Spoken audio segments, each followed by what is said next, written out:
Say it right. Say our name. Built this nation with our bodies and brains. You benefit, don't give us credit, say our name. We FBAs, foundational black Americans. You want us to fight every time you in pain, but when it's time to vote for, silence remains. Yeah. They wanna be us, from the style to the hair, from the lips to the hips, body shaped in our glare. They cross borders, profit off the fight, civil rights paid in blood just to stand in this light. Asia to Africa, you walk through the door, but this land got a history you can't ignore. FBI fought, it's still fighting today.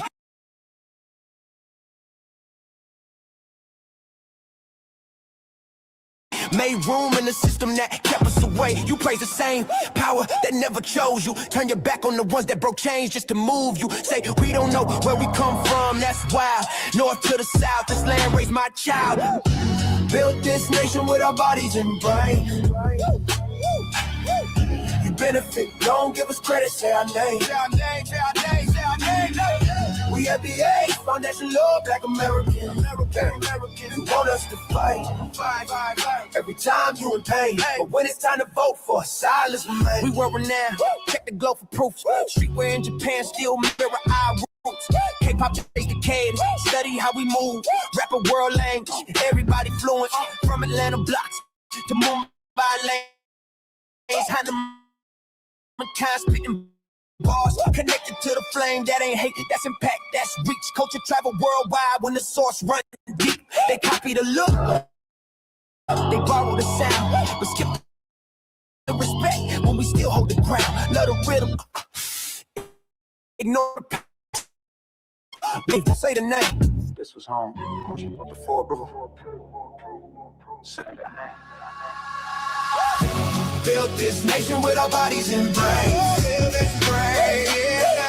We benefit, don't give us credit, say our name. Say our name, say our name, say our name.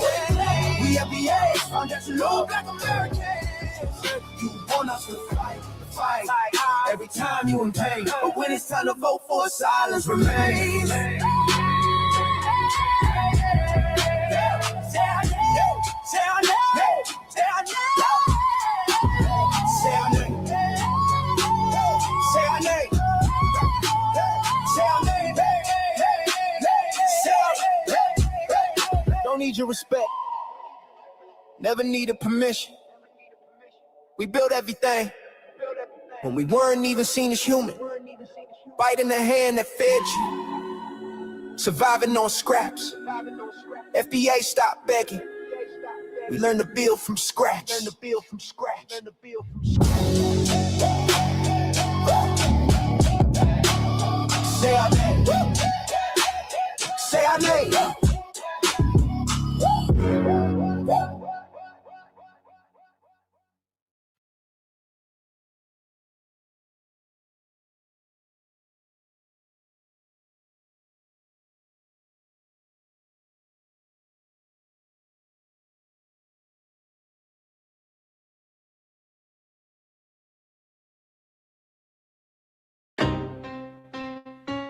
Y'all don't hear us.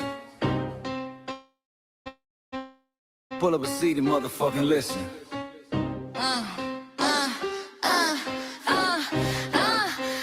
Pull up a seat and motherfucking listen.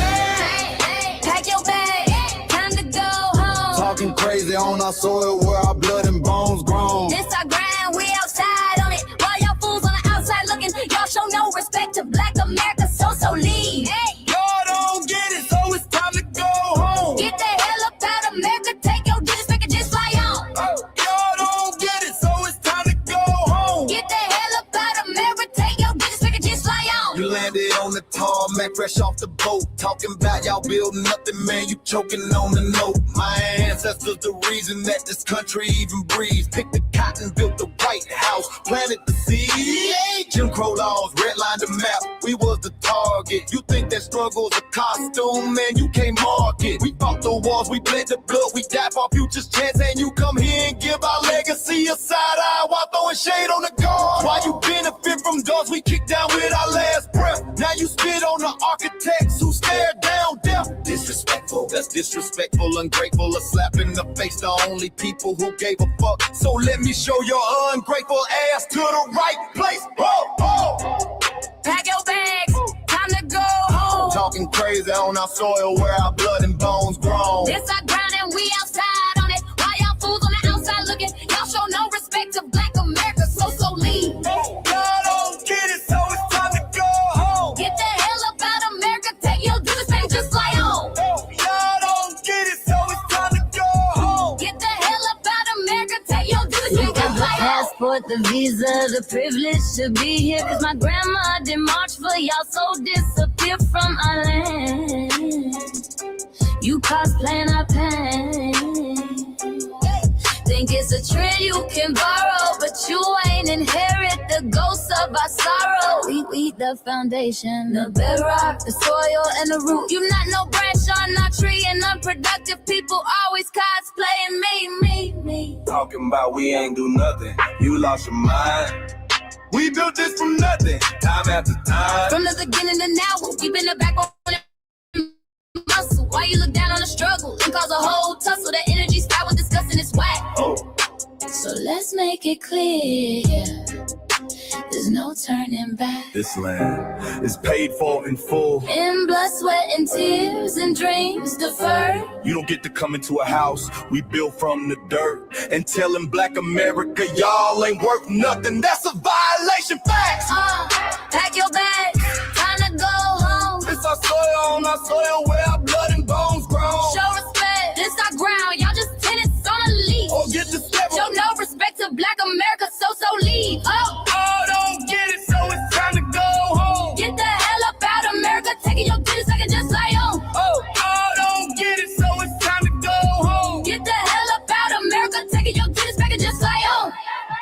Yeah, fly little birdies. Fly on back to where you came from. This ain't for you.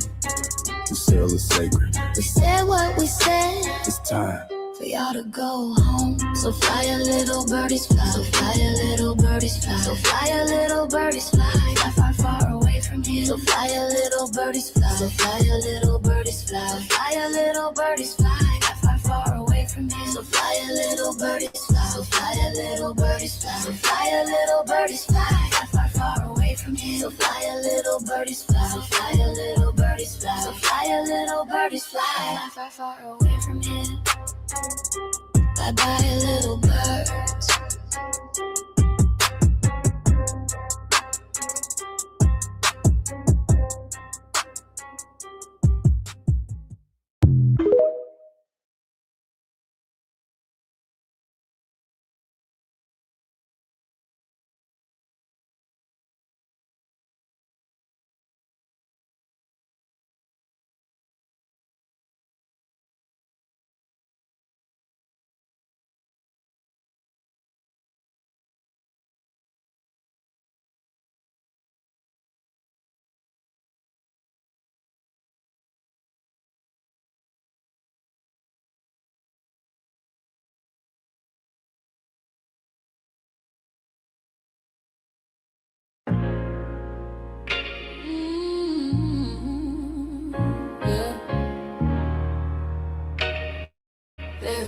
We forgot, but we never forget.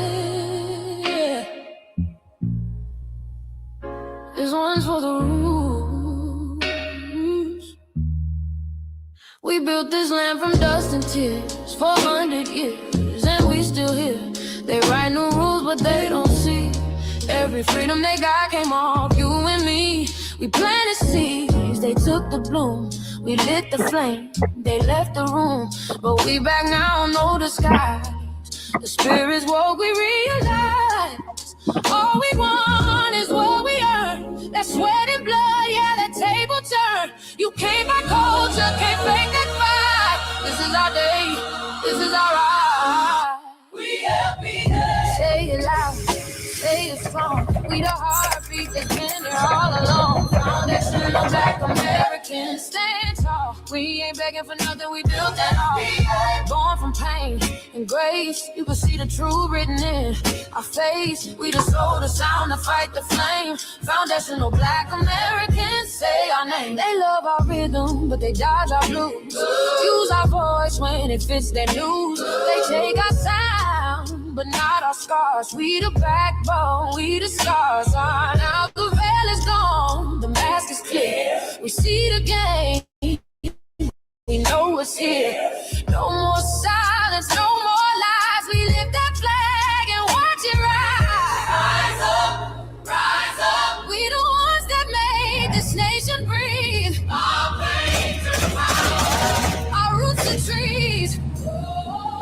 We know worlds. It's rhythm and grace now, and now we're here reclaiming our rightful place. Can't copy courage, can't steal pay.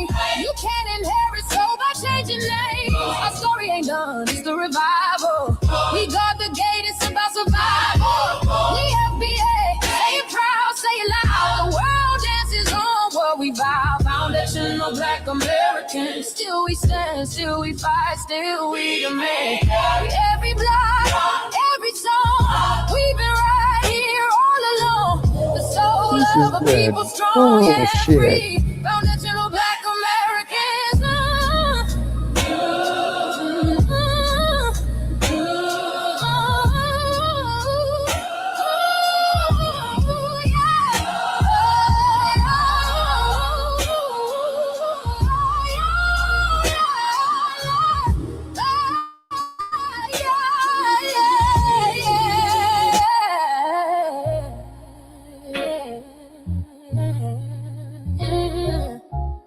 We the first, we the root, we the fire. Still rising, still here. Foundational Black American. We set the tone and they copy the cadence. Dance to our drums and deny the foundation. Wear the style but don't honor the source. Smile in the crowd and you distance and force. Say you not us but you rap like we breathe. Take the rhythm, then fuse the receipts. I ain't mad, I'm just holding the glass. Showing the mirror and I answer it back. I ain't here to cancel nobody. Just keep it honest, keep it solid. If you eat from the table we built, don't act surprised when we guard it. Do you like that? Do you like that? When I flip your sound and I ride like that. Do you like that? Do you like that? Do you like that? Cause that's how it feel when you borrow my culture. Then act like we never mattered. Hip-hop.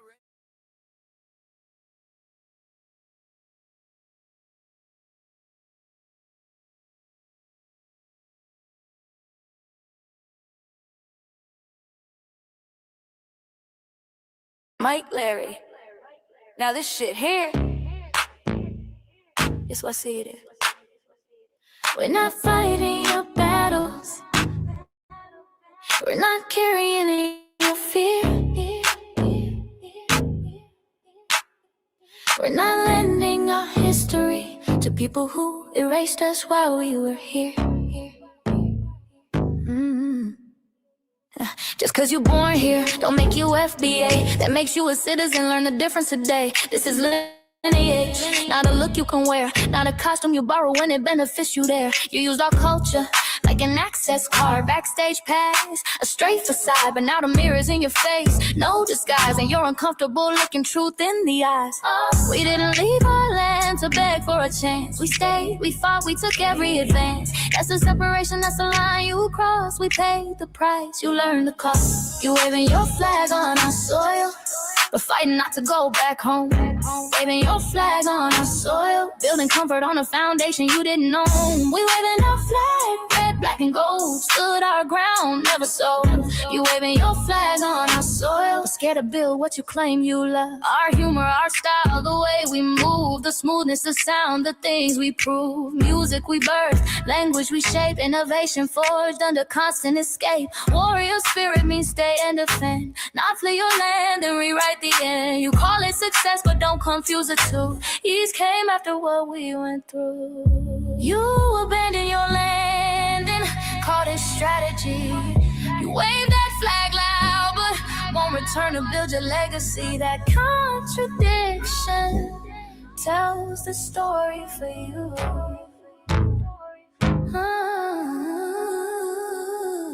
You waving your flag on the soil, or fighting not to go back home. We waving ours where we were forged, every inch earned, every brick known. We can't be deported, and that truth changes everything. We can't be deported, and that truth changes everything. We know who we are, and now we see who you are too. Just because y'all born here doesn't make you FBA at all. It makes you an American citizen. It's biologically impossible to be us, because it's a lineage, not some damn costume you can just put on to look cool. You immigrants and immigrant Americans has used our culture as an access card, a backstage pass to our culture. Now y'all have to look in the mirror. Our sense of humor, the aesthetics, mannerisms, the style of dress, the smoothness, the creativity, our genres of music, innovativeness, our slang, our warrior spirit by staying on our homeland and fighting and not fleeing to somebody else's land to beg for a better life and shit on the very people who fought to have us there. That's who we are. And we know who the hell y'all are waving your flag on our soil and fighting to make sure y'all don't go back.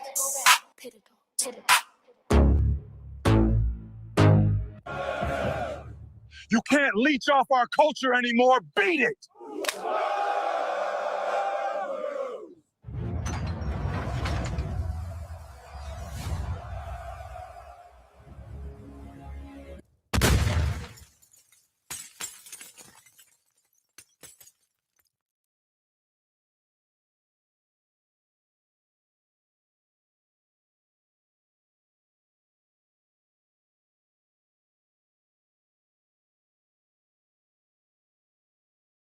Mike Larry, man, you did it again.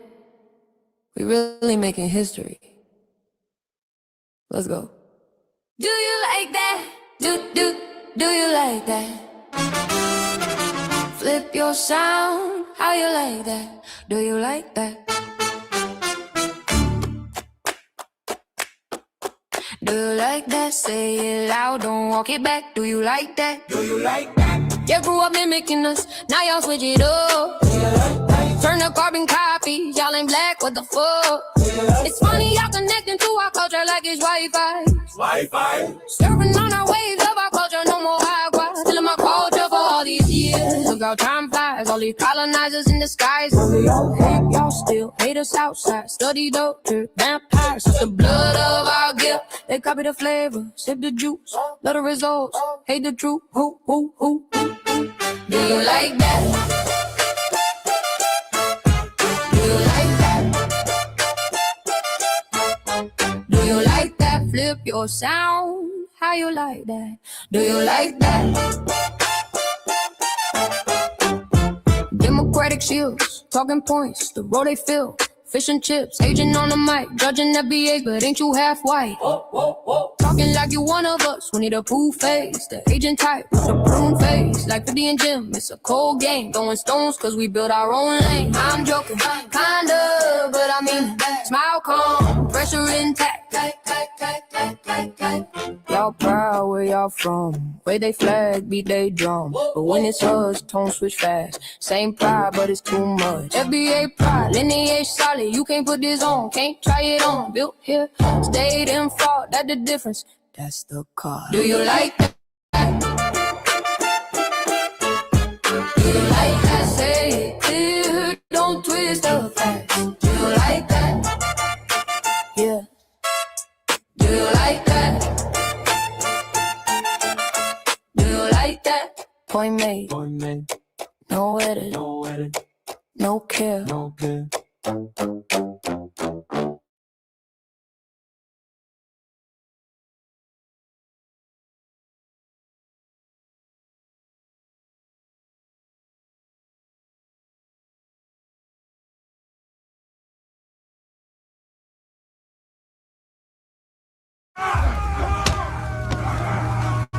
You know, erasing history is something that you have to do when it comes to conquest, domination, and destroying a people. If people knew who they were, and what they were capable of in the past, they will understand what they have a possibility or a likelihood of doing in the future. Foundational Black Americans, we've always had a culture of resistance. We cultivated a culture of resistance on this land, and we've been resisting ever since we've encountered European domination. But nothing was really popping in Europe until the transatlantic slave trade, and that's where they amassed a lot of wealth. One thing that I think is unique about our culture as far as how we resist, how we fight back, is just the environment we were put in from day one. Being only 13% of the population, the white supremacists were very meticulous about keeping that population at a certain amount. There was never a period when we did not resist the encroachment of the white man. They have a natural behavior of authority no matter where they go. That's why they'll step up in front of us in the line at the store. We're not important. They don't even see us. We've never been able to excel. We've never been able to relax. We've never been able to just be, which means that existence is resistance. It must be something in our DNA, our historical background, to when something doesn't sit right with us, especially spiritually, in our souls and in our spirit, we just say no. We live resistance. You know, from the moment we're born, we're in resistance. And it's handed down generation to generation. And so I think that cultural resistance is actually in our DNA, in our epigenetics, and then it blossoms out into the culture. So there's almost nothing in America that we do, from song to dance to politics to the way we talk, the way we dress, having coded languages considered to be slang today. Everything about Black American culture is a form of resistance. Of course, they want to always downplay our contributions to the global tapestry because they continue to act like our number one export in this country is not Black innovation. Everyone understands that our resistance has been the cornerstone of what foundational Black Americans have always done. We are the life that breathes everything into this nation. The further back you go, the further Black you go. It's just simple like that, brother.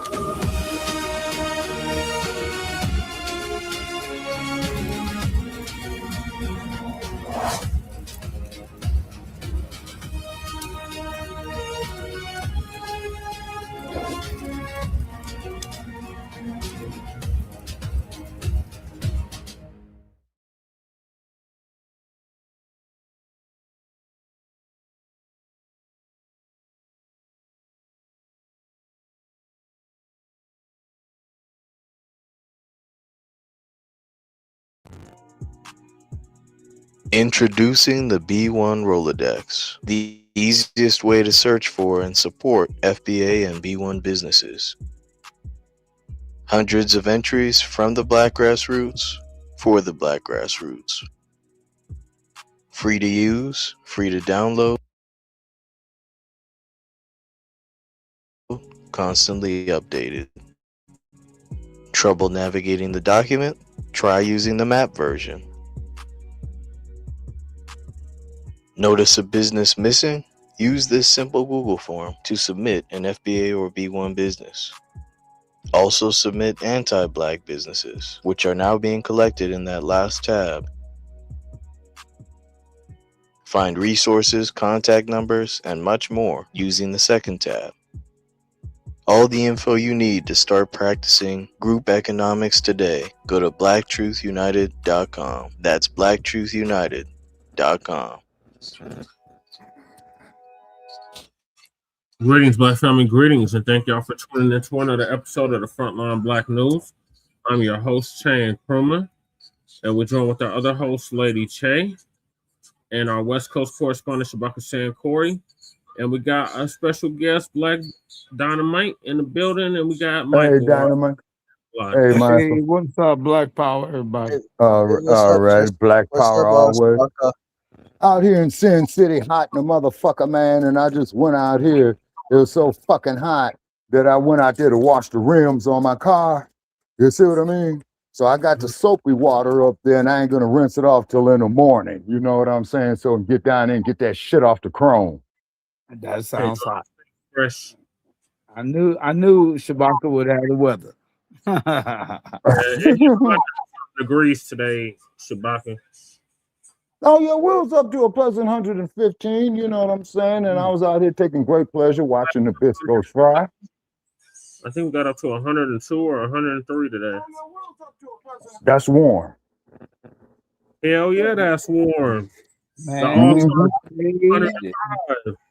we got cloudy weather. It looked like it's supposed to rain, but it didn't. So we like 70, 80.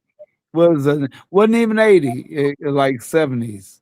Okay, what's your humidity like, Dynamite? Because I was in South Carolina one time, man, and I know, man, you could stand out there, brother, for about 2 hours and all your clothes would be wringing wet from sweat. Oh, I don't know.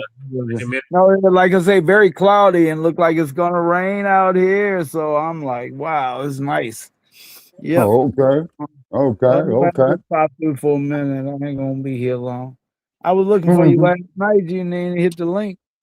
Oh yeah, I hit the link about 5 times, Dynamite, and I'm having problems with that StreamYard shit.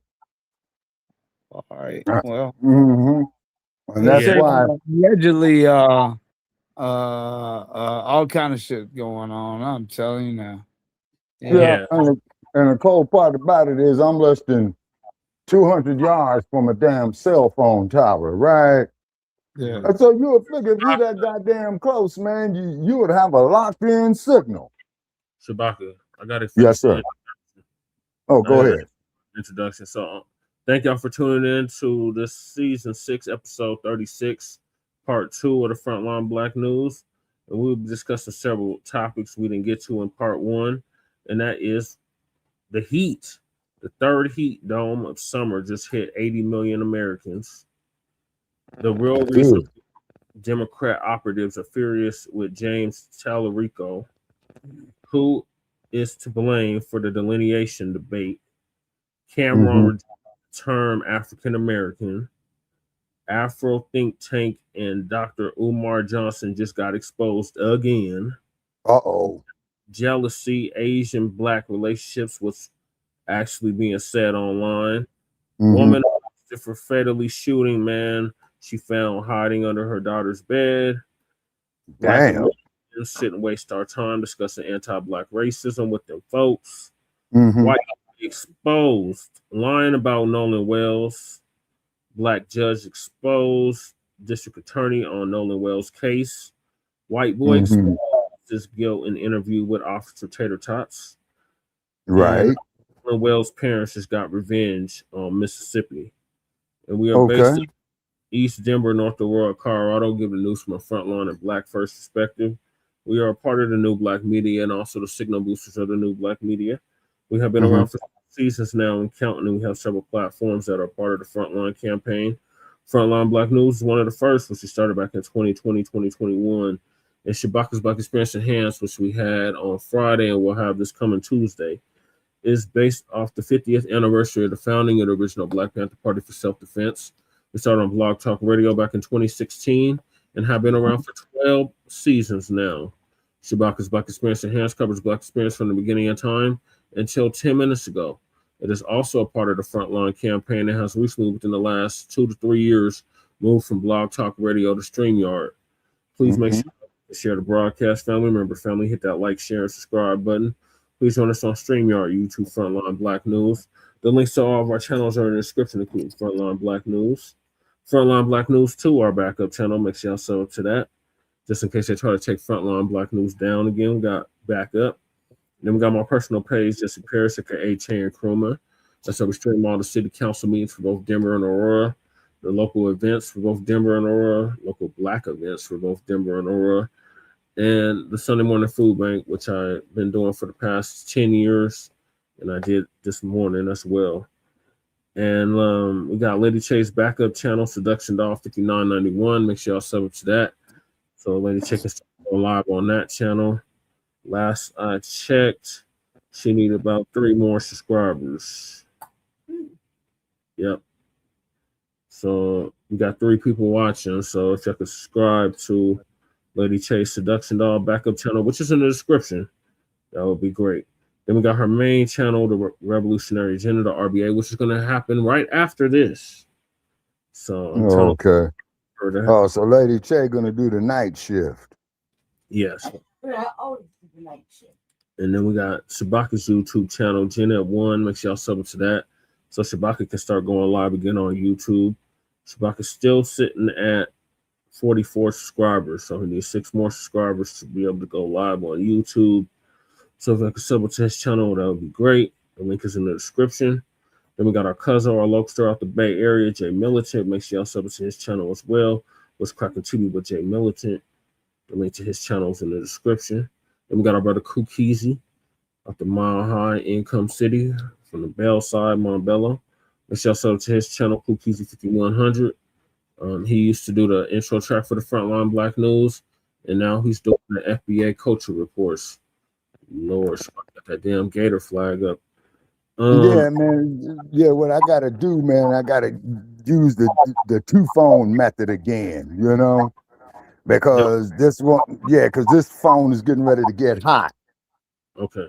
Then we got our brother Breeze Omega, who was live earlier. Make sure y'all check him out. Our brother from another mother. He was live earlier. Make sure y'all check him out. He's our brother who's originally from Hempstead, Long Island, but is now in Leesburg, Virginia. So make sure y'all check out Breeze Omega. Hopefully he'll be joining us tonight. Then we got our brother who's still live right now, the Church of Black Power, who interviewed me 2 days ago. So make sure y'all check that out on his YouTube channel, the Church of Black Power.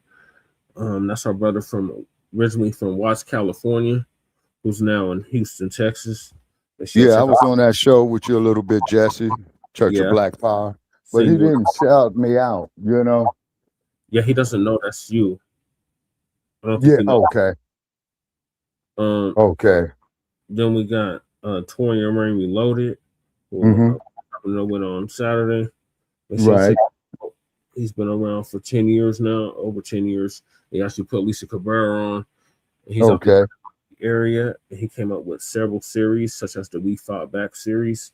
So make sure you check it out. Toya Rain Reloaded on YouTube. Then we got honorable mentions. Well, we got Dynamite. Make sure y'all sub up to Black Opium Lion. And I was on there with you a little bit last night, Dynamite, but you couldn't hear me. Make sure y'all check out Black Alpha Network. Our brother Afro Elite, sister Lisa Cabrera, our other sister Vicky Dillard, our other sister ZZ Rance, our brother Beatzilla, our other brother Sincere Love to God, and his co-host Nice to Girl. And I'll be naming people here all night, but those are the main ones. Anybody that's from the new Black media, make sure y'all check them out. Jason Black, Professor Black Truth, Tariq Rashid. The list goes on and on. And last but least, we got our brother Black Truth United. Came up with the B1 Road, which is like a modern day green book for FBA and B1 businesses. And the link to the index is in the description. The link to the threat database, which is a database that our brother set up to show us where we are safe and where we're not safe. Right. Check that out all over the globe. It covers the whole planet, not just America. So make sure y'all check it out. The link is in the description. The link to the B1 Rolodex as well is in the description. And the link to the Freeman Reparations Party merch is also in the description. Yes, sir. Council the Congressional Black Caucus and create a foundational Black American caucus, long overdue. The link to that is also in the description. Then we got Michael's petition for Congresswoman Nikema Williams out of Georgia to introduce what we fund an Anti-Black Hate Crimes Act now. Yes, sir. Move on petition that Michael set up. The link is in the description. Then we got New York. Shout out to Sister Brooke, shout out to Brother Divine, shout out to Brother Melrose, and shout out to the whole U.S. Freeman Project. Make sure y'all check them out. Sister Brooke's still doing her call to action, so the link to that is in the description. The link to our Even Melanin is in the description. The link to her backup channel is also in the description. Then we got the reparations for the Descendants of American Slaves Act. Change our org petition. Make sure y'all sign that if you haven't already. Then we got Lady Chase GoFundMe. Make sure y'all donate to that if you haven't already. The link is in the description. Then we got our brother Joshua Fox, who put hands and feet over that Nabisco Chut, the Bussy Chut, the Builder, Dalton Etherly. Make sure y'all support our brothers GoFundMe. The link is in the description. Then we got Stop Netflix from releasing the damaging docuseries about Michael Jackson. Right. Short for putting that together. The change.org petition. The link is in the description. Then we got myself as you can tell from the background, I am candidate on the ballot here in Colorado for State House of Representatives for House District 8. Right. I need a job, man. When you make it. I got you, Shabaki. So vote me, Jesse Parrish, for House of Representatives for House District 8. The link to my website that Lady Che had put together is in the description. And we got disclaimer under Section 107 of the Copyright Act of 1976. Allowances made for fair use. Feedback, Shabaki, we got a lot of feedback. I got feedback? Yes. No, It's gone now. Copyright disclaimer under Section 107 of the Copyright Act of 1976. Allowances made for fair use for purposes such as criticism, comment, news reporting, teaching, scholarship, education, and research. And I do not own the rights to the music. And if you don't understand racism, white supremacy, which is the only racism that exists in this time, realm, and on this planet, what it is and how it works, everything else that you think you understand will only confuse you in all 9 or 10 areas of human and people activity. And that is economics, that is education, that is entertainment, that is labor, that is law, that is politics, that is religion, that is sex, and that is war. And some say health and nutrition. In all 9 or 10 areas of human and people activity.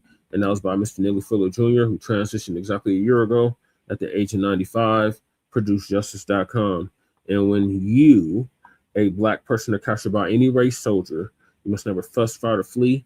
Comply and defend yourself in court, also by Mr. Neely Fuller Jr., ProduceJustice.com. And last but certainly not least, we got racism and white supremacy, which again is the only racism that exists on this planet, in this realm, and in this time. Is conscious and subconscious behavior to maintain white genetic survival, to prevent white genetic annihilation. And that was by the late, great master teacher, warrior, scholar, Dr. Francis Cress Welsing, who transitioned exactly 10 years ago at the age of 80. It would have been 90 as of 2 months ago. Right. Shout out to our FBA brother, Tariq Chief, for paying for her funeral, along with several others. So those are the topics.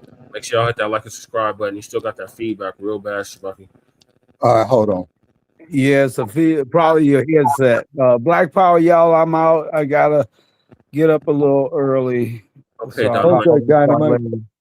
I give a thumbs up on it though, for sure. And don't forget the anti hate crime bill for Black people. All right, Yeah. Yes, sir. Power. That's right. Always. Always. Yep, 100%. Okay, you still got that feedback, Shabaki. Okay. Yeah, it's this bullshit ass, peanut whistle ass phone. Hold on, man. Okay. Going on mute.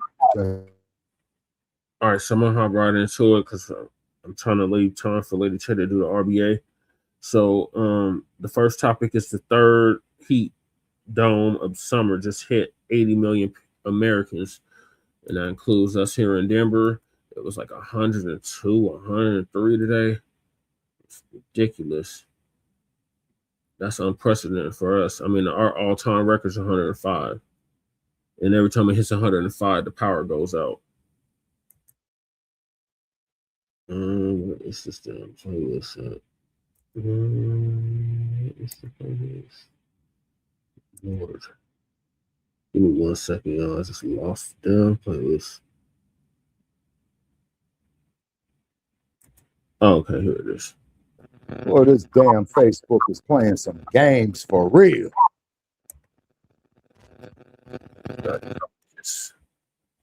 7 o'clock after nearly 2 years. Already covered that story yesterday. Oh, that's so tragic.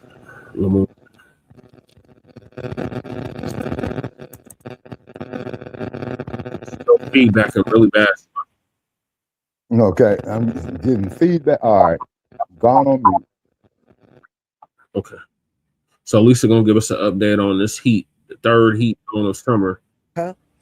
But we tab. I have the link over there, and also the promo, which is like the third to be over the. It's literally parked over in parts of Texas. Is the largest heat dome of this discount. So, y'all, we're going to talk about the heat dome in America. They said this heat dome over the Midwest, and now it's stretched across to the Southwest and parts of Texas, is the largest heat dome on Earth right now, and is expanding every single day. So now, this is like the third to be over the, it's literally parked over the Midwest. It's parked. It's not moving. And they're saying they're anticipating temperatures that go as high as 120. That is like insane. And there's no relief. So they're estimating 80 to 100 million people will be impacted by this heat wave, which is getting hotter each day, and it's expanding and getting bigger every single day. My heart goes out Crackers, to the people in the Midwest because it is crackers, crazy. CJ Ford, you said it was 112 degrees at just a few. Ooh, man. I'm screaming at 101. The highest we went up to was 105 when we had our heat wave, when we were in triple digits for like 4 days in a row. We went up to 105. But 112, oh, that is like crazy. So y'all, it just goes to show you these heat waves are getting worse. The one in Europe is still going on as well. And I was reading more people by the thousands have died over there in Europe. And in America, not so many. The one thing we got on our side, we have AC. Maybe not every home in America, but we definitely got more AC here than Europe does. But even in certain temperatures, once it gets past certain temperatures, even your AC can only do so much. Ultimately it will still cool the house. And you're still better off with No, it but you than got to keep without the it. Freon in it to keep the coolness. That's the Oh Freon. yeah, I heard about the wildfires over there. Yes, I did hear about that. Wow. Yeah. Look, I remember when we were going through the triple digits, the nighttime temperatures really didn't help that much. It was almost like you went to bed hot and you woke up hot. It really, and by the time it would cool down, it would be going back up, And it's good to have that temperature drop because all of your outdoor vegetation, it gives that a chance to kind of recuperate from the daily hot temperatures. The night temperatures, it kind of regenerates the grass and all of the shrubbery and everything because it's tough on them too. So, y'all, and you guys in the Midwest, and I heard even North Dakota went over 100 degrees. North Dakota? That's crazy. And y'all, this thing is spanned all the way into Canada. I thought it was just here in the US. No, part of it is spanned into Canada. And do you know Canada said about the wildfires that it is impossible for them to put Burn, all baby, of the burn. wildfire out. Burn, it is baby, impossible burn. because it is so big, and there are certain areas that they can't get into. and put the fire out. So they're saying it's impossible. I mean, that is absolutely crazy. Yeah, the Most High is telling people something. He's telling them he's gonna fry their behinds. That's what he's telling them. He gonna fry your butt. So anyway, y'all. Oh yeah, China's going through it. Parts of mountains crumbling and falling. And I saw one probably like back in June where a dam failed and this whole big area in this village just was underwater. Oh yeah, they're going through it. China has always gone through it. That's just more sign of judgment right there. It really is. That's judgment.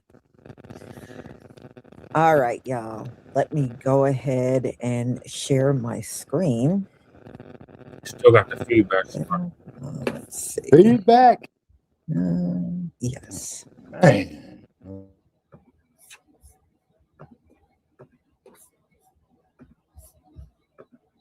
Okay.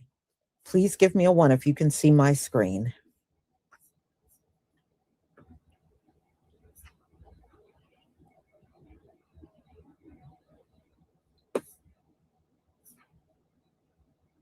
Thank you.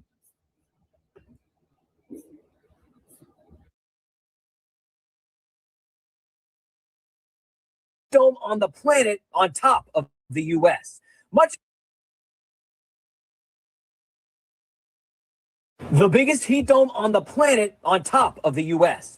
Much of the nation will endure a brutal and long-lasting heat wave. Weekend highs reaching 105 in the plains from Texas all the way up to Canada. Hundreds of heat records over the next week. The hottest weather will be in the Southwest, with Phoenix topping 110 on 7 of the next 10 days. Palm Springs should exceed 120, even flirting with its all-time record of 124 by next weekend, as the heat dome challenges all-time record heights. Meanwhile, in the east, it's a horse of a different color under a big dip in the jet stream. Temps up to 20 degrees below normal in the northeast, and a stalled front across Florida means steamy, stormy weather dominates, with rounds of rain and several inches by next weekend. For more, follow me, Jeff Baradelli, the weather professor. Other thing that we're watching in the days to come, Melanie, you know that I love summertime. I know you do. You're a summertime guy. I am. That's your vibe. I don't like the cold. I love the heat. But even for me, I feel like this might be a little bit too much. You know what? There are nearly 100 million people that are under some form of heat alert through tomorrow. About 40 million under the extreme heat warning, which is the highest you can get here. You can see the central portion of the U.S. really bearing the worst of it, but also parts of Southern California and Phoenix. So the deserts where you typically think of the heat, but even for them, this is a little bit on the extreme side. So you look at the overall setup that we still have in place. We still have this heat dome that's locked in place. In fact, the strongest heat dome that you're currently experiencing across the entire planet. Then there's also this high pressure that's in place, and this continues to drive the heat and keep it around with really no relief through the overnight hours as well. These temperatures staying rather warm, and in fact, good enough to tie a record in Phoenix on Friday, 97 degrees. This was the all-time record, a warm low. It tied it, and those records go back to the 1800s. So this has been long-standing here. In fact, it was around midnight, 1 a.m. that the temperature was still 107 degrees. Phoenix hit above 115 for the past couple of days. And you look at the temperatures right now, where it's going to be the warmest for you. Joplin, really no relief overnight, 81 degrees. And then you factor in the heat indices. That's going to be the other part of the story, because we'll have plenty of moisture around that's still going to make it feel oppressive on our bodies. Forecasted high temperatures today, anywhere from the mid-90s up into the triple digits across parts of the central U.S. Here are your dew points. So it feels sticky out there with dew points that are going to be ranging in the 60s and 70s. So for some of us, this is going to feel like it's anywhere from 105 to 115 degrees. Feels like 113 for you today in Kansas City. Feels like 105 even in Minneapolis. Potential record highs. Yeah, we could tie or break some of them. You're looking at Rapid City, South Dakota, could tie that record of 104 set back in 1987. And how about Pueblo? Pueblo, Colorado, 106 could definitely shatter that record of 102 set back just a few years ago. So forecasted highs today continue to keep those triple digits around. We continue to keep them in the forecast tomorrow, anywhere from the mid-90s to above 100 degrees. And specifically looking in and around the desert Southwest as well, this heat is going to stick around. In fact, we might get a little bit of a break to start the early next week, but then we just get this resurgence and this overall pattern that sets the stage yet again. So Jane, yeah, goes without saying, this heat has been extreme and it's not going anywhere. It's not. In fact, this heat dome that we have in place across the central tier of the country right now, it is the strongest heat dome in the world. And so with that, its roots are certainly planted. And we're going to watch it migrate, I think, as we go through the next few weeks, but expect it to stick around. It is the middle of summer, after all. End of July, you do see temperatures that are prolonged into the 90s, triple digits. So here's a look at the overall forecast as we close out the month of July. This jet stream stays to the north. We're going to get those ridge riders that work up and around that high pressure. So expecting a stormier pattern to continue to stick around across the northern tier of the country. But underneath that high pressure, the heat continues to bake. And this is going to stay with us not just throughout the week, but as we look ahead into August, that high pressure shifting over the four corners back onto the West Coast. And that is where we are expecting to see temperatures continue to climb. And this is where we could see the placement of this high become a little troublesome for us in spots like California, Nevada, down into Arizona. Not only are we looking at really dangerous temperatures, but, you know, high pressure sitting over the Great Basin does oftentimes bring along with it a fire threat. So we'll have to monitor that. We already know that that's been a bigger problem across the Pacific Northwest, but this overall forecast is going to continue to promote that watch over the next, say, several weeks. Potential record highs, we're looking at 70, more than 70 just this week alone, while the number of folks that are under our heat alerts, or I should say seeing temperatures above 90 degrees, will start to dwindle heading into this weekend. It's just the displacement of that high as it gets back into position. But we expect as we head into early August, the West Coast will be baking and those temperatures on the East Coast will start to climb as well. It's 9 o'clock at night. I just walked out of my car and this is how hot it is right now. Like instant fogged up. Like I am just stepping into a sauna. It's wild. It's wild.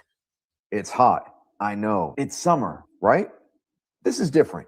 I'm CBS News meteorologist Andrew Kozak. It's Saturday, July 25th. You know, Europe started the summer off with a massive heat dome. Then we had multiple across the east. Montana hit an incredible 115 degrees. And now we have another huge heat dome moving across the west and the Midwest this week. On that, more than 100 million people could face major to extreme heat with temperatures topping 110 degrees. And just so you know, a heat dome is a huge area of high pressure that traps hot air like a lid on a pot.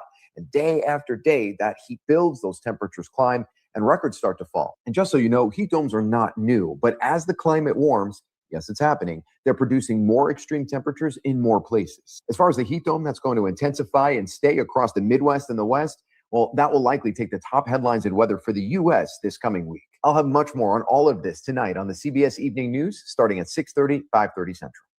Big heat is about to build back into the Lone Star State. Howdy, I'm meteorologist Josh Johns with Fox 4 in Dallas, Texas. And the heat dome is starting to build across the western portions of the country again. That heat dome really building in will bring the big heat back to our area. Now, on the edge of that heat dome, that's where we can see showers and thunderstorms up across parts of Montana and South Dakota here this evening. But it is certainly going to be hot under that high pressure center, which is a regular occurrence during the summer. But every time it comes, it feels like it gets a little stronger sometimes. Today, breaking 112 in Rapid City. That's the hottest temperature they have ever recorded in South Dakota. Also broke records in parts of Phoenix, Denver.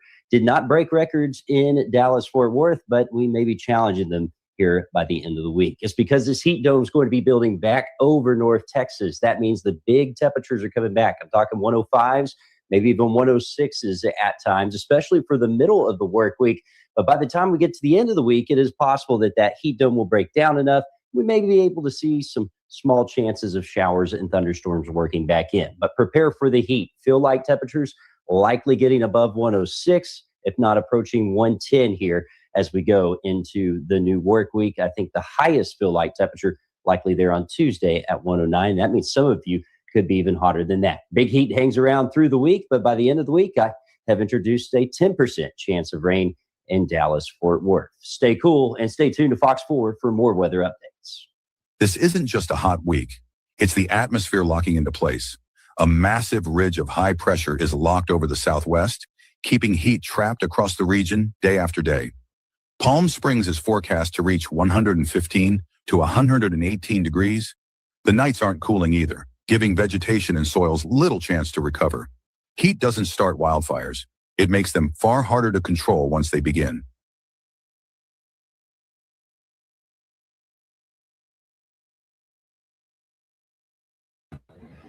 Y'all, this is crazy.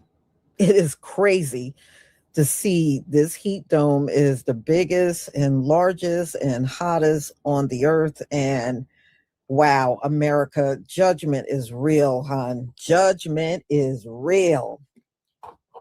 CJ Field, thank you for the super sticker and your support from my channel.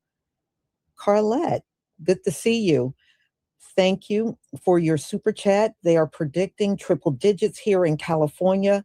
I am glad to have melanin. Amen. And thank you for your support from Where my you at in channel. California, Lisa Pfeiffer, You better thank you take for the your super ass north sticker up to the and Bay your Area if you want support some from my relief from the channel. heat. Thank you so much.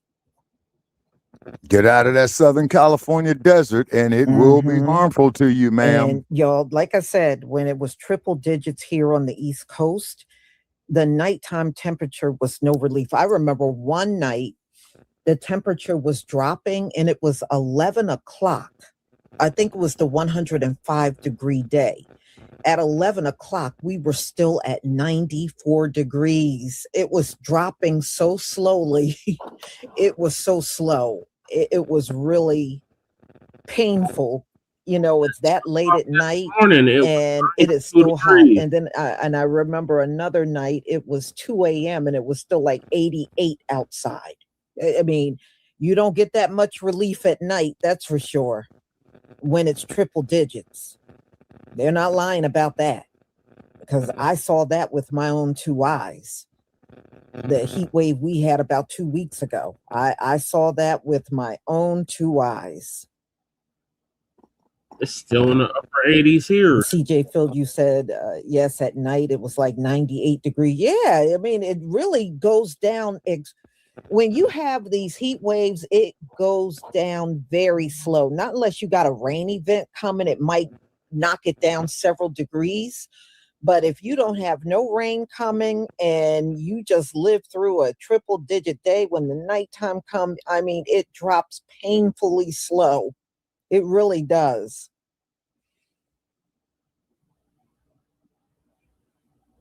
You know, y'all, I think I lost weight. I notice I have an angel ring that I wear. And I noticed, especially this morning, I had to take it off because I was afraid I was going to lose it. When I got up this morning, it felt loose. And I was like, why does my ring feel so loose? And it was loose Because you to the point where dehydrated. it was, you know, it could easily come off. She of my hand. dehydrated. So I ended up taking it off because I didn't want to lose it. But the ring is like sliding all over the place when I move my hand now, and it was not It's called happening like sweat. that before. So I Yeah, said, you know, I sweat. might have to get my butt up on the scale and see where I am because that ring has never been loose. I've had that ring for about 5 years, You and it's lost never weight, been that honey. loose on my hand. You So lose that's weight in strange. heat. E-Whirl, thank you for the super sticker and your support for my channel. Thank you so much. Yeah, we got to get some super stickers too, brother Chad. I'll give you a call on it. I don't know, y'all. It's you too. That's happening to you too. I don't know. Maybe we're transforming, y'all. Brother Chad, you there? know, we are supposed to get rid of these bodies. Lisa. And I'm glad the Most Okay. High don't want them because they are definitely toxic. We've been eating all of the food that these Gentiles have made toxic and using all kinds of pesticides that never was used on vegetation before. is being used now. So yeah, we all have been victims of it, for real. So y'all, I'm going to go ahead and conclude. Now, I do have a few more lives that are coming up. So, one I got coming up is a white man really airing out about how he feels about the Haitians, because the Haitians have been online, especially over on TikTok, really attacking us. And I noticed one thing about all of these immigrants, the Latinos did the same thing. Every time somebody white say something disparaging about it, they come online and attack us. The Haitians are now doing it, and the Africans do it as well. So what I conclude, y'all, is they are just afraid. I think they are afraid that if they come out against white people that are speaking against them and speaking against immigration, they may get kicked out of here. So they don't challenge it at all, but us, they know if they come at us, it really doesn't make any difference. They're not going to get thrown out of here because of us, but they may get thrown out of here because of white people. And I really think that's why they won't do it. And North Carolina have been going through multiple power outages to the point where the people are coming out online. There are some saying they go out once a week, and sometimes they're out for a few days. You know how hard it is to be in this summer heat and you got a power outage and you're out for a few days. Well, this is North Carolina. Now, many people are saying they believe this is because of all those data centers they got there, because it's not just North Carolina. Damn good guess. That is a fact. To the country, but right now, North Carolina is really putting it out there in a big way. But other states have been experiencing it too. They'll go out and they don't come back on for several hours or even for a few days.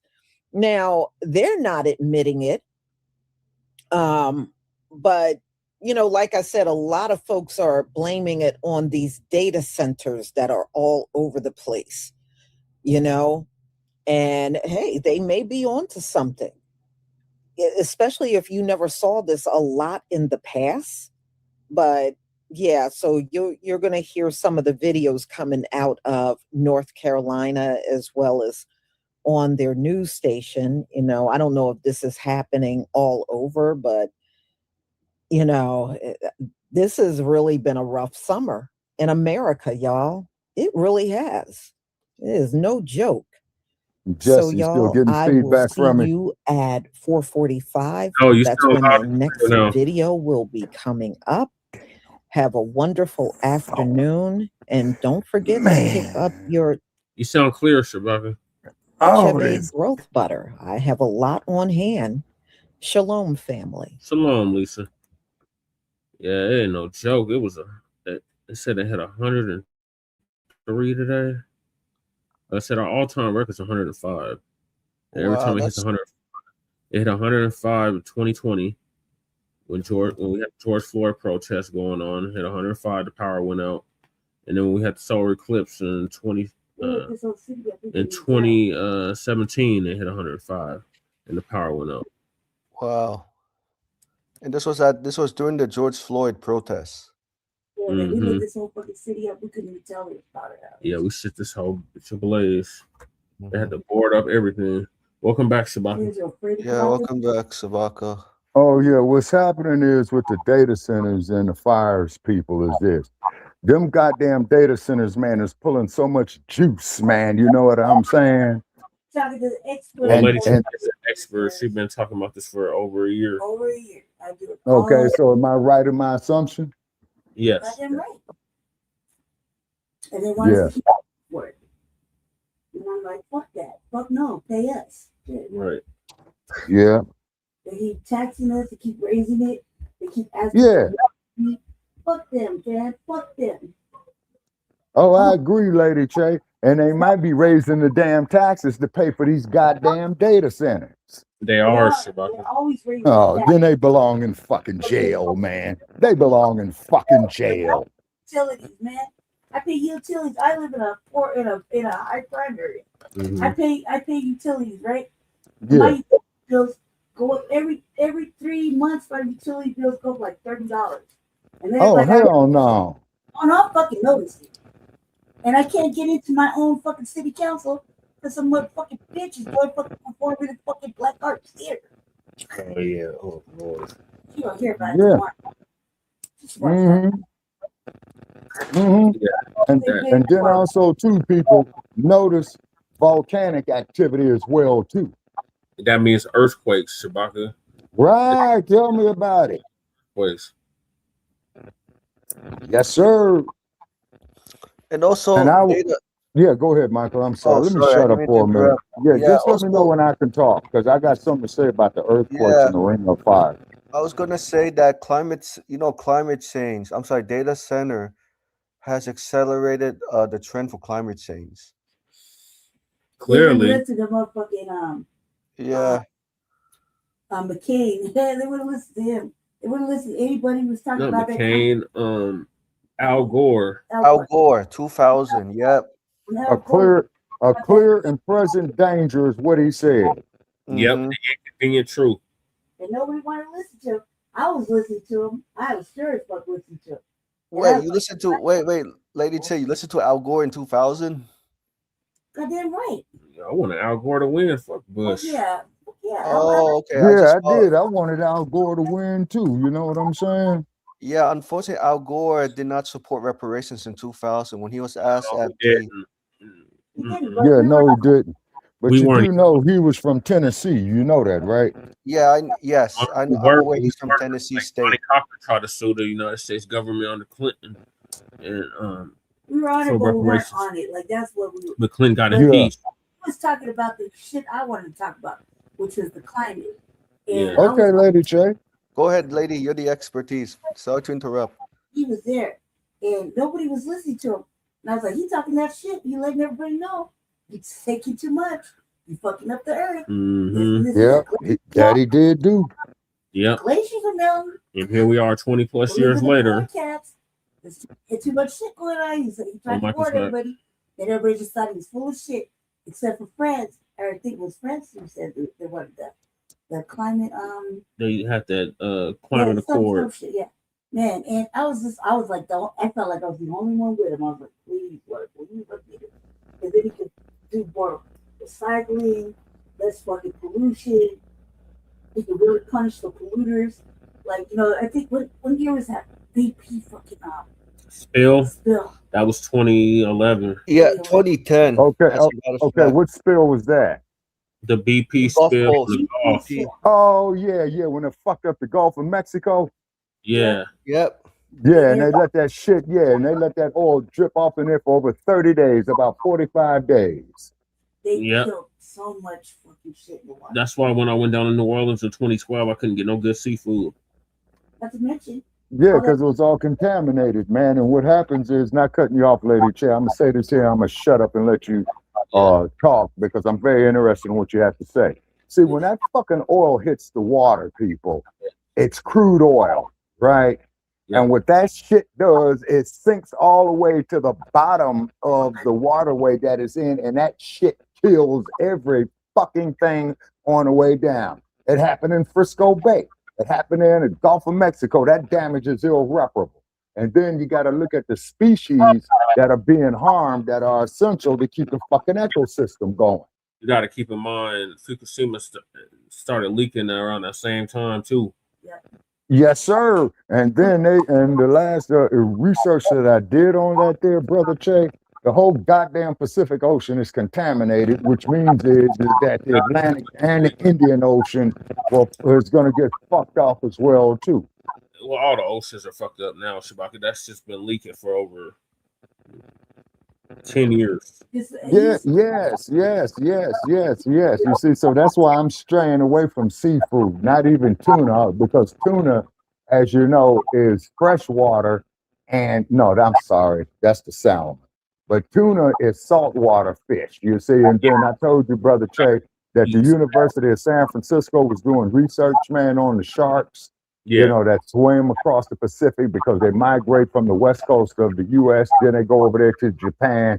I guess they fuck around a little bit over there near Japan, the Philippines, and then they swim back. You Yeah, see what I'm saying?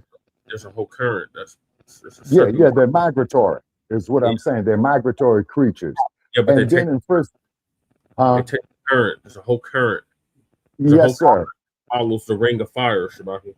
Yes, sir. And then keep in mind, Brother Che, that there was some master and PhD students who was doing research on the tuna and all the other sea life. They got glowing eyes, green eyes. Yep. You see what I'm saying? You know, so on God. man-made products and natural products do not mix. We're just waiting on Godzilla to come through Frisco Bay any Oh day. yeah, man! I want to be there and watch them tear that motherfucking Golden Gate Bridge down. Hey, Jesse, Sabaka, and Yeah. let's say, imagine white people trying to address climate change. Can you imagine? They're gonna end up like Fry Nabisco fry. No, I mean, Fry. I mean- Fry Nabisco's fry. They was gonna address I got a climate good. change. They should Yeah. 20 years ago, like Lady Che was saying, When the or answers 25 were very years clear. ago. The answers were very clear. And the solutions were pretty fucking easy and accessible. Now it's on and full were reasonable, acceleration. that everybody could do it and everybody could participate in their own motherfucking way and help clean up shit. Instead, they killed everything, and then they allowed ocean drilling, Mm-hmm. and that right there is what fucked everything up. Yep. You're right, Lady Che. Now here's an idea, Brother Che, that you could use in your campaign. Okay. Is to have the motherfucking people on probation that got to do community service. Yeah. Go clean up environmental shit. Well, they already have them out there doing that. Already, like, the That's plan. already happening. Yeah. Yeah, I've done community service before. But Yeah, hey, they can do a lot of shit, man. There's so much shit that can be done in the city just for Yeah. police. Yeah, you're right, Lady Che, and it is. And the cold part about it is that you do have people who are concerned about the environment. You do have students who are willing to go out there and do that type of work, just like when they had them two damn oil tankers collide in 1969 in the fog in Frisco Bay, and it fucked up all the seagulls, right? Yeah. And Che know people in Denver that's doing that work already. Yeah. okay, and what they did was they took Dawn dish detergent, man, and they bathed the little they bathed the birds in it, they bathed the seagulls in it, and it got the grease off of them. Yep. Yep. Man, Don was over there working his ass Yeah. off during them oil spill. Yeah, it that was. BP oil spill. They was Mhm. watching everything in fucking Don. Yep. Fish, whales, dolphins.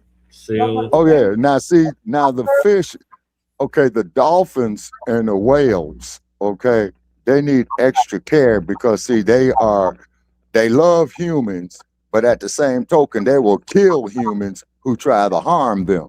Well, this sounds like a bunch of street thugs in the ocean, you know what I'm saying?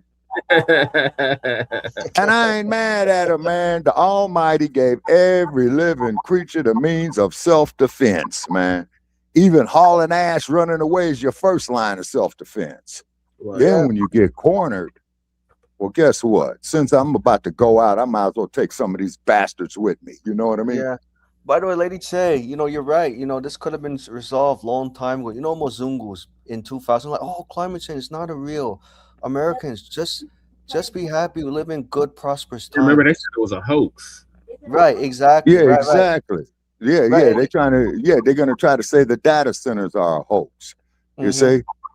No, those are real. Real, Yeah, those hell are- yeah, they real. Yeah, and then keep but in mind these goddamn cell phone towers, man, they killing the damn environment too, Brother Che.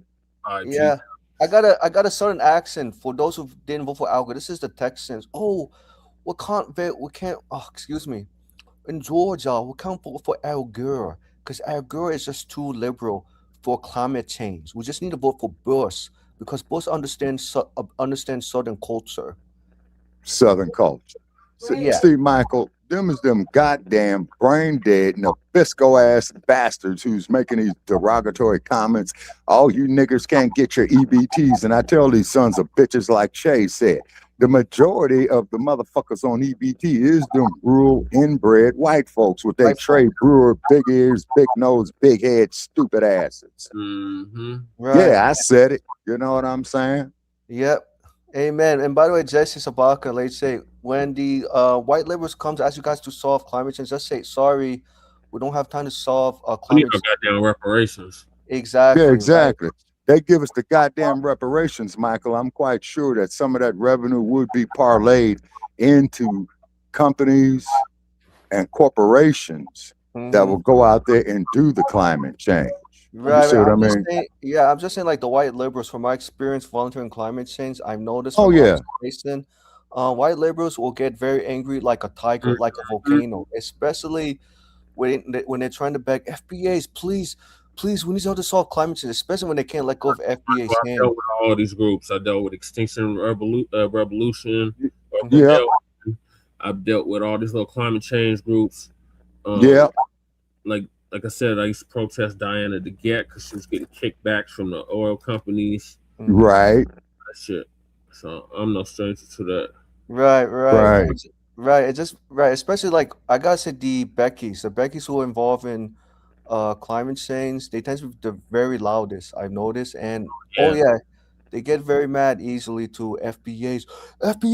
Would you want to help us white people solve climate change? And everyone's like, I'm sorry, Becky. No, I just tell them, fuck you, Michael. I tell them that word for word, and I hate to really use language like that. And the reason why I tell them that is because they are so guilty for so many fucking atrocities. None of them wants to take any goddamn accountability, right? Exactly, now, right. Hold it. Now, get this, Michael. One white woman commented on my post on my like page, right?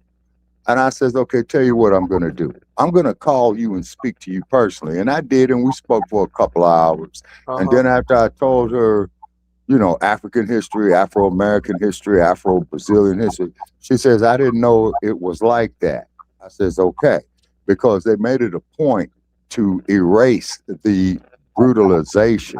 And then too, Shay, I'm in this big, thick-ass book reading Frederick Douglass, you know, going through it, thumbing through it. You know, when I get some time, man, like about a month, I want to read this book all the way through. There's some interesting concepts in here that I underlined, and I'm going to go through the book with you in a private conversation, man, and just to see what you think, you know, to get some feedback from you. Yeah. Oh yeah, and Jesse, this is the one I saw on Twitter as I commented, right? I have the Twitter comment. I said, you know, James Talarico supporting reparations? I don't think so for Linux base. I just liked it. I liked it and shared it. Shared it, yeah. What would you say to that brother who's not being very specific about Linux base, asking Talarico? You got to be specific. We can't Yeah, be doing broad ambiguous shit no more. yeah, and I was surprised a lot of people clap for James Talarico because I was like, I thought the FBA voters were like, it's time to be specific, and I was surprised the brother was not asking specifically. He's a bit more specific. He's clearly off code. Probably Off code? listening to Joe and Roly Poly Martin. Oh, okay. Right. Because I thought he was like trying to start talking FBA. like that. Oh, go ahead. What did you say, Jesse? Sorry. Even though Jolis Reed is trying to start talking like us now, after she Mhm. called us Russian bots and disinformation. Misinformation. Oh my God, how everybody was so wrong. Yeah. So I'm gonna move on to the next topic. Y'all stay there. Yes, sir. The next topic is Talarico. The real reason Black Democrat operatives are furious with James Talarico. Who was? So Tariq gonna give us an update on that. Yeah. You still got a little feedback, Shabaki. It's minor, but it can still hear it a little bit. Okay, the browser has blocked your mic and camera. Reparations, and would you What about now? Is it better? legislate for an anti-Black crime bill? Thank you. Am I still getting the feedback? No. Okay, I know what it is. Okay. Restoration, repairing Oh, it's still past coming harms in. I hear it is now. part of my faith tradition. It's But part the of the values feedback, I was raised with. A little bit. And it's exactly why we need a lot of the policies we've been talking about here to invest in Black communities, to invest in Black Texans, whether it's tuition relief, whether it's home ownership grants, reparations, whether it is baby bonds to no, ensure that we are no. helping to build that generational wealth. This We son of a have bitch right here is trying to sabotage the reparations. He Reparations, already told on exactly. himself. Diluting. He already That's told on himself. Talking about baby bonds. That's that Corey Bussy shit. Yeah, exactly. You see, because have to see, correct he the injustices knows. of our past. Okay, I talked he about San knows Branch, Texas. is that we start building I don't up think I our mentioned that San infrastructures, Branch he'll be a is a threat to freedman its very community. existence. So we are seeing the reverberations of slavery in modern day Texas all over the place. And Yeah, until motherfucker, we we're gonna as a keep bringing it society to your are committed Nabisco to ass. righting those past wrongs, of restoring our Black communities, we're never going to be able to get this country back on track. Yeah. And Our questions or you suffer the consequences. I'm happy to engage. We'll come to here in just a second. I appreciate you being here, and I appreciate you traveling in, and I appreciate I did you. it for my people, not for you. Wonderful, and that's wonderful. I think that's wonderful. That part. It's all right. It's all right. It's all right. This is what this conversation is supposed to. So I'm here, ladies and gentlemen. I'm still in Japan. Yes, I am. I am still in Japan, ladies and gentlemen. They've had 60 years. Having a good time out here. Did I see? Well, I went yesterday. I went to the area. It starts with an H. Hunjuku. God damn it. What was it? They got a lot of those animal cafes over there in Tokyo. There's an area that is like a little strip where there's a lot of cafes, a lot of stores. Harajuku, right? It was, I think, Harajuku. That, am I saying that right? Harajuku, I think that's the name of it. They got a lot of these little animal cafes over there. My children loved it. They had like a little pig cafe where you can go in and pet pigs, and a little hedgehog cafe. You can pet the hedgehogs. Yeah, I was over there. I saw a lot of the Nigerians over there. Yeah, the Nigerians were over there trying to hustle. All right. I saw a lot of them over there in that area. That's right. Fresh for the people. That's right. But it's cool. It's a vibe out here. It's a vibe out here in Japan. And I'm early. It's a whole different day. It's early in the morning here. It's like 8:22 in the morning, Sunday over here. Oh man. So I can't speak no Japanese. It's very, very difficult. I'm always going, no, I'm not, dude. I'm just telling you. I saw some of them. They were over there in that area over here in Japan, and they were trying, hey, my brother, come to my store, my brother, come over here, brother. You come to my store, my brother. They were on that. They saw us and start trying to talk FBA Ebonics. Hello, my nigga. Hello, what it do, my nigga? Then you should have busted the motherfucker in the mouth. I ain't nobody's nigga. They tried that. I was like, okay, all right. My son was like, why is he talking like that? I don't know. They tried to do that. They saw us and tried to talk in jive talk. Hello, oh, hey, my brother. What it do, my man? Spin that sheet. Run that sheet, nigga. Okay, all right. No, his motherfucker wouldn't have called me one. Okay. Oh, calm down, Dudu Tunde. Calm down.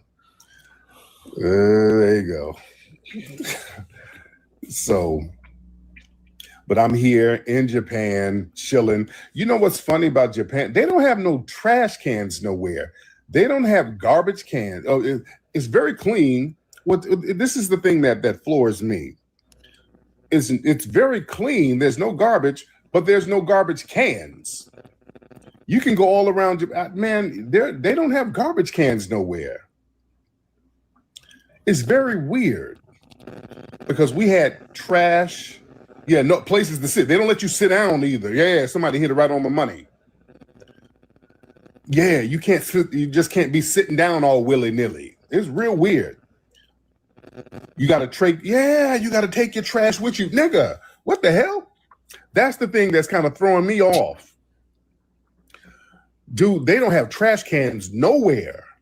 And nigga, I bought my daughter an ice cream cone, Well, and first, she got I done ain't with it, and I nobody's had some of nigga. the ice cream in a napkin. The ice cream was melting. I'm like, shit, I got this melting ice cream in my hand. I got to throw it away somewhere. And I'm like, looking, there's no garbage cans nowhere. Shabaka, you be saying nigga all the time. Look, naturally good to go African. You're not a naturally good to go African, Shabaka? Specify. That's what it means. Naturally intelligent, good to go African. No, man, I know a triple jab and a right cross followed by a left hook. Lord, Shabaka, not the ER, but the A. And he talking to black people. He ain't talking to you specifically. You take everything so offensive. Jesus. Where? So I'm like, fuck, I got to put it somewhere. So I kind of went off in the cut, and I just tried to put it on the ground, like in a corner somewhere. Nigga, do you know the police ran up on my ass? Nigga, a cop ran up on me, nigga. I'm like, whoa. Like, could you give me the drives. Give me. I'm like, damn. Nigga, a cop ran up on me, man. Like, damn. Like, and I had to give him the trash. Like, give it. Thank you very much. Yeah, that Tokyo Police Department ain't no joke either. They don't fuck around with trash out here at all, man. Like, wow. Oh yeah, Japan is very environmentally. They pressed me over some trash. Conscious, yes. They want you to take your garbage with you. You got to take it with you. So what we've been doing, we'll go to like a 7-Eleven or McDonald's, because they do have McDonald's all over the place. So we'll just have to find a McDonald's to go put our trash in a McDonald's. Yeah, we stay up in them 7-Elevens.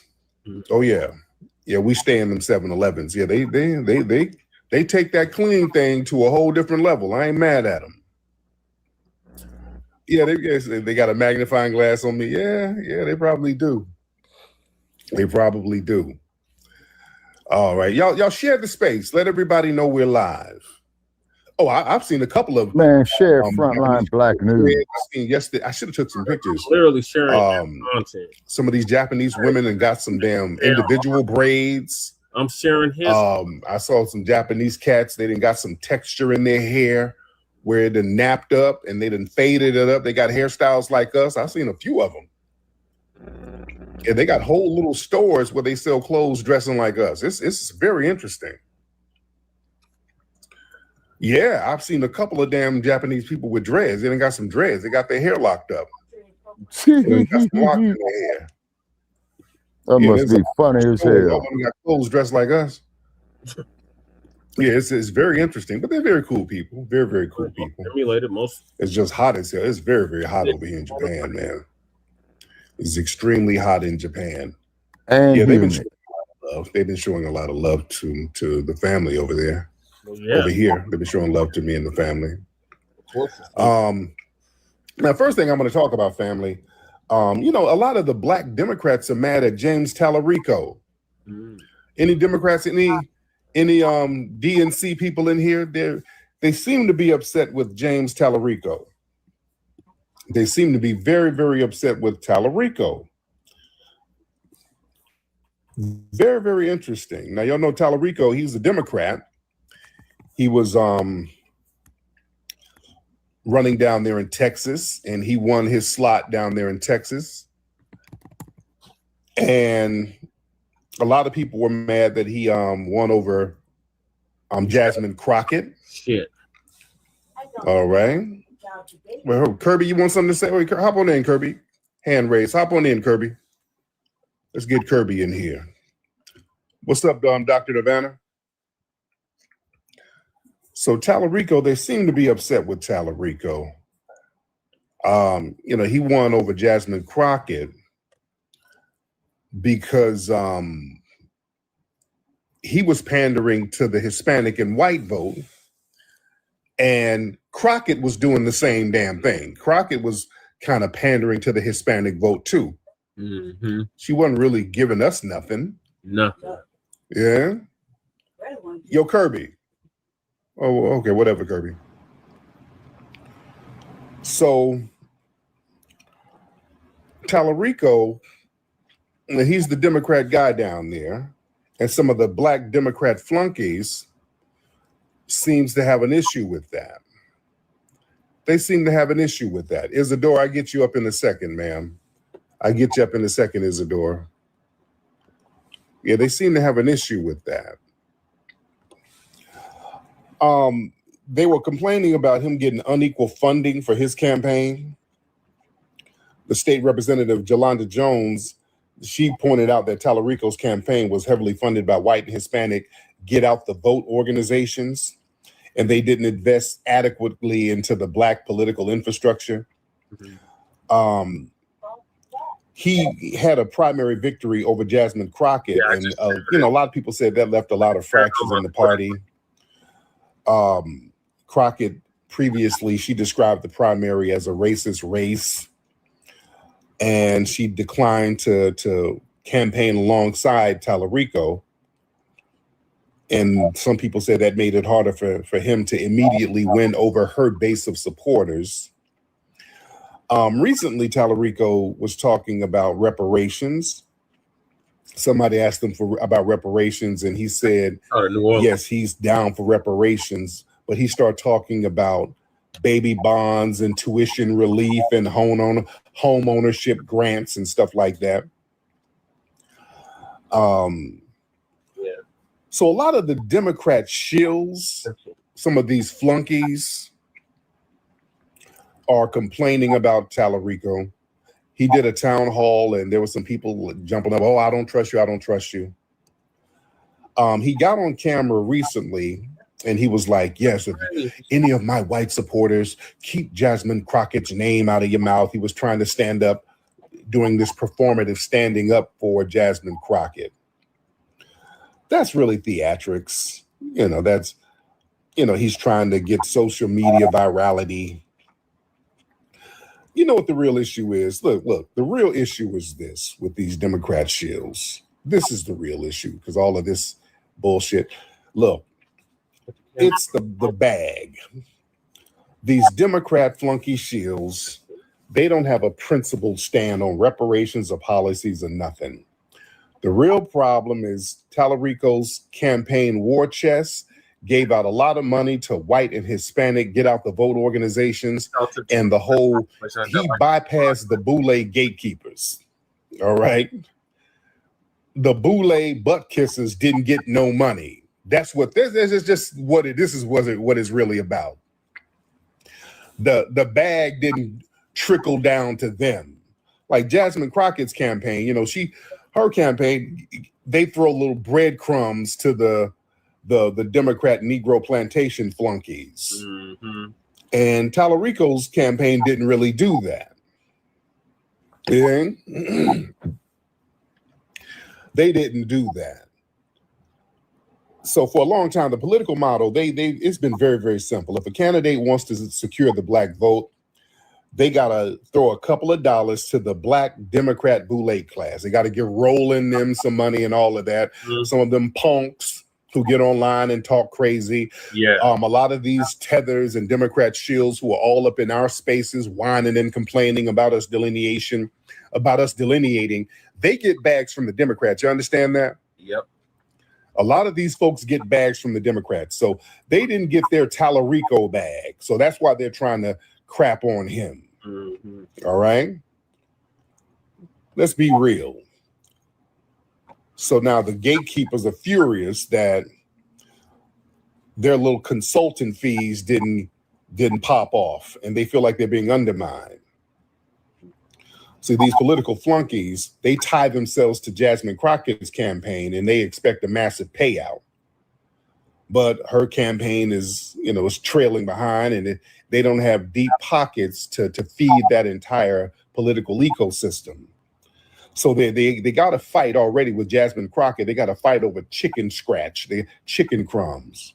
And then they watch millions of dollars of campaign funds flow to the other side, and they ain't on the payroll.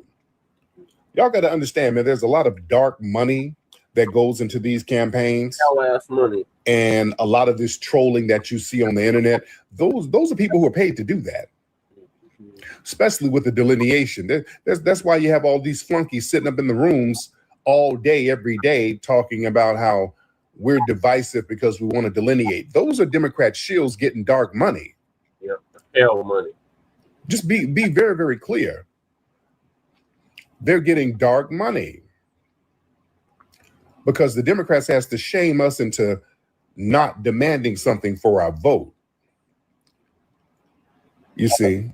It's more like pandering. And when you see these people, these operatives grabbing the microphones at these town hall meetings, talking about they don't trust Talarico and all that, you got to read between the lines. No, Michael, that's exactly what See, it is. they're It's weaponizing pimping a and very pandering. real, legitimate grievance at the.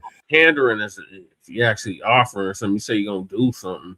They're not offering nothing. They're not saying they're gonna do anything. They're not doing none of that. If they were offering something, then I would say, yeah, that's pandering. But they're not even. Because when I heard James Talarico speak, right, he sounded like he was pandering, but not going to offer anything in substance. I think he was answering. Was repeating the same Democratic talking points.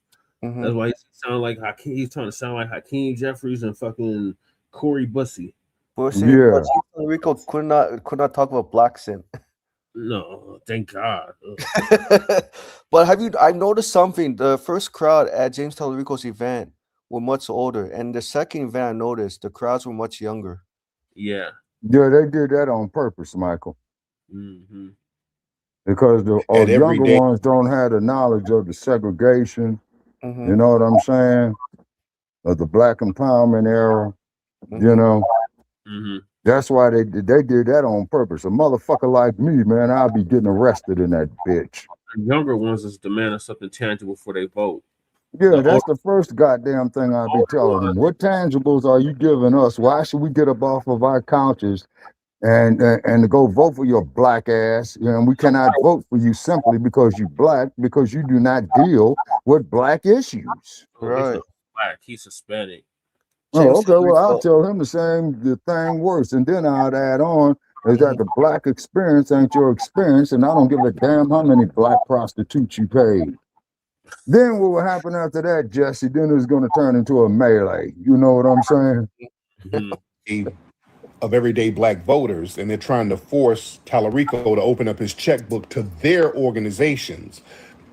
Basically, they're trying to do a shakedown on them. Pretty much. Kool-Aid Democrat flunky class do. Yep. They'll sit up and let the politicians know, if you don't give our little organization some of those dark money crumbs, we're going to let the black grassroots get at you without us trolling at them. Right. Basically, what the Democrat flunkies do, they come around us and act as a buffer for the Democrat establishment. They come around us and just try to talk in circles and waste our time. And when we start talking about reparations, they sit around here and just talk in circles and try to divert the energy. They're paid to do that, family. There's a reason why you look at these pages and it's about, they got 20 pages happening and they're just whining about us. Yep. All day, every day. Yeah, black cheese. You let me up. All right, it's on now, baby. It's motherfucking on now.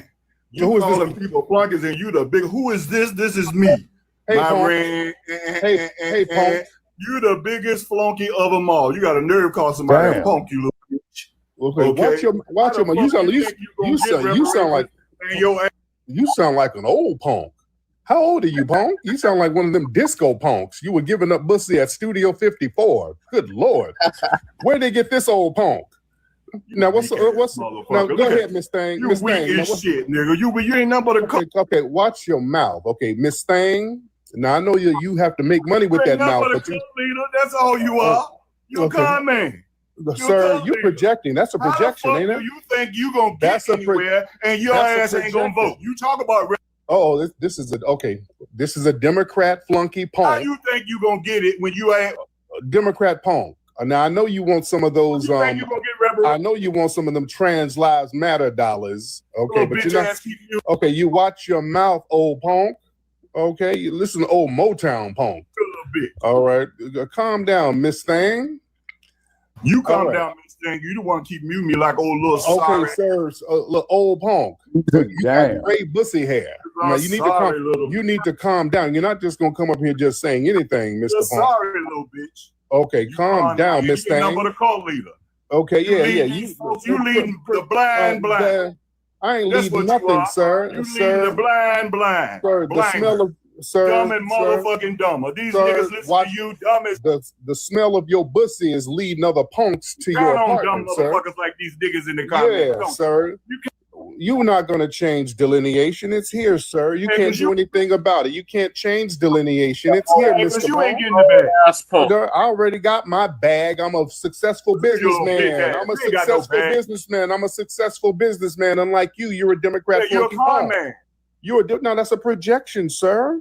Con That's man. a projection. That's what you are. You can lie all you want, but sir, people know me. They don't know you, punk. That's what you That's a projection, punk. You not a understand? motherfucking projection. That's fact. That's it. You ain't. You just sitting up here projecting your own con man Yo, behavior. you full of shit. And No, you no. don't want nobody Yo, to tell sir, you that you're full of shit. But I you tell can't you, go, sir. You ain't nobody. You ain't nobody who's projecting, sir. You just mad because you're a punk and everybody ain't voting and you ain't getting that full of LGBT shit, bag. man. Look at you. You scared. You ain't getting that. You're not going to, because you just keep cursing on here, and we don't want to get Boy, that restrictions. sounds like some South We Central don't LA want shit right restrictions there from for this real. punk. Okay, because you can't control your little sassy mouth. I'm gonna get you out of here. You're just saying the same thing over and over like a woman. Sir, that's called a projection. You're the unsuccessful punk who has to shield for the Democrats, sir. You got to spread your old, decrepit civil rights bussy open in order to get crumbs, sir. Your vocab, you ain't saying nothing. You're just saying the same thing. You ain't saying nothing, sir. All you're doing is projecting. All right? All you're doing is projecting, sir. This is one of them. It's always them sassy Democrat shills. It's always a sassy punk trying to shame us. You ain't gonna get nothing without voting.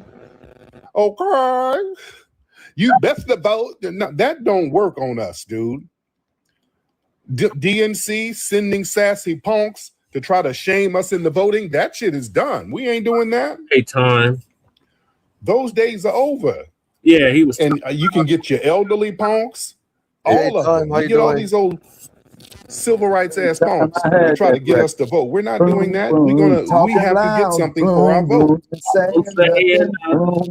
How you think to get them and you ain't gonna vote? Huh? How you think to get them? By letting them know if they don't give us anything, we ain't gonna vote. That's how we doing it. Yeah, that whole con game of us voting for nothing, that ain't happening. Right. Yeah, y'all not gonna try to shame us and Mr. Punk. People know me. They don't know you. They don't know you, old sassy punk. And you sound like you probably went to jail. You became a punk in prison back in the 60s. You a prison punk. You sound like you got turned out in jail. You sound like you were doing old 60s crimes. You were stealing hubcaps. You got feedback, bro. He was doing old 1960s ass crimes. This dude was doing welfare fraud. He was selling food stamps. He just doing some old outdated crimes from back in the day and went to prison. See the problem with the Democratic Party? This nigga was stealing car radios. Old ass crimes. Yeah, I definitely understand, time. For Good sure. Yeah, time. Yeah, they take our votes for granted. One of them old ass criminals. This nigga was stealing apples. Nigga would go to an apple cart and steal an apple. Just old crimes. Tariq, they don't have no apple crimes. groves in California, sir. That nigga stole chickens. This nigga stole somebody's chicken and got caught and went to prison. Oh, chicken thief. Oh, punk. Gilroy. The hell out of here. Mainly what I saw in Gilroy, brother, He stole a horse. being grown. That nigga stole somebody's horse. Oh God. Orchards. Man. Oh, he's a horse thief. That nigga robbed stagecoaches. This an old thief. That nigga robbed trains. That's an old ass Gotta do something thief. about that feedback. The hell out of here. Good grief, man. But yeah, we ain't going for that. We ain't going for somebody. He stole a pie out of a window. Like life. He said he stole a pie out of just old ass crimes. Good Lord. Right. Oh, goodness. But yeah, well, these DNC flunkies, well, they're very upset that we ain't going for the okie doke. Y'all share the space. We in here live. Share the space. Y'all share the space, ladies and gentlemen. Yeah, that nigga was running numbers. That nigga was a numbers. Still feedback real bad. Yeah. All right, hold on. Okay. Runner. Good Lord. Just old ass criminal. Good freaking grief. And then mad because we ain't voting for nothing. Well, I'm sorry, dude. He was stealing Mercedes emblems off cars. Hell yeah. Let's get these gifts up. Yo, let's get the gifts popping, ladies and gentlemen. Man. That nigga was bootlegging liquor in the woods somewhere. Good Lord. Ah, man. But yeah, it's a whole new day, ladies and gentlemen. It is a whole new day. It is a whole new day. We're not voting for nothing. We're not letting the boule class shame us. We're not letting the punks shame us. We're not doing that. We're not letting the rolling class shame us. Y'all get y'all simple Simons. First of all, y'all better vote. Wait, did they give me my check yet? Oh, hell no. Well, we're going to vote for the couch too. They'll change up. If they don't get the bag that they need to get, they'll change up. The Democrat flunkies, they have no shame. None. They have no shame. Yeah. Man. They have zero shame. But yeah, people, they're mad at us because we are very focused on lineage-based tangibles. Oh, yeah. This delineation is whooping people in their ass. They don't know what to do about it, ladies and gentlemen. No question either. These people are crashing out. Try a little root work. Feels good with every touch. Try a little root work. A little dab is just enough. Try a little root work. Feel that natural magic rush. Try a little root work. A little dab is just enough. Come a little closer, baby. Let me take my time. That soft and natural fragrance keeps you on my mind. There won't be no complications. Nothing artificial there. Just a little love and feeling underneath the things you wear. Feels good with every time. Try a little root work. Oh, a little dab is just enough. Oh, baby, try a little root work. Try a little root work. Ooh, feel that natural magic rush. Try a little root work. Okay, so Joanne's question is, in regards to reparations, first want it the Democrats who lead gateway the way during slavery. Seems to me they just use the black community till they get what they want. Freaking black youth still have. Yep, they take our votes for granted. What does that got to do with reparations? Yep. That's kind of true, but what's that got to do with reparations? I don't understand your question though. Like you giving us a history lesson, we already know. We already know the history. Mm-hmm. It's like bait and switch, basically, what Democrats do with FBA voters. I don't know, Lady Ch. Is this a what, lady? Hey, I like your southern accent, Lady Ch. That's so cool. Say it again. What? Your southern accent. I like how you say it. I like your southern accent so much. It says what, lady? I bring Shabaka back I've been in. calling motherfuckers white for a long time. White. What? Okay, welcome back to Shabaka. Shabaka. The motherfucking cockatoos say it like that. You know, they're white. And then there's a what? Shabaka. Shabaka. We can't hear you, Shabaka. Yeah, Shabaka, you're there. Hey, Jesse, guess what? What's I that? contacted James Talarico's campaign office Oh, yeah. There you go. about setting a virtual reparations meeting. And did he respond? It says it's going to take like 5 days. I'll definitely let you know because Okay. I think we need to set James Talarico straight. You know what I mean? And give him like a big wake up call. Right. I agree. Right. And this time, when if James Talarico does allow us to schedule virtual reparations meeting, make sure you guys talk with a Texan accent. Trust me. About reparations. Wouldn't that be great? Yeah. No. In Talarico. Look, Yeah, needs to cut the check. Talarico is for and only about people. If you think he's about anything else, you're fucking crazy. Same thing with Okay, you're back, Shabaka. We can hear you now. It's pointless. And he ain't gonna do nothing. Can you hear me? Yes, we can hear you loud and clear. No feedback, loud and clear.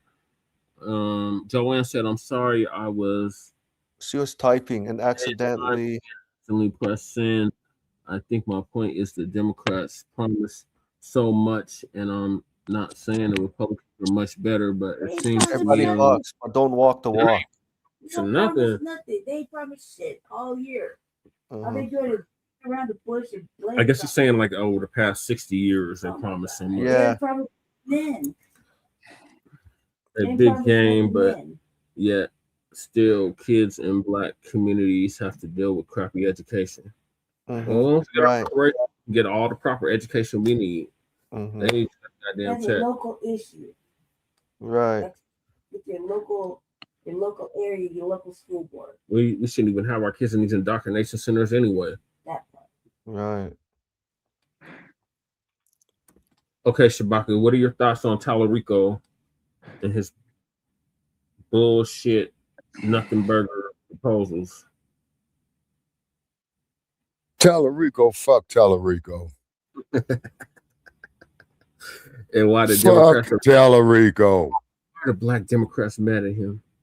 Yeah, well, let them the fuck get mad, man. Okay. Joy Bean says a big game, but yet still kids in Black communities have to deal with crappy education. Now that there's a very, very good point right there. They are dealing with crappy education. Well, we shouldn't have them in the public indoctrination centers in the first place, Shabaka. Exactly. That part. You know what I'm saying? Boy, and I just fried the goddamn cable wire, man. God damn it. And by the way, Jesse, I want to add too, Jesse Lay Sabaka. Yeah, go ahead, Michael. Sabaka. I want to add to, the reason why James Talarico is answering questions about reparations, because he understands that there's no way he's going to win the midterm elections without the Black vote. So he's making up he's actually compensating for what's that lady's name? Jasmine Crockett's loss. Yeah, he's overcompensating. Yeah. Going to go above and beyond, but he's talking like Corey Bussey. James Talarico is not talking about Black. Actually, sounds more like Brad. No. I'm not talking about with the accent. I'm talking about with the talking points. Oh yeah, talking points. Right. But you know what? I would be surprised if James Talarico talks with Black accent in the midterms to get Black voters to come out to vote for him. Lord, no, Michael, no. He needs to stay to his Hispanic. He just keeps doing what he's doing. And put him in the office anyway, and put him somewhere because Jasmine They Crockett ain't ain't gonna there. put him in. They're gonna put a Republican in. He's running against a We'll see. Republican. What happens. Who cares? I don't know. I don't follow. Yeah. You I know, also look- read that some Hispanics who voted for Senator James Corbin are now going to vote for James Talarico, the Hispanic Yeah, conservative. but he's pandering to them. He's pandering to them. He Right. ain't pandering to us. He ain't offering us a damn thing. Mm-hmm. Right. And what I was gonna say, yeah. So I was gonna say excuse me. So like I said, with James Talarico, I thought he's actually Italian. He doesn't look Hispanic to me. No, he's Hispanic. Oh, okay. He sounds more like Brad. That's why I ask. No, he's just one of them white passing Hispanics. White passing Hispanic. Got it. I remember. Do you remember that clip you showed us a couple of months ago when the white lady was being interviewed by CNN? And the CNN reporter asked the white woman, "Who are you gonna? Who if you had to vote, would you vote between?" She asked the white lady about voting between Jasmine Crockett and James Talarico, and the white lady said, "I love Jasmine Crockett so much, but you know what? Yeah, I remember gotta stick with James Talarico because he just reminds me of my son." Mm-hmm. Like the Karen talk. Yeah. Yeah, I remember that, Mike. That's like when what is her damn Ann Coulter told Vivek, I like he's not white, Vivek, but you're Indian. I'm not voting for you. Yeah. Does that remind you of Corton for Fresh Prince of Bel-Air? How Corton tries to. I'm not gonna vote for you. I like what you're talking about, though. Yeah, you remember from Fresh Prince of Bel-Air how Will Smith had to set Corton straight. Can you guys hear me? Radio check. We can hear. Clear. No feedback. Loud and clear, Shabbat. Loud and clear. But yeah. But you remember Will Smith had to set his cousin straight, Corton, about. Yeah, it does take a village to raise a child. Yes, that is very true. Yeah, it does, and that's very, very important. Joanne 7634. Please subscribe to the channel, YouTube channel of Frontline Black News and Genup One. Well, we got a system of racism and white supremacy that needs to be dismantled before we can treat each other better. Oh, yeah. We got a system that mistreats people based off of color. I hear myself echoing. Right. Okay, you might be. Oh, go ahead, Sabaka. Okay, you might be too close to the computer, brother Che. No, it's not that. Okay, it's gone now. Okay. It's probably somebody spying in on us, man. I wouldn't be surprised. I don't put shit past these motherfuckers, man. Like when the calls are being recorded. Oh, okay. Probably is. No, when you have a phone call and you can hear it in the background. Then that's the third party in that conversation. Yeah. Hey, Jess, would you be surprised if Friday Jones came on your live stream? What would you say to her? I would say continue to push for the direct lineage cash payment reparations and stop being a Democratic shield. But what she says to you, Jesse, I'm independent just like you. What's your response to her?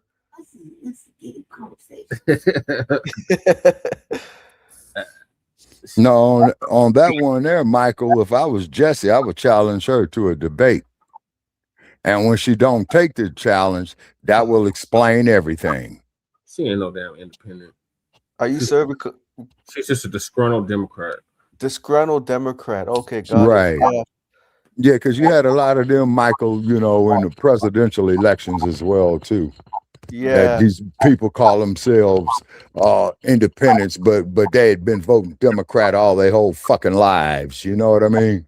Yeah. Right. I understand. And by the way, FYI, Friday Jones supported Cornel West in 2024. I know she did. Yep, and I was really surprised he didn't press hard on Cornel West's reparative policies. He kept it up, Michael. He Huh? let me down. I was pulling for him, and he ended up changing the website up. Lord. Damn. That means, Jesse, that you was on the verge, or he felt that you was on the verge of exposing his ass. Yeah. But I still respect Dr. Cornel West, but I just don't fuck with him like I used to, because he used to do a show called fuck, what was that? Not nothing to do with the reparations, but it was a show that he had. And the feds is taking pictures. Yeah.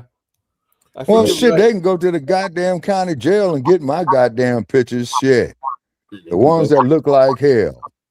They can go to Denver County and Arapahoe County, and El Paso County, and any other county I've been locked up in. Damn, man. A video of the other day where this white Karen tried to get this black family arrested for having. Oh yeah, I did see that. For having a barbecue at the park, but I'd be willing to bet. Oakland, California. Another. Wait a minute. Is that Barbecue Becky? Another Barbecue Becky. Yeah. Oh shit. You know, Barbecue Becky's jealous that nobody wants to come to her cookout because she doesn't know. No, Barbecue Becky got the fuck ran off of Lake Merritt. I know that because she's gonna sit up there and call the Oakland police. Well, they don't have no permits, so the whole black community went out there with their barbecue pits, their records, their sounds, and they said, "Tell that stinking bitch to come back up here. We got something for her ass." She didn't want none.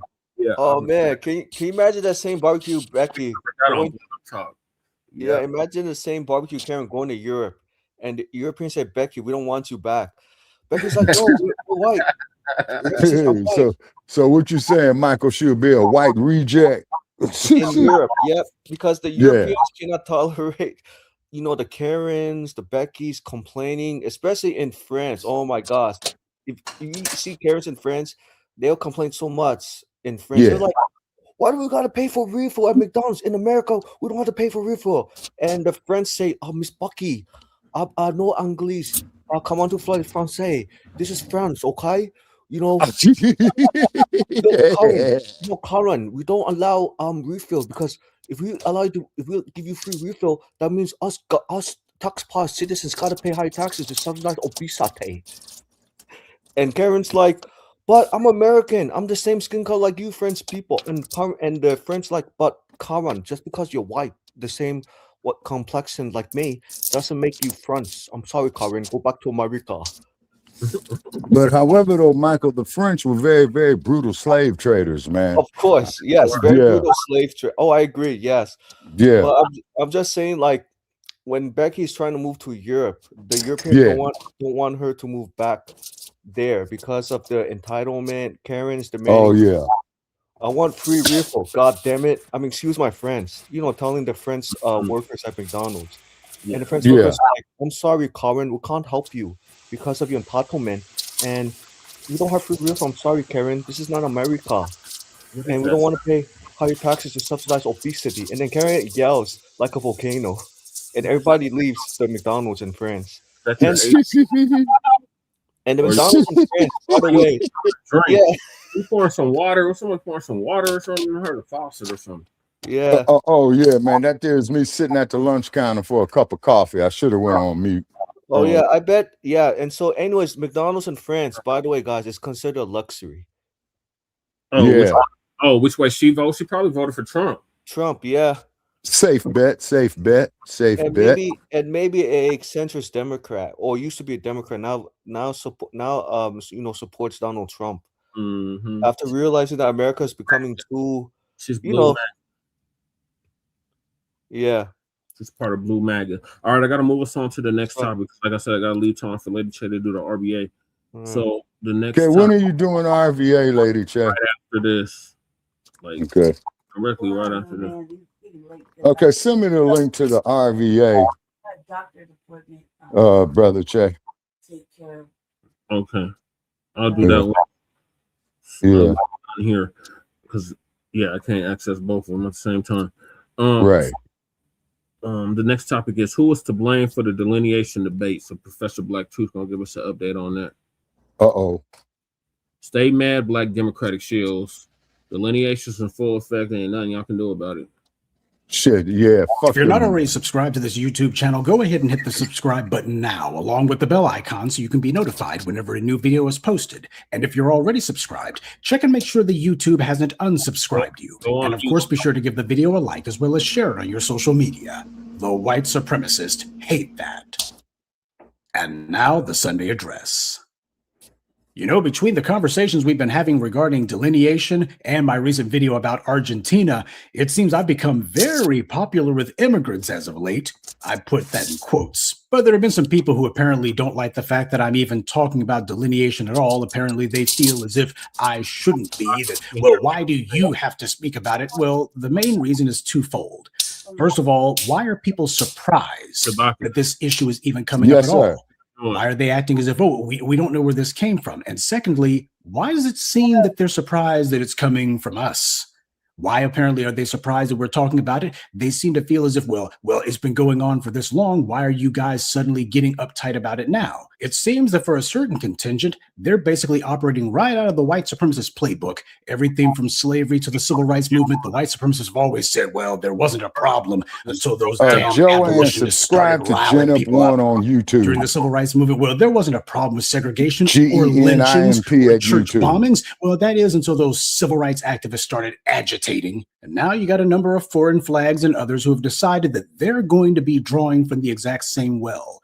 They're going to be recycling those talking points. Well, they're going to get the exact same results. Instead of trying to call yourself asking foundational Black Americans, why is there delineation going on? You need to be asking the Africans and the Caribbeans about that, because we've already answered the question 1,000 times over. It is not our behavior or our stance that's the problem. We are finally deciding that we're no longer going to be on a treadmill anymore. Sooner or later, there was going to have to be resolution, and this is what it looks like. Foundational Black Americans tried for a century to create real and lasting ties with Africa in particular. But what the Africans wanted was just a fast way to expedite fleeing to the US. Meanwhile, foundational Black Americans were trying to get to Africa and talking with the brothers and sisters there and talking about building. That's what Black Americans were talking about. But the problem is there seemed to be some sort of fundamental offense that took place when foundational Black Americans showed up and started saying, hey, we should be building together. Apparently, that was offensive to people on some level or another. And when it came to coming to the United States, the interaction that a lot of these immigrants wanted was basically charity. That's what they were looking for. They weren't even thinking about building Africa up. We got to be honest about that. Meanwhile, foundational Black Americans, we weren't talking about charity. We were looking for someone who we could do business with. Every time Black Americans talked to the Africans, it was always about, hey, we're fighting just to be able to get some land that doesn't get firebombed by the KKK. You guys have got lots of land, but no skills. We've got skills, but no land. It seems like this is a natural union that should take place. Foundational Black Americans were looking for someone to do business with. We were talking about how the world we could put our heads together and make things happen on a business level. And then the Africans wouldn't need charity. They wouldn't need to be dependent on the IMF, the World Bank, or any other gang of white supremacist crooks wearing suits. Right. That's what we were interested in. That's what the entire dialogue, from the Pan-Africanists through the Civil Rights Movement, through the Black Power Movement, to the post-Black Power Movement, and whatever you want to call the early 21st century, that's what all of it was about. If you talk to a lot of the folks who are saying things about delineation now, I call the early Africa, 21st century the century of the brain dead. dead. Do business with Africans. They didn't go there as the representatives for some white corporation. They didn't go there to try to see what they could get out of Africa. Let's exploit the place. They were trying to set up business ties for mutual gain. But unfortunately, it turns out that is exactly the opposite of the culture there. I guess that's where the breakdown happened. We were bringing a culture that simply didn't exist there. We came to them respectfully. They didn't want that. When you look at literally every other ethnic and racial group in the United States, each of their embassies and many of their foreign businessmen connect with the local enclaves and populations in the US who come from those countries. And those foreign governments look for ways to get together with those immigrants from their groups and work together. They look for people who they can do business with. That's why every time you look up, you find some Chinese national or some Israeli national or some Russian national who's doing all kinds of dirt. Yeah, but look what they did to this cat they brought out here to the Super Bowl, Che. There's serious ties between these immigrants and their home countries. See, when these foreign governments look at the enclaves in the United States, the separate communities, they look for the ones that came from their home country, and that's who it is that they want to unite with and do business with. However, the process of these so-called African leaders coming to the US to unite with us and work with us, that never happened. Tragically, the opposite occurred. Now, you had some people I remember who wanted to know what I thought about the toppling of Venezuela by the Orange Man. Apparently, their issue was that they heard me say some favorable things about Hugo Chavez. Actually, what I was doing was just giving my opinion about the man. And while I am able to recognize and call out that you do have racial differences in places like Latin America, you got the Blanco ruling class, and basically they duplicated all that white supremacist crap there too. The reality, though, is that Hugo Chavez's support for Black Americans didn't really go much further than lip service. And that's the problem that I had with the man. That's why you never heard me mention him very much. My problem with him was the same problem that I got with a lot of other people. He wanted to give lip service and basically keep Black America at a distance. If this man truly wasn't a life and death situation, and we found out that he was, then the question is, why wasn't he trying to make serious ties? Notice how everybody tries to avoid doing that. No matter how desperate their situation may be, none of them ever says, you know what? There is an indigenous population in the United States who has been fighting white supremacy and fighting against the U.S.'s oppression and policy overreach for 500 years. These guys have been fighting. It seems like maybe we should be talking with these guys. Everybody looks and goes, oh no, we're not doing that. And the reason why is, no matter what they may say publicly, at the end of the day, everybody is still trying to find a comfortable place under white supremacy. No. We are the only ones actually trying to fight it, and they see that. And they understand, well, if we call ourselves making common cause with those foundational Black Americans, that's a formal declaration of war against white supremacy. And what that means is, well, those International Monetary Fund dollars and the little old charity that we get from this or that white NGO is going to dry up. Well, we're not going to have that. So doing a photo op and giving some vague, empty talk about how Latinos have African ancestry, that doesn't impress me. Alexandria Ocasio-Horseface did the exact same thing, you'll recall. And then she gave us her butt to kiss when it came time for her to go run for Congress and start demanding things. She went out of her way to prioritize everybody else, starting with illegal aliens. Foundational Black Americans weren't even an afterthought to her. See, whenever you got these people, particularly immigrants from south of the border, oh, they'll go ahead and say, well, oh, yeah, we got a little bit of African ancestry. They do that basically as a bulletproof shield to ward off any accusation of anti-Black racism. That way, whenever they start doing all their anti-Black garbage, they can say, well, you can't say that I'm racist. I mean, see, I admit that there probably was an African in my ancestry way, way, way back when. So now you can't call me racist. That's all that it meant to her. It's just a rhetorical shield that they can use to make sure that you're not able to call them out on their dirt. And the problem is, to an extent, Hugo Chavez basically had a similar conceit. It wasn't the same, obviously. But the truth was, if somebody's only giving lip service, that's no service at all. You can keep your phony sympathy and your pretend camaraderie. We're past all that now. What matters today is tangibles. Who's coming to us talking about money and resources? Africa has spent decades throwing open the doors to every single group of invaders and colonizers who's ever come down the pike. And even today, they're rolling out the red carpet for Red China and Russia, two countries with a solid track record of violent colonization and using any means to subvert populations who they want to rule over. And yet all the Africans have done in regards to us is repeat lies about how Black Americans are somehow beneath them. Now, I'm going to preface this next part by saying that I fully recognize that we have some on-code immigrant family here. We should not forget about them. And by the way, yes, I did use the word family. Get over it. When somebody is your brother or sister in arms, then that's supposed to mean something. Unless you think that I should have more respect for the likes of Clarence Thomas or David Clark simply because of their family tree. This is what makes these kind of conversations a bit touchy, but we have to be honest about how things came to this point. That's the entire reason delineation happened. It didn't happen overnight, and it wasn't for lack of trying on our part either. The main reason that delineation has occurred is because we got tired. No, not just with white supremacist fatigue, but Pan-African fatigue, chasing a mirage. You can't have an alliance of one, and that was the entire problem. Foundational Black Americans saw the plight of Africa and the Caribbean, and we wanted to help. And we wanted to start by getting people on code. We wanted to go ahead and obliterate the stupid tribalism that had crippled Africa and has undermined the Caribbean since forever. The entire reason that we were able to unite here and actually get things done as a group was precisely because we didn't practice any sort of tribalism. But we couldn't get everybody else to see that. We were the only ones who genuinely wanted to see these places rise. We didn't just want to talk about Black empowerment as some sort of localized American phenomenon. We wanted Black power worldwide for everyone. We believed in it, and it was a goal worth pursuing. And by the way, I have no regrets about that effort. I felt fine about it then, still feel fine about it now. But ultimately, we had to accept that the Africans in the Caribbean didn't actually want empowerment. Sure, some of them do, but the problem is not enough of them do. They're still looking for a comfortable place under white supremacy, even after all these centuries. The only thing they actually wanted was just for Massa to stop hitting them with that whip.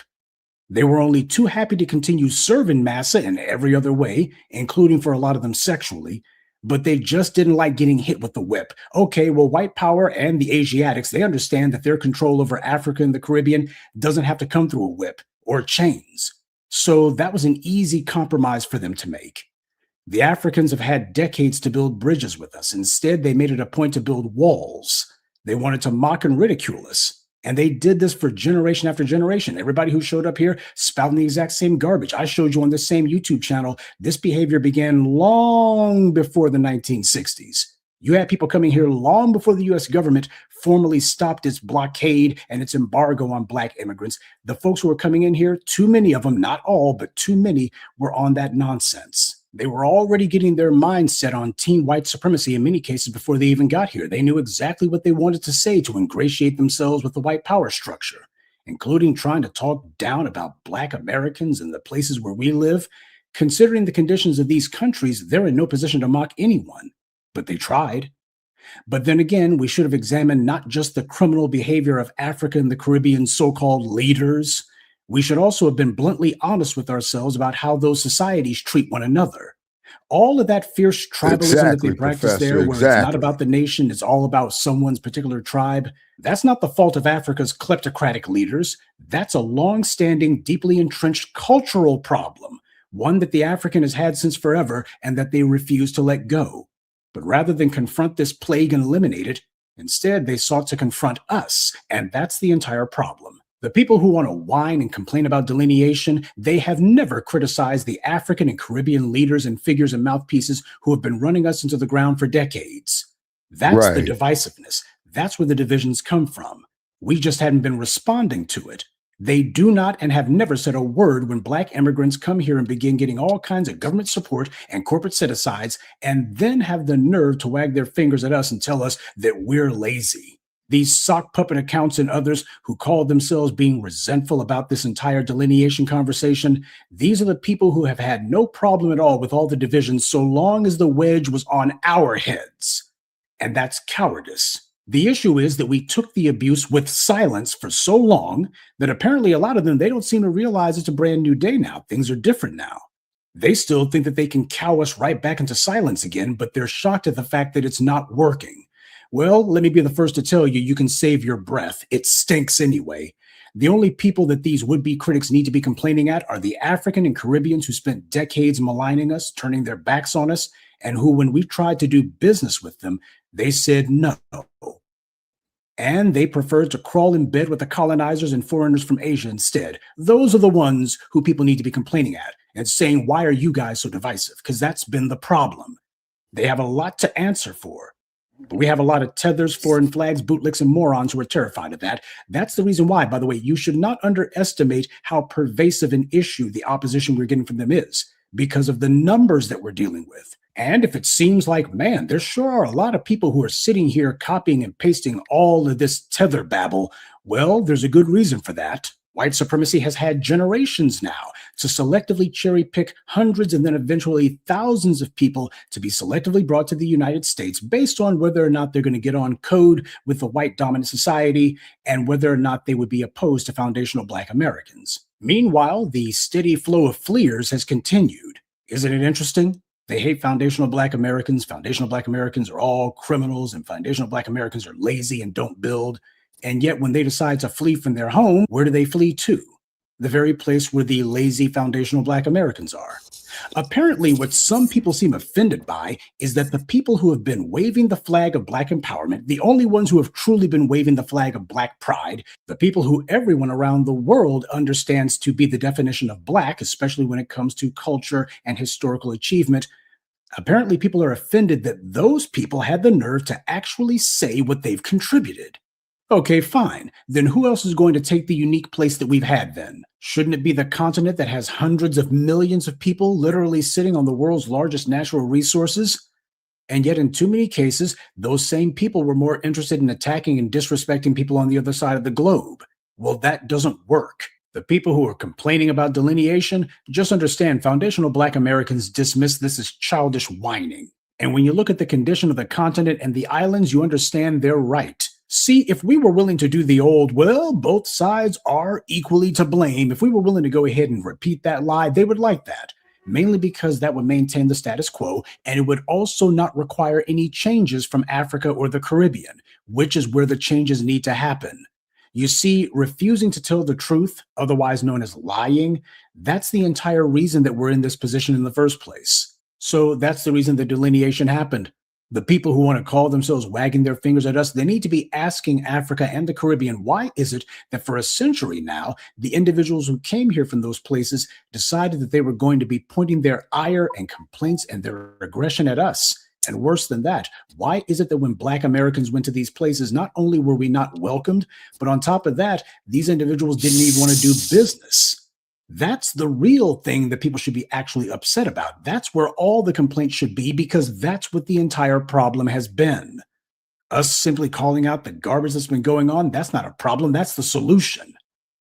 Africa is not our enemy, neither is the Caribbean, and nobody said that either place is. What we've said is they haven't been acting as friends, much less family, and we have to have clarity on that. But unfortunately, you've had a lot of people who have been able to get on white supremacy's good side, or so they thought. And as far as they were concerned, well, we're going to keep opposing you guys, and white supremacy is going to keep feeding us. They're going to go ahead and keep letting folks in here because they like what we say. You know, we're getting over on everyone. No, you don't. You don't win the game of white supremacy. If the people pretending to be offended at delineation looked at how the populations of these places treat one another, they would actually be agreeing with us. But that's the problem, isn't it? They've refused to look at the behavior that's been going on there. You see, it's very easy to point the dirty end of the stick at foundational Black Americans because we accepted the abuse in silence for so long, and because they think that they've got the backing of the white powers that be. But now that it turns out that the folks who have been quiet are starting to speak up for themselves, and white supremacy is done playing nice with the people who thought that they would be its tools, now all of a sudden they want to cry foul. Well, it's a little bit too late for that. Africa and the Caribbean needs to change the way that it treats Black people, starting with their own. And then after they finally decide that they can show some respect for Blackness and that they want to put Black on a pedestal and to empower it, to finally live up to the rhetoric that they've been saying, to make those places into places that people want to flee to instead of flee from. And if they come to us with respect, not just for what we've done, but also for what we could do together, then we will finally have the beginning of a change that could be meaningful. But until then, the right thing to do is to go ahead and draw the line between the people who actually want Black empowerment and the ones who are still trying to find a comfortable place under oppression. Good evening, and be one. I'd like to take a moment to mention some of our contributors: Derek Williams, Richard Allen Lovell, Darren Nooks, Sakina Collins, and Jesse Good. Salute to them, and thank you to everyone for listening, liking, and sharing this message. Black empowerment only exists because of you. I so thought he was gonna say my name. What are your thoughts, Shabaka? With the professor? Okay, well, he's speaking right, man, on these African tethers. You know, the ones here that want to come take, you know, just like we reviewed the video a couple of years back. So we have to be self-sufficient, you see, here in the United States. I'm talking about us strictly here in the United States. We have to be self-sufficient. And hopefully, Brother Che, that when you get my age, man, then we can make the power shift. You know what I mean? Yeah, well, they got to get on code in the diaspora, Shabaka, in order for that to. Well, of course, you get no argument from me on that. What are your thoughts, Michael? My thoughts are, Professor Black too is speaking truth. You know what I mean? He's always 100% accurate. And he also understands that, white supremacy is very global. And unfortunately, most Africans, for some reason, white Africans don't see that anti-Black. Because of neocolonialism, Michael. Right. Because of neocolonialism. Yes, right. And also, I noticed too, right, in the comments, right? You know what? I think what Professor Black was trying to mention is that, FBAs and non-FBAs, right? Want to be FBA's friends when times are good, but when times are tough, they don't want to be their friends. Yep. Right. Mm-hmm. Yeah. For me, I will say this. I'm let's just say I'm a facilitator, a backup, pass rusher who makes sure that FBA's get, limits-based cash pay reparations, other Mm-hmm. tangibles, the one who causes a fumble, right? Yeah. And then I tell the FBA is run, move the ball, go for the touchdown. I got you guys covered. You know what I mean? Right. Mm-hmm. Yeah, just how like when the offensive lineman tells a running back, go ahead, go, run, go ahead, we got you covered. Mm-hmm. What are your Yeah. thoughts, Lady J? Well, everybody now in their own country is doing the same thing we're doing, which is keeping out immigrants. And so once everybody gets their home back in the way they want, they'll come back around. But by then it'll be too late because everybody showed their ass. So we're still gonna be here doing the same old FBA fucking two-step. And everybody else still wanna be black when it's convenient. And when it's fucking upsetting and all hell's breaking loose, they want to be the first motherfuckers on the way out. Do not want to live how it is out at FBA. As much shit as they talk about, they can't make it, they can't handle it. So it's better just to stop where you're at. Because we're heading into a new wave of things, It's been a new day, so Khalifa says hi, everyone. Just like Hey, Khalifa. Hey, hi, Khalifa. How you doing? Yeah. Hey, Jesse. I like how you say the meow. Hey, Jesse. I bet you say, Jesse. I bet you could say. Imagine you say meow to Karens and Becky. How would they react? It finally laugh. I mean, to get them to get out the way. You know what I mean? Well, they care more about pets anyway. Right. Yeah, but I was just saying, the Africans. I think it's time to take cues from the FBAs and start, repairing the home country and not really leaving, like what Philip Scott said, and several FA YouTubers, and plus the African continent. They got a lot of rich resources. So if I were the Africans, Oh yeah, they do.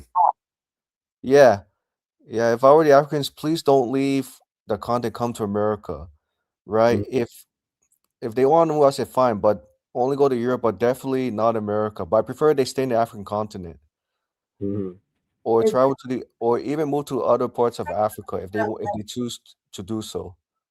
I think that if they stay there, not because it's not okay to come over, but if they stay there and kick out all the colonizers and shit, then they have a chance to protect what they have left, and hopefully they've been gaining, contacts to where they can sell whatever they need to sell to bring up their country's betterment. So they can, they got a lot of resources. They don't have to sell it to the Russians. They don't have to sell it to the Asians. They don't have to sell it to the whites.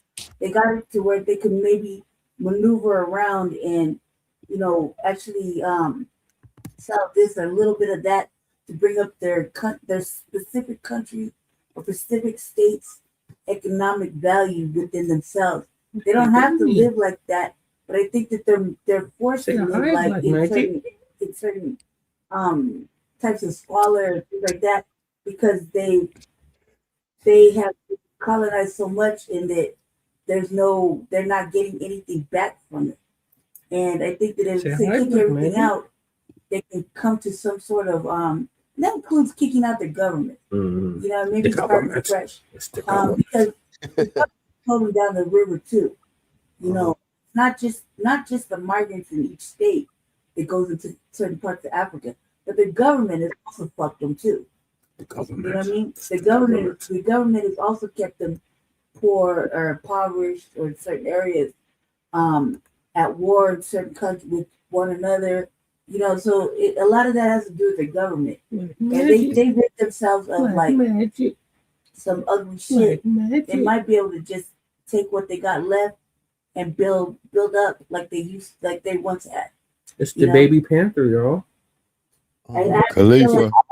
Great. No black magic. But they gotta.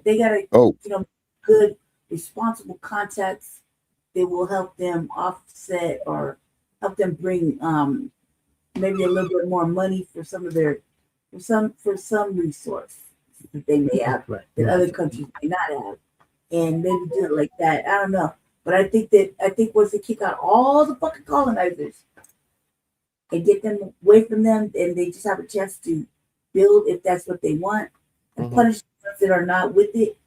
I think that they can have a chance. They have a chance in each area to really build and do better things because there's a lot of creativity and economic growth that can happen if they're left alone, and not being constantly pilferaged.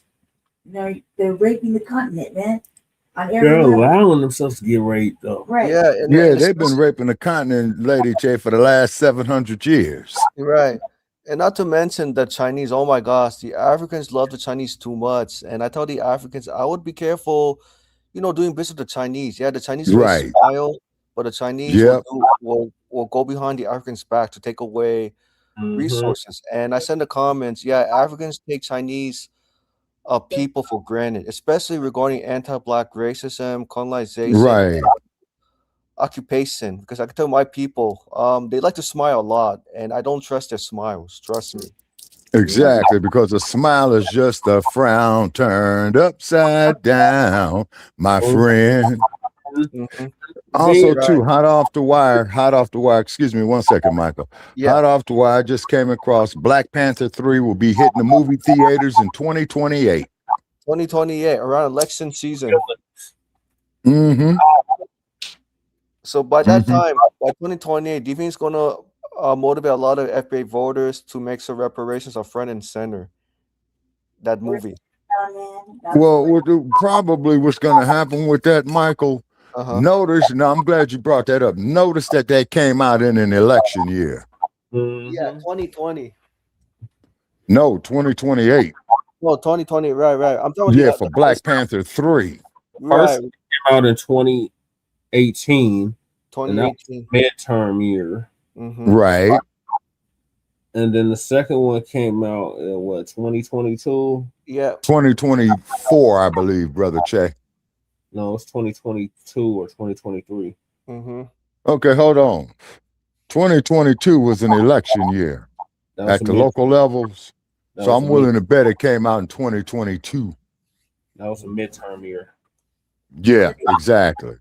And from what I understand about the plot, if you saw Black Panther 2, where Syria was on the beach of when she was in Haiti and her sister-in-law came up there with King T'Challa's son, he's going to inherit the throne. It's not going to go to Syria. It's going to go to King T'Challa's son. And they celebrate T'Challa after he made his nephew an orphan. Yeah. Yeah. We knew he had a child. She left, remember? That's how it goes. We knew she had a kid. There was together. No, she had the child by Chadwick Boseman, King T'Challa. Nobody knew that the kid was born until the second episode, to the second season, installment. Yeah. Remember, she wanted to, but she kind of just like was doing her own thing. You just trying to get back the love and shit too. The first one, remember? Yeah. Hey, lady Che, you're gonna like what President Trump is doing in the chat. What's that? President Donald Trump's push to build data centers for the U.S. military, Carlyle Groups and Cyrus One. Oh my God, that's yeah. Oh man, for the Carlyle Group.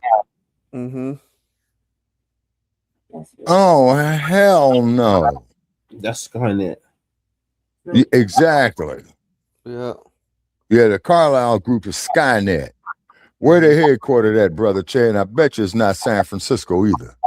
We got Sister Val in the building. Let me look at Hey, Sister Val, how you doing? Hey, Sister Val, how you be? I'm on 2 phones, and I'm doing tonight's episode with shoestrings and bubble gum. That's what I'm trying. All right, I got to move on to the next topic, and that is Yo, Sabaka. Yeah. The Raiders signed Jamal Thomas Williamson to a Yeah, I saw that in the newspaper. Yep.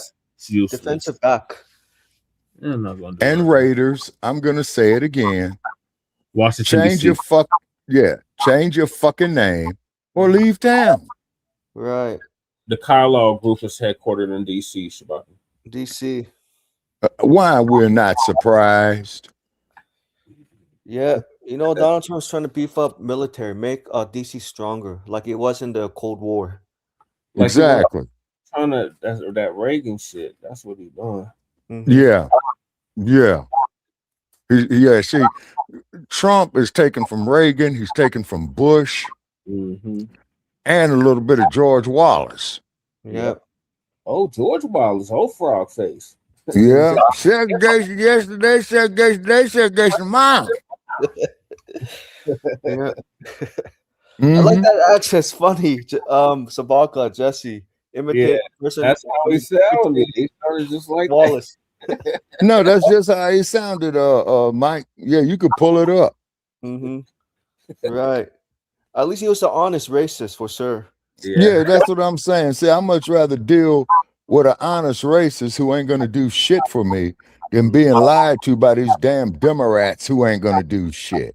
Right. AOC, she needs to stop what she's gonna try to do. Can you imagine Kamala Harris and AOC on the same Democratic ticket? Oh God, Lord! I can't Exactly. imagine. I can't imagine. Man, AOC. that there is a political venture that is destined to fail. Yep. Right. And I came, especially AOC, speaking of Blackson, I was really surprised when she said, we gotta eat crackers in the South, oatmeal, gumbo. I'm not black. I have African black, but I'm not black. Me no black. Right. Right. Man, when you say that, you sound like a crow. That's so funny. That's how she sounded. Me no black. Black? Yeah, that's just how that no good thing sounded. You know what I'm saying? And I told her, because wasn't we on her live YouTube too, Jesse? Wait, AOC's live stream? No, not AOC. But sounding like that tether who says, I'm just here to take. Lord. Yeah, the one from Uganda. Yeah. I ain't coming here to build with you. I can take. I think you're talking about. Phil Scott mentioned her. Yeah. And so what they need to do is go in and deport her ass, because I wouldn't give her a cup of piss out here in this 115-degree heat. For all we know, she already got deported, Shabaka. But moving along, Cameron from Dipset, he's getting on code with the delineation. He said he's not no African American. I don't blame him. Cameron rejects the term African American. African, I love my Africans. Salute. They don't fuck with us like that. They say we Yankees. Y'all ain't no Africans. I'm just telling you how it go. Why when we go to the Olympics, you know, Floyd pointed, why when we go to the Olympics and a black man go to the Olympics, they be like, the American. So why is it African there already? It's in the name already. African American. No, they don't say that at the Olympics. They say American. They don't say African American because it's I didn't do what you got to do is smack that motherfucker upside his head and educate his ass. They just say American. That's what the fuck I do. You know what I'm saying? If we African, I'd fire on one of them motherfuckers so goddamn quick, man, and make his head spin. What's wrong with being African? No, hold on. He's talking about when they announced the players, when they announced the Olympics, and they say we got an American. They don't say we got a black American. They don't say we got an African American. They say it's American. They represent for America. That's what they say. It's like if it's African, they say, oh, he's representing France. He's representing for Spain. He's representing for whatever nation. Yeah, that's Portugal, England. That's what he's referring to. Ain't nothing wrong with being African. It's just that I'm not African. I was born in America. Yeah, man, take your So black ass to you're Los black. Angeles, man. They'll get your mind right. Yeah, I'm black. And I'm gonna say that again and again and again. To say that again and again and again all you want. These tethers, when they get pulled over by the LAPD, they say don't treat me like the FBAs. We got a whole video of them getting pulled over by the LAPD, the lap dogs, Shabaka, that you're always talking about. And when they get pulled over by them, they say, don't treat me like them FBAs. And what the lap dogs tell them? Besides, shut the fuck up. Regardless of what they tell them, that's what they say, Shabaki. Okay, I understand that, Brother Che. But what is the LAPD's response to that? I already know it. Their response is, get in the car, nigga. That's their response. Right. And like you say, man, and like you say, Brother Che, you never must flee or fight, you know what I'm saying, and go to court and take your chances. You know what I'm saying? And that was Messy Jesse Jackson that brought us that term African American. We were not identifying ourselves as no African American. Okay, hold on, Brother Che. Let me turn back some files in my mind. Hold on, Sparky. Let me finish my thought. We were not identifying ourselves as African American. I never resonated with that term. No, we were defining ourselves as black. Exactly. Not African American. That was brought to us by Jesse Jackson.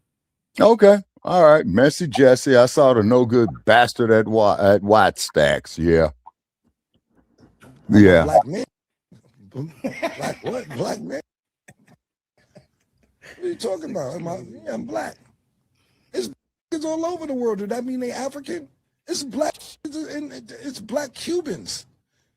Who were brought there by the slave trade. Irregardless, Shabaka, do you call them Africans? Do they identify?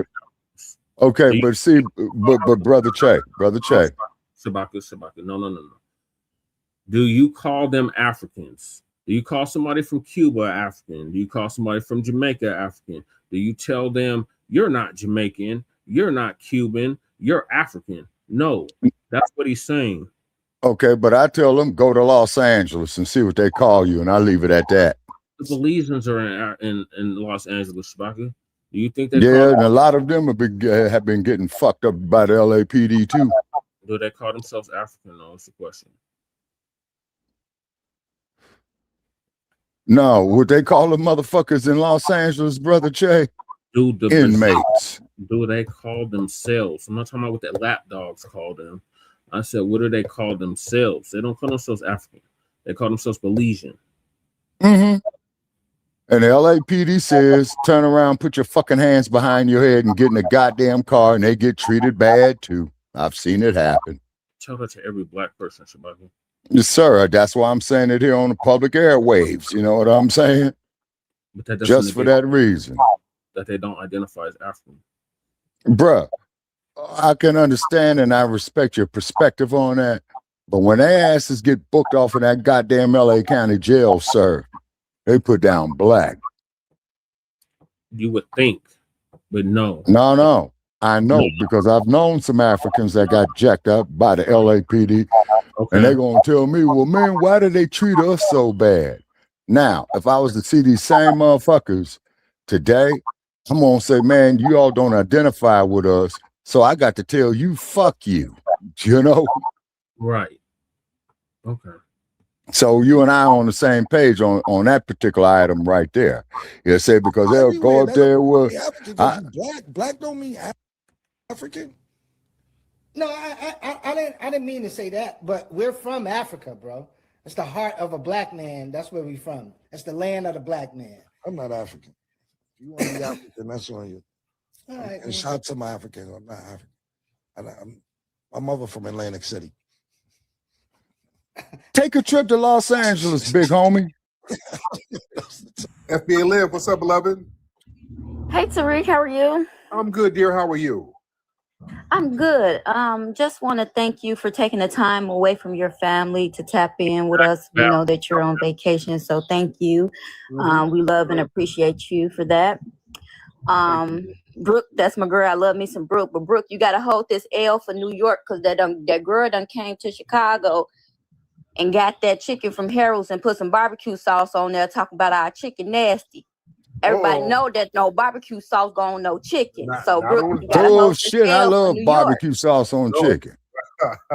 But getting into New York's business, I'm gonna get into New York business a little bit. So there's a clip of the rapper Cameron going around, basically still standing on Lineage business as he's been doing for the past few years, saying that he's not African and that one of his co-hosts went over to Africa for a little vacation or whatever, came back here, told him that the people in Africa stink, they dirty, they this, that, and the third. Now, that's, public information. We all know that, you see what I'm saying? We all got social media, see the videos. My issue is that the Vic Manson rapper, The Tether, he's tried to single out Cameron for saying what he was saying. And it's like, you can't fault that man for claiming his lineage, because he's like, my mama from Jersey, we ain't from no Africa. And it's just like the delineation movement is really whooping on them so bad that they're finding anything to hoot and holler about. And it's like, okay, what are we doing here? Because he's saying, oh, you guys are just gonna go with the 500 years of history here in America and negate the 2,900 years of it. I'm like, boy, what are you talking about? America was probably formed 250 years ago, but this land is older than 500 years ago. And most of us don't have African lineage. It's just that, like, you can't get mad at people because now we are now seeing exactly who we are and we refuse to back down on it. It's just like, it's you trying to compare apples to oranges and there's no comparison. And then, I voice my opinion on the comment.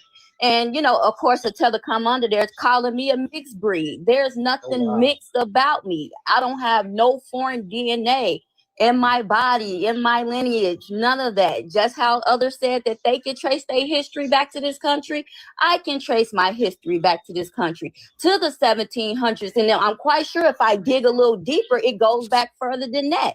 So we are over 500 years old here, and they just need to stop that lame old rhetoric of that we are all from Africa, and we are not. And it's just that, like it, love it, hate us for saying it, it is what it is. We are not from Africa, and we ain't been over there in over 500 years. So why Just speak for yourself, lady. an identity on us that don't belong to us? And I'm just gonna land it at that. Enjoy your vacation, Tariq. Thank you so much, Miss Liz. I guess we really live in the building. Oh, all that noise. Yaz. Yo, Yaz. Yo, what's going on? Good Black. Hey, What's up, Che. yeah, you good, brother? Oh yeah, I'm good over here. First off, I want to tell you thank you. The Mac Within had me as a monster in high school, so I greatly appreciate you putting that book out at a time. Shabaka, what's on? Okay, all right, man. I'm gonna call it a night, man. Shit, I'm beat. Okay, Shabaka, thank you for joining us. All right, thank you for having me. Okay, you all too. All right, Val. All right, Michael. Okay, Lady J. All right, y'all have a good one. Okay. All right. I needed it. Yes, sir. And then I also wanted to ask you, basically you out there in Japan, have you seen any of the that lowrider culture out there that they kind of attribute to the Mexicans? No, I haven't seen that yet. But I'm still traveling around and going all around, so I'm gonna look into that. I want to go over to the little hip hop area that they said they got, but I've not seen that. EW3. You gotta give threes up. EW3, because you had a lot of noise going on. All right, EW3 ain't saying nothing.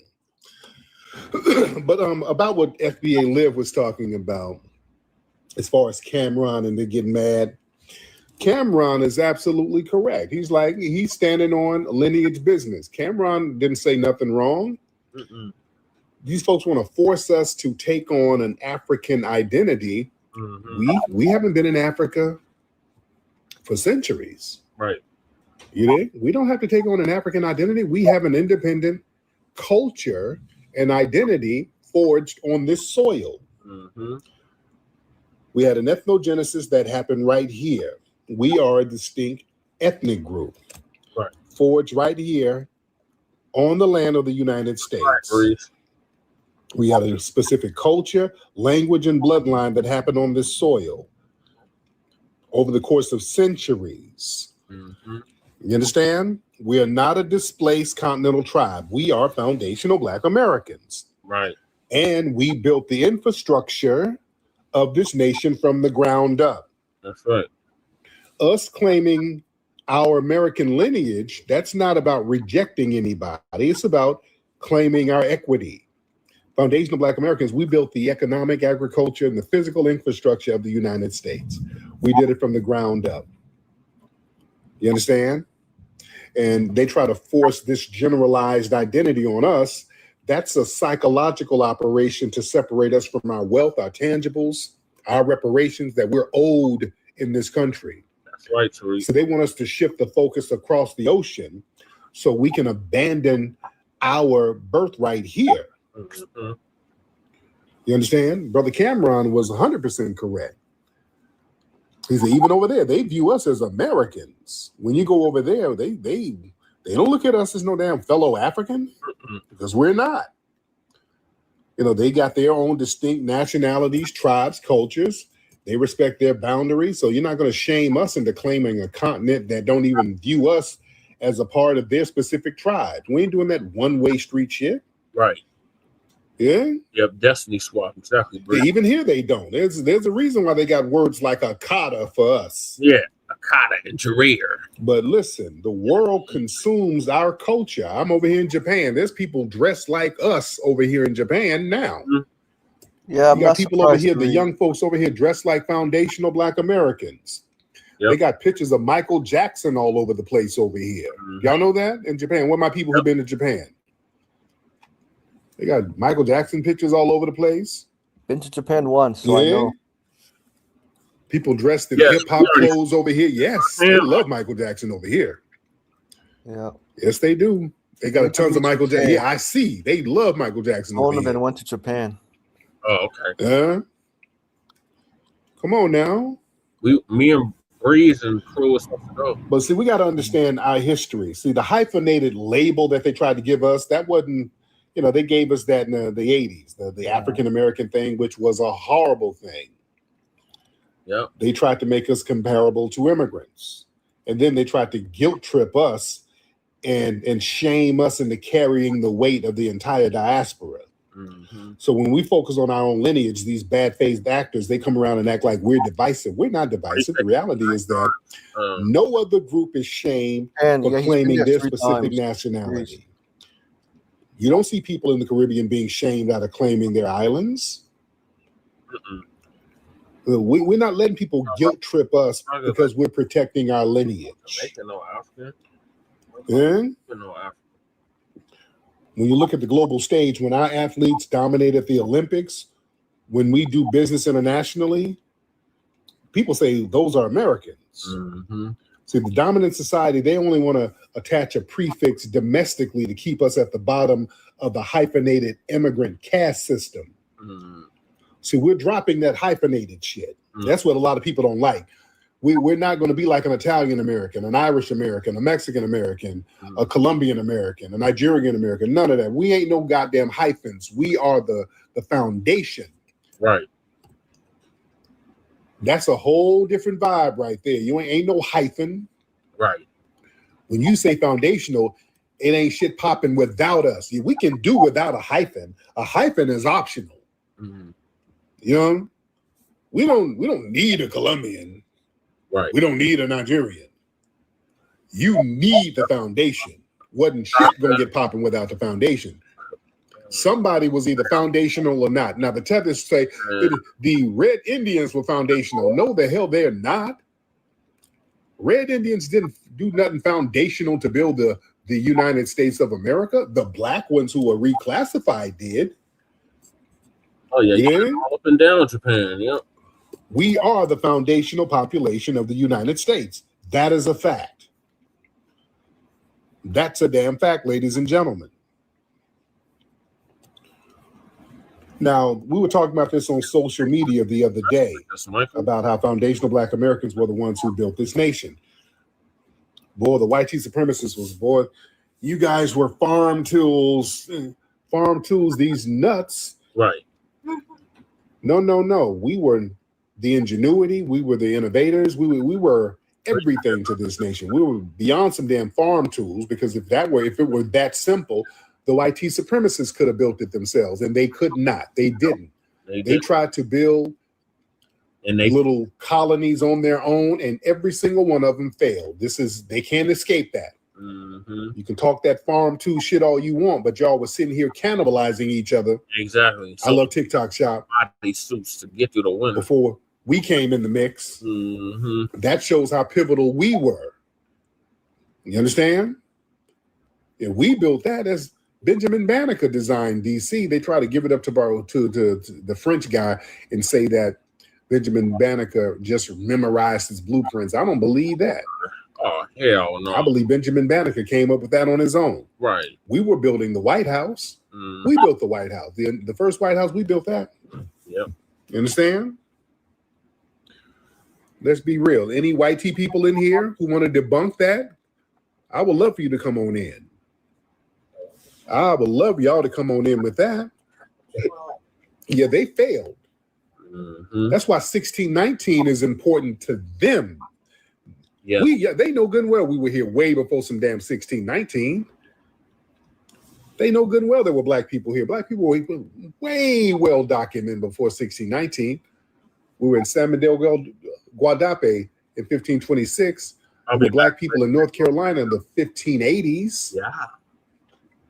You had Estevanico, who was a black Moor, who was really the person trekking and documenting a lot of the different areas in the continental area of North America. It was a black man doing that. He was leading the few Spanish who survived. Put us in anime, exactly. You did?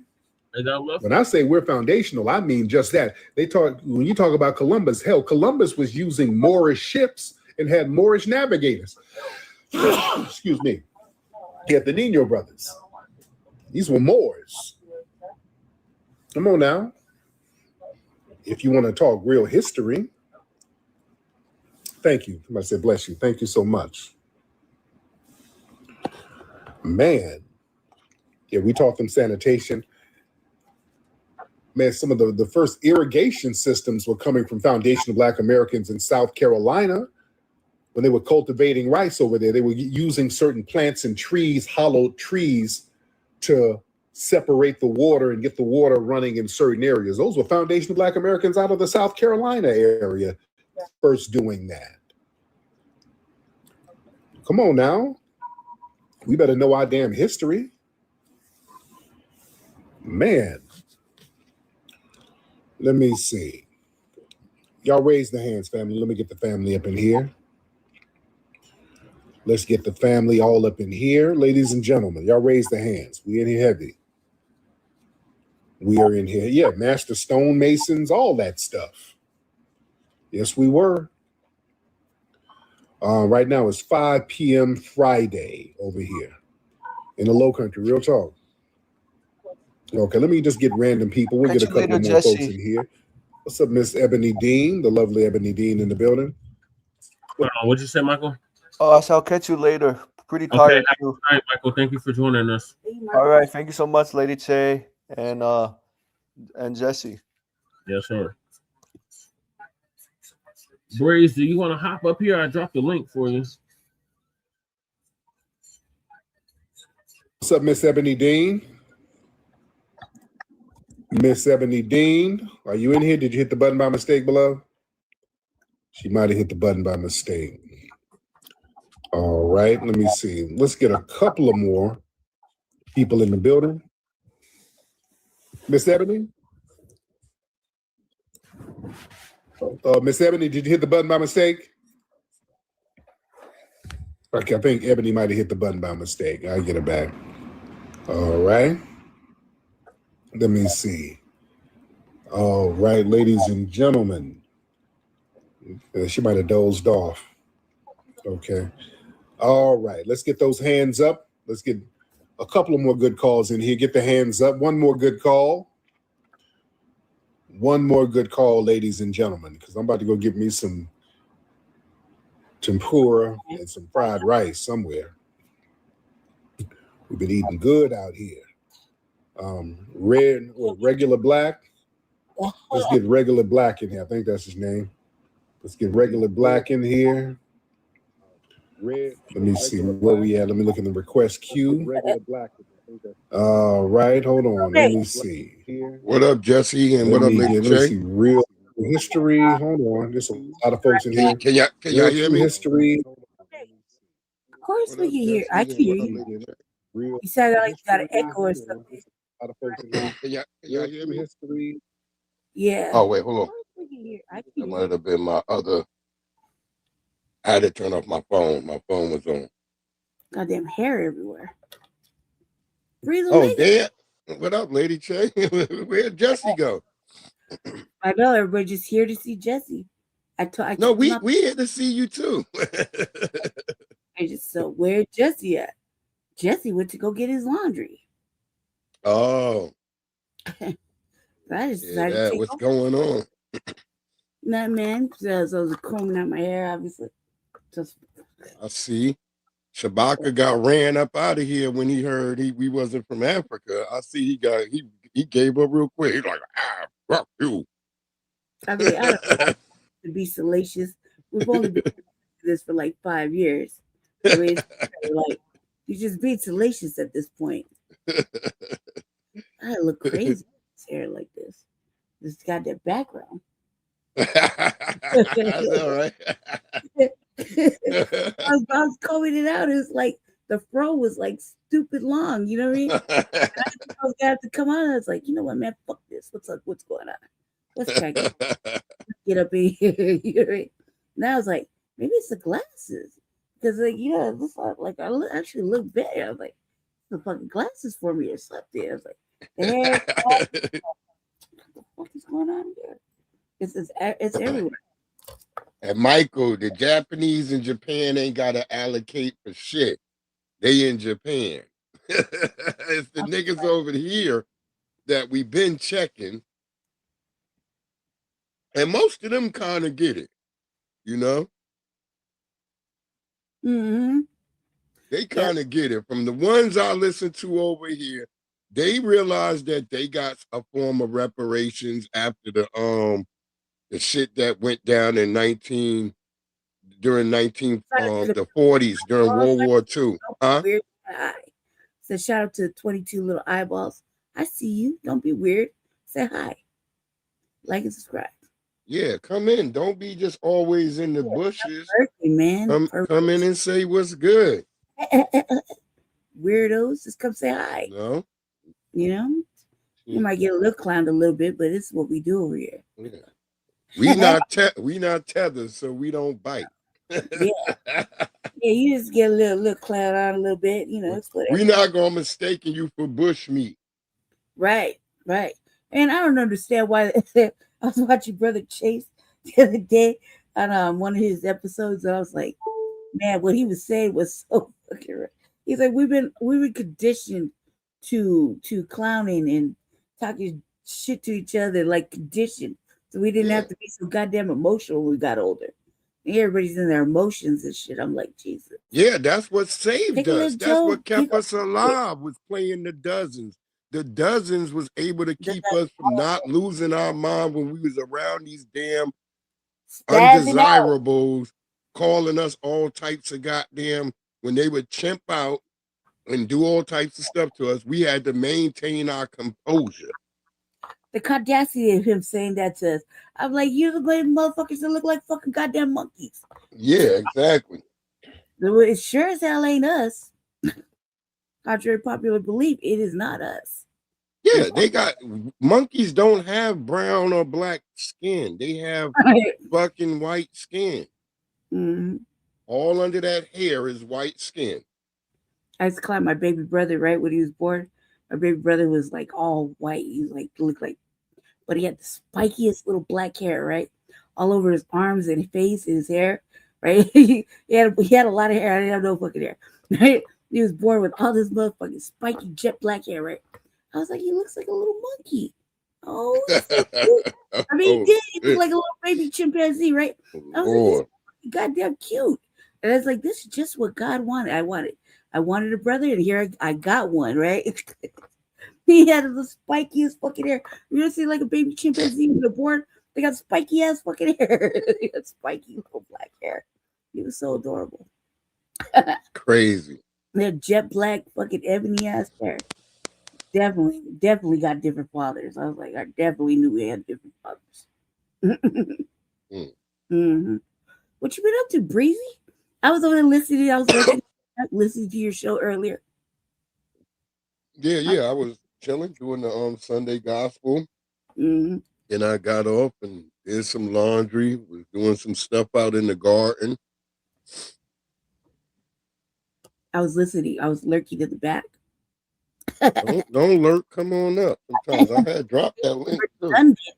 It was redundant because Jesse was in the chat. Jesse was in there, so I was sitting in the same. Okay. So I felt like it was kind of stupid to be both chatting. Well, one person, I was like, man, we're just both in here at the same time.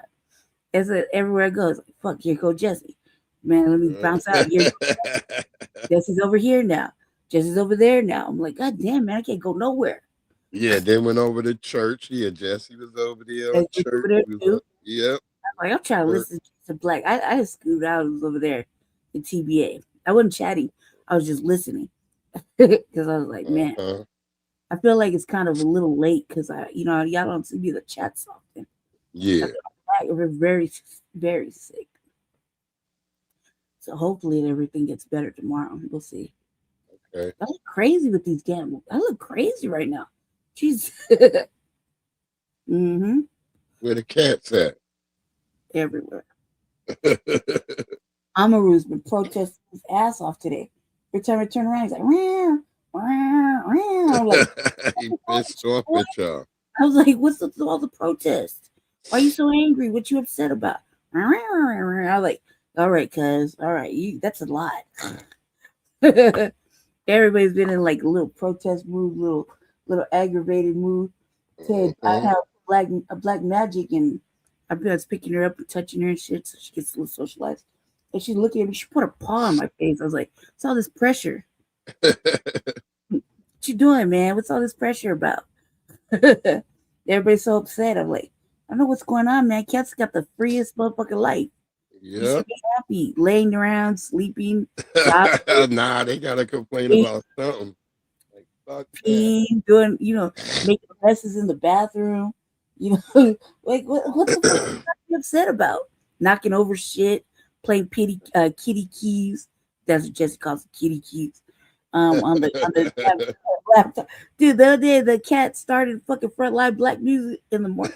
I'm like, doing a show. I just started yelling out. You fucking doing a show? Are you serious? He's over asleep in the back. If it was fucking Khalifa, it had to start Frontline Black news. Yeah, like, yeah, man. She just wanted to hear some Frontline Black news. Okay, all right, I get it. I decided to hold it down real quick, chop it up with y'all before he gets back, and then I'm gonna scoot back into the darkness. Word up. I was supposed to do an RBA today, but you chilling.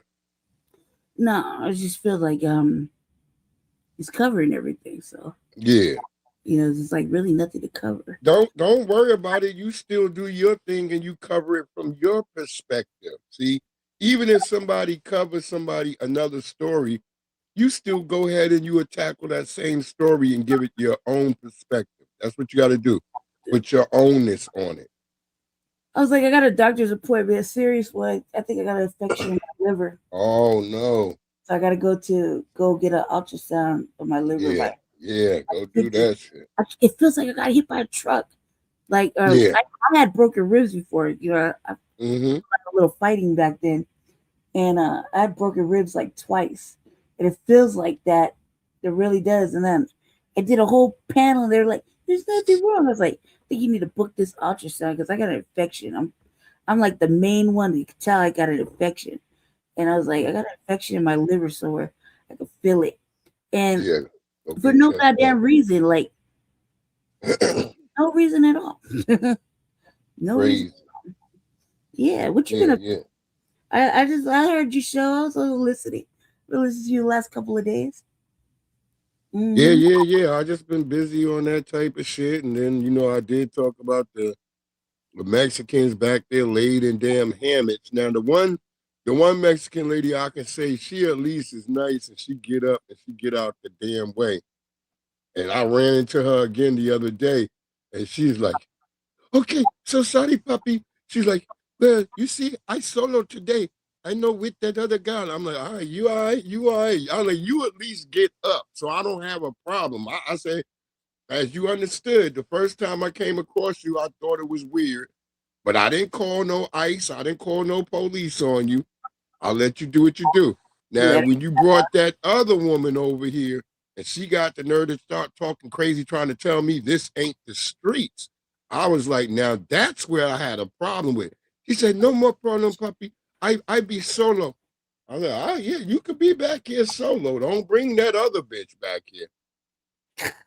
She don't got no hammock etiquette. Get that bitch out of here. If you're only gonna put a hammock across a trail, bitch, you better be ready to move." That's crazy. Can they do that? No. That's what I'm trying to say. You can't do it, but I'm not going to trip. I'm not the type of nigga to be calling the law on niggas like that. Shit, what happens when you pull a carrot? Yeah, that's why I say, had that other bitch been there and started acting crazy again, I was going to call ICE. Right. There's bitches laid up on hammocks across the fucking trail and shit. See, I didn't videotape that bitch when she was saying all that shit because, see, I put the phone away when it gets confrontational. Ain't no time for no videotape a nigga when I might have to put hands and feet on you. Right, I'm ripping that hammock down, man. Yeah, that's what I told her. I said, "Bitch, I will cut this shit down." Exactly, I'll do it in the middle of the night. Ain't no middle of the night. I cut it while the bitch is in it. That's right. I love that's like the most disrespect while your ass is trying to lay in that bitch and I cut it. Whole fat your ass hit the ground. Yeah, she was super fat too, talking shit. I fell off the thing and rolling shit. Oh, rotund ass. Yeah. I put that post up. All the people who live out here, they was like, "Breeze, oh my God, where's that?" Some people already knew. They're like, I think that's behind Michael's and shit. I was like, "Yeah, that's the path back there." People like, "Oh my God." And some people like, with all the money the county got, some people were saying shit like that. Then some people was like, "Nah, Breeze, call ICE." Niggas was like, a lot of niggas was like, "Just call ICE." I was like, damn. Fuck that shit. I'm cutting that Them bitch niggas down. don't even like y'all out this bitch. I'm gonna cut it so fucked up you can't even use it again. You have to find ways. Yeah, I was gonna cut it, where they got. I was gonna cut it where they tie it up. I was gonna cut it close to the goddamn hammock. I'm like, I'm just gonna let my knife do its thing. Yeah, now that bitch gonna have to wear that shit like a cape. 900 subscribers. I was gonna drag my machete all the way across from one end to the other and just shred the bitch. Make sure you hit that like and subscribe button. Well, that bitch should be crying. What it do, Jesse? Congratulations, my boy. Talking about stop it. Yeah. I'm like, no habla español. Yeah, I'm cutting this shit. But the other bitch, she saw me. The minute she saw me, she jumped out the hammock real quick. Oh, puppy. Start lifting it up. I was like, okay, you fine with me. I ain't got a problem. There ain't no trees in their neighborhood, huh? They can just link together. There's no trees in her yard or nothing. It ain't no yard back there. That's all commercial property. Man, man. It's a path that connects from one shopping center to the next shopping center. Like you got the side where Michael's, Ross, and all that shit, and Dick's, and Five Guys, and the dollar store. That's on that side. Then you got the side where I'm coming from, where it's got Home Depot, Hobby Lobby. See, it would be no big thing to cut that bitch down.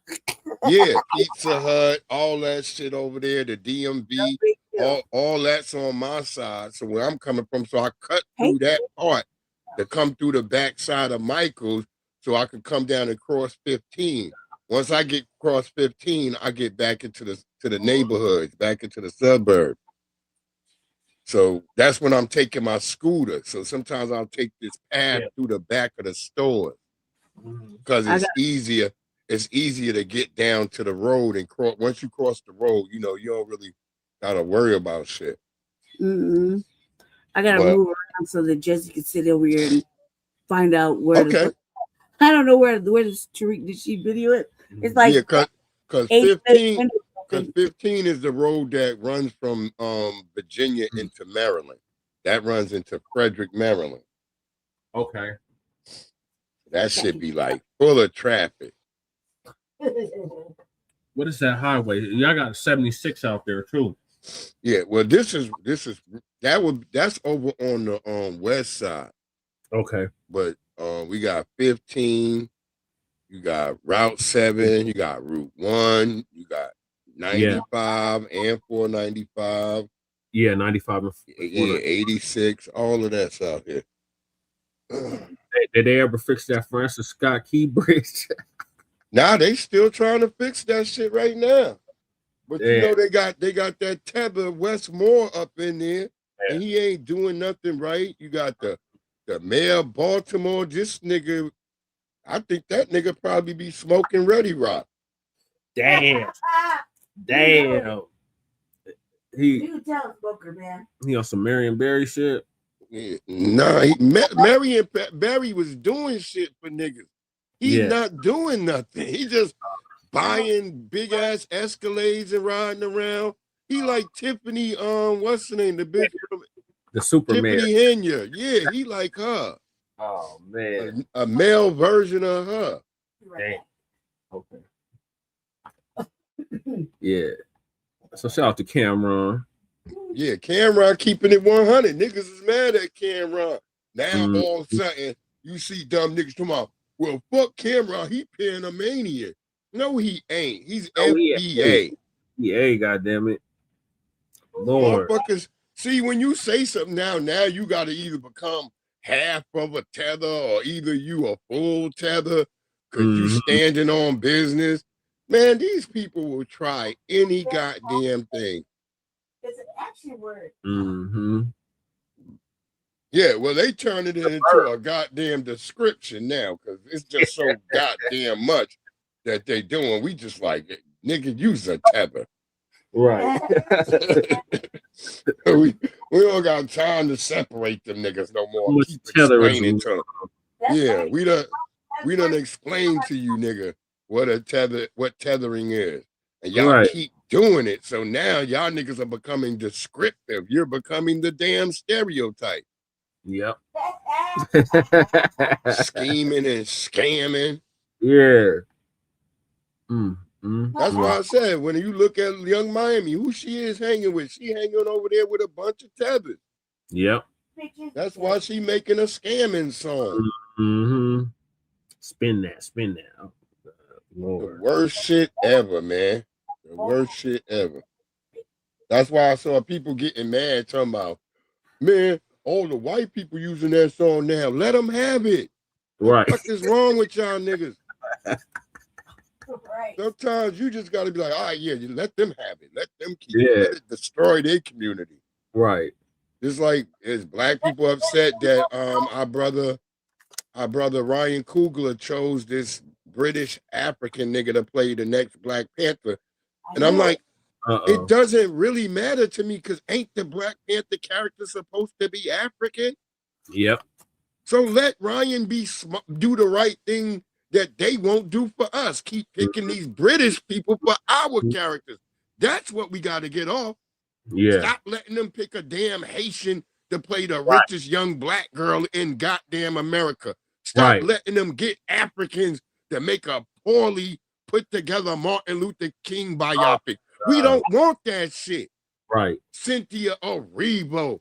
These people don't give us the energy our people have. They give off tether energy. And they had an African playing, they had a British actor playing Fred Hampton. Yeah. That's why this shit. That's why it didn't give no good energy. Remember, it's You gotta season it with a little slavery. Yeah, oh my God. Yeah. That's what the nigga did say. That was on the 154 with Godfrey. I was like, man, cancel this bitch. How we never get to roll in America? Right. Ever again in lifetime. What the You gonna see in my show today where I talk about it's an obsession with us.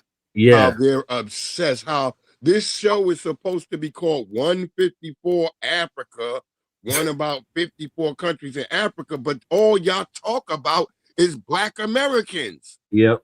And they love us there. Well, what does Black Alpha call it? Huh? What does Black Alpha call it? He got a hilarious name for that part.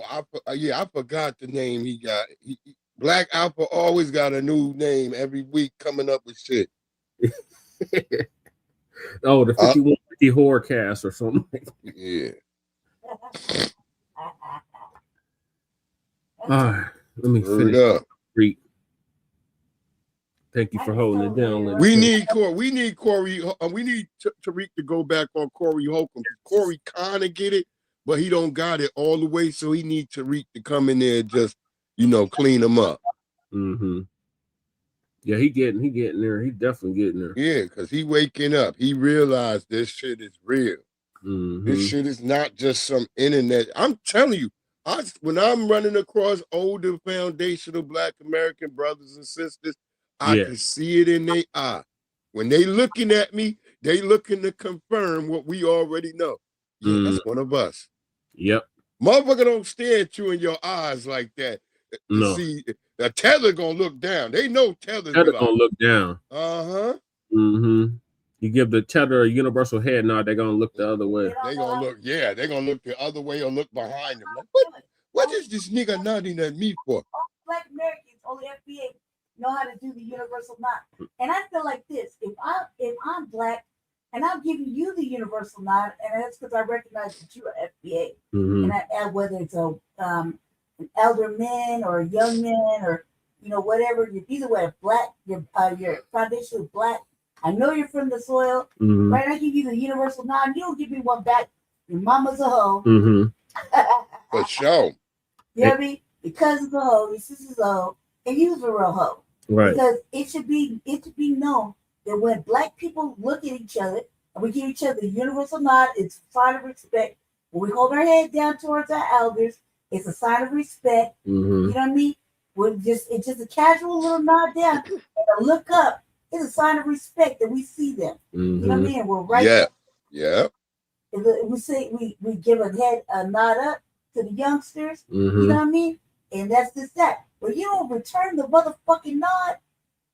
Then you a real Tether at all. Yeah, that's how you know it's one of them. But you could just tell as soon as you look at their face. You look at their face and then you look down at their feet. You be like, oh, this nigga's a Tether. Yeah. This nigga's not one of us. Yeah. I don't care. I don't even care if you even put Jordans on. Y'all don't even wear your Jordans the same way we do. So yeah, I can tell, nigga. You could try to cosplay all you want, nigga. I'm like Michael Blackson, come out of that damn FBA suit, nigga, and get the hell out of here. Remember, I was telling you about the Bushmeat gang. Yeah, my lady Chase. They be wearing Timberlands. With a the Bushmeat gang. Yeah, trying to play it off. What Bushmeat? Frontin' ass nigga. Remember? You live in my building? No, they live in your neighborhood. Oh yeah. Well, I don't know. There's a bunch of tethers over there. Oh shit! Remember they had a show called the Bloodhound Gang. We should make a goddamn video called the Bushmeat Gang. Yeah, that's what Easy called them. I said these tethers, like the Bloodhound Gang. We got the Bushmeat Gang. Yeah, we'll have them solving crime in these African neighborhoods in America. The Black ones or the Black ones, the straight up Africans. Oh yeah. Who stole the fufu? Yeah. Real tall, get Black. The one that had the dead ass Tims. He said his Tims was dead. Yeah, they are super red, like fucking maroon burgundy. He said my nigga was wearing skin to Timbs. The Timbs got skin. Yeah, they come in blue. The nigga Timbs look like bush meat. And, That's not red. Timberlands. Yeah, those are Timbs. I thought Timberlands came in one color. No, they come in all kinds. Nah, Timberlands got all types of colors. You can get blue Timberlands, red Timberlands, green Timberlands. I had blue Timberlands. I wanted a pair of blue Timberlands. Like I got the nice dark. It's like a darker brown. I got those. I got the green joint. I only wear my Timberlands now in the winter. When I was in New York, I used to wear them shits with shorts in the summer, but not no more. Not down in Virginia. Say hi to Breeze, Khalifa. What up, Khalifa? I heard you was starting Frontline Black News the other day. Doing her kitty keys. She hop up on the counter with kitty keys. Shit, all of a sudden, fucking, for like I was sleeping, for like Black News started to get, I turned around, snapped off. Like, that shit again. I turned around, he's asleep. He's asleep. I was knocked out. I told Lady Che, I heard Shabak as soon as that sister was on Tariq's talking about we not African. Shabak got mad. Speak for yourself. That nigga was out. Yeah. Just that little words from her wore him out. It's salacious. We've been talking about this for 5 motherfucking years to exhaustion. Right. Like, we start the show off on Saturday with fucking tangibles, which it goes into it. Okay? It goes into Foundation of Black America. Yeah. Right? So he knows. So he just be salacious. And I'm like, man, at some point I got tired of it. I was like, look here, cuz you just being salacious now. Now you're just doing this shit to do It's kind of hard for a lot of our older family members to get away from that Africa shit because they've been drawn onto that shit for so much of their life. Did you hear Professor Black True Sunday address? I had played it right before you got on. Yeah. He was agreeing with everything that he was saying. He was like, "Yeah, that's the truth right there." And then as soon as I get the camera on, I ain't African. Yeah, he get mad. Switched up. And like, see, that's a salacious shit. And fuck Vic Mensa. He's a tether. That mother there. He's a full-blown tether. Yeah. He's not even from America. His mama's European white. His daddy is Ghanaian. So he can't speak for us.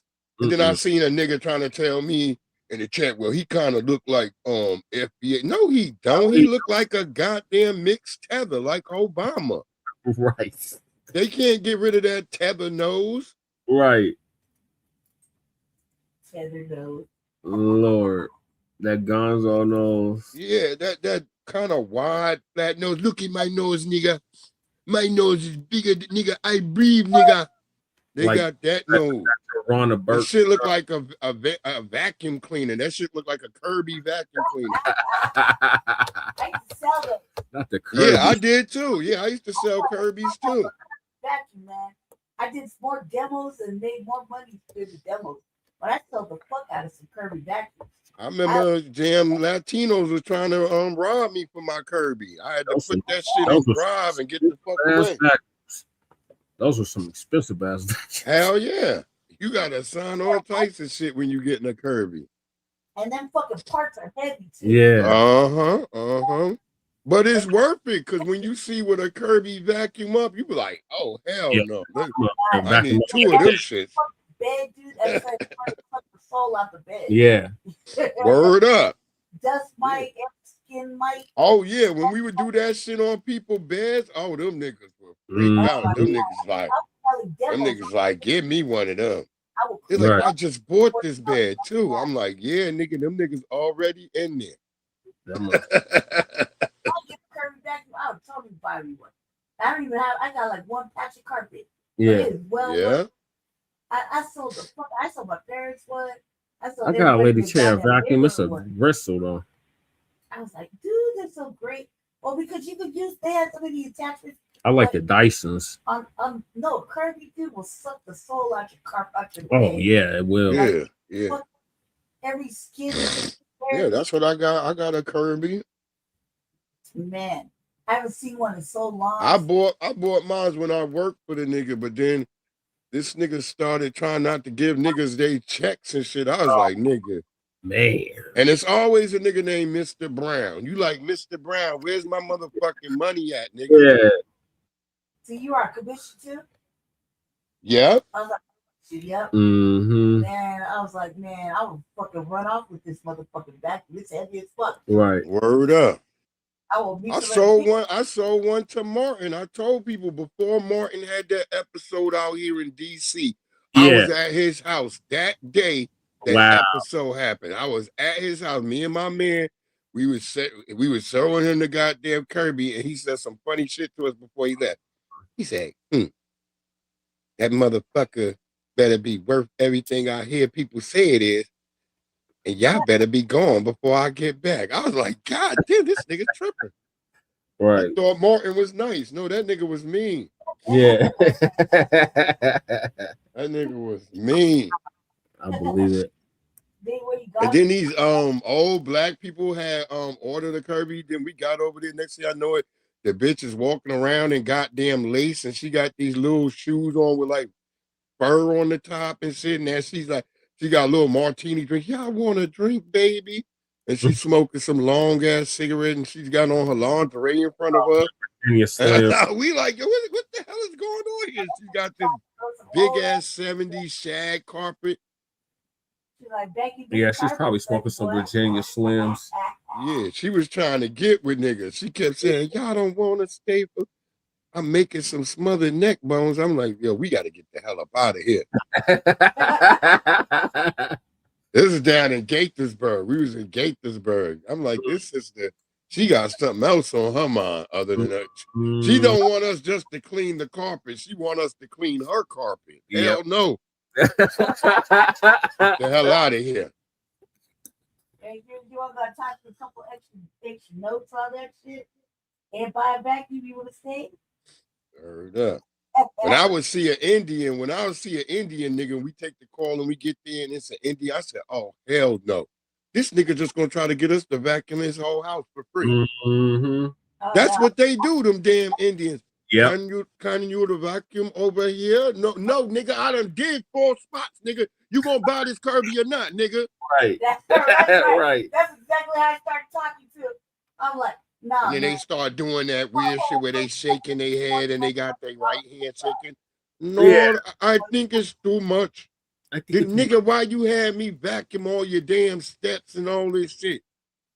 Oh, those and why y'all ain't got no furniture and y'all got just a damn elephant statue with all this gold around here? Nigga, you should have some goddamn furniture. Right. They just got pillows all over the damn floor. Mm-hmm. Yep. I have moved some Indians, and that's exactly how. Yeah, they don't got no couch. Them niggas don't got no couch. Them niggas in there got big ass pillows. And if they have a couch, it's from IKEA. Yeah. Very cheap, very cheap. Them niggas only like the number 0. Yep.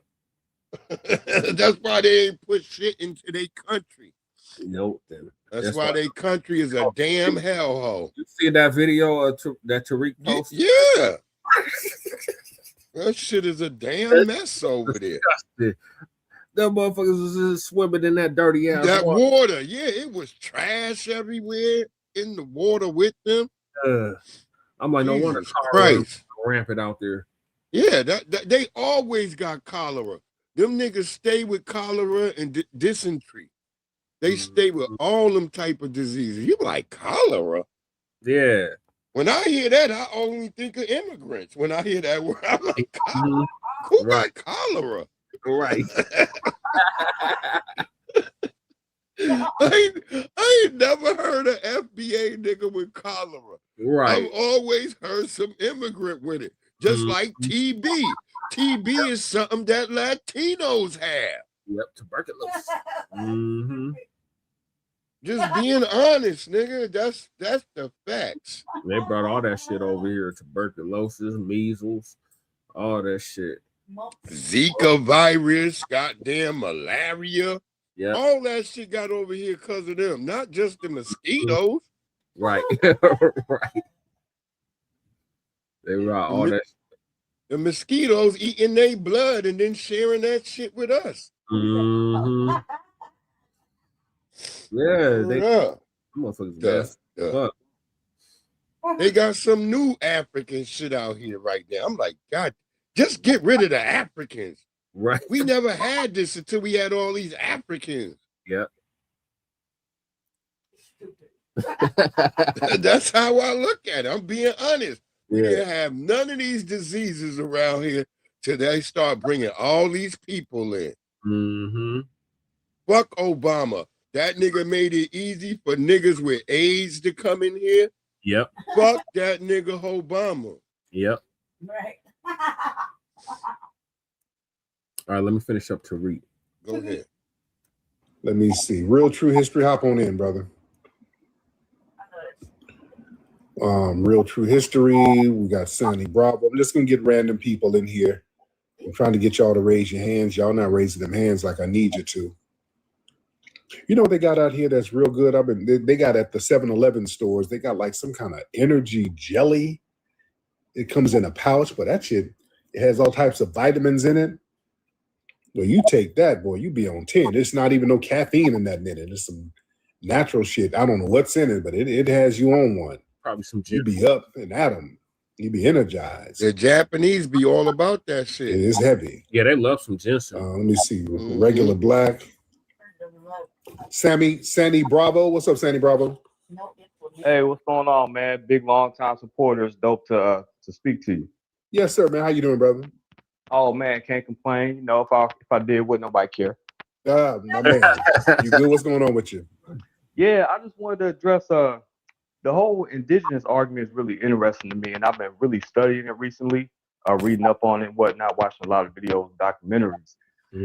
And there's one bit of pushback I have for it to a degree, because I do feel like we definitely had ancestors here. You know, Black people were here before Columbus and all that stuff like that. And wait till you hear his and I do dumbass believe that we pushback. were mixed with the people who came off the slave ships as well. Niggas But I always feel got like a a lot problem of with people feathers. are leaning so much Yeah. into the indigenous thing.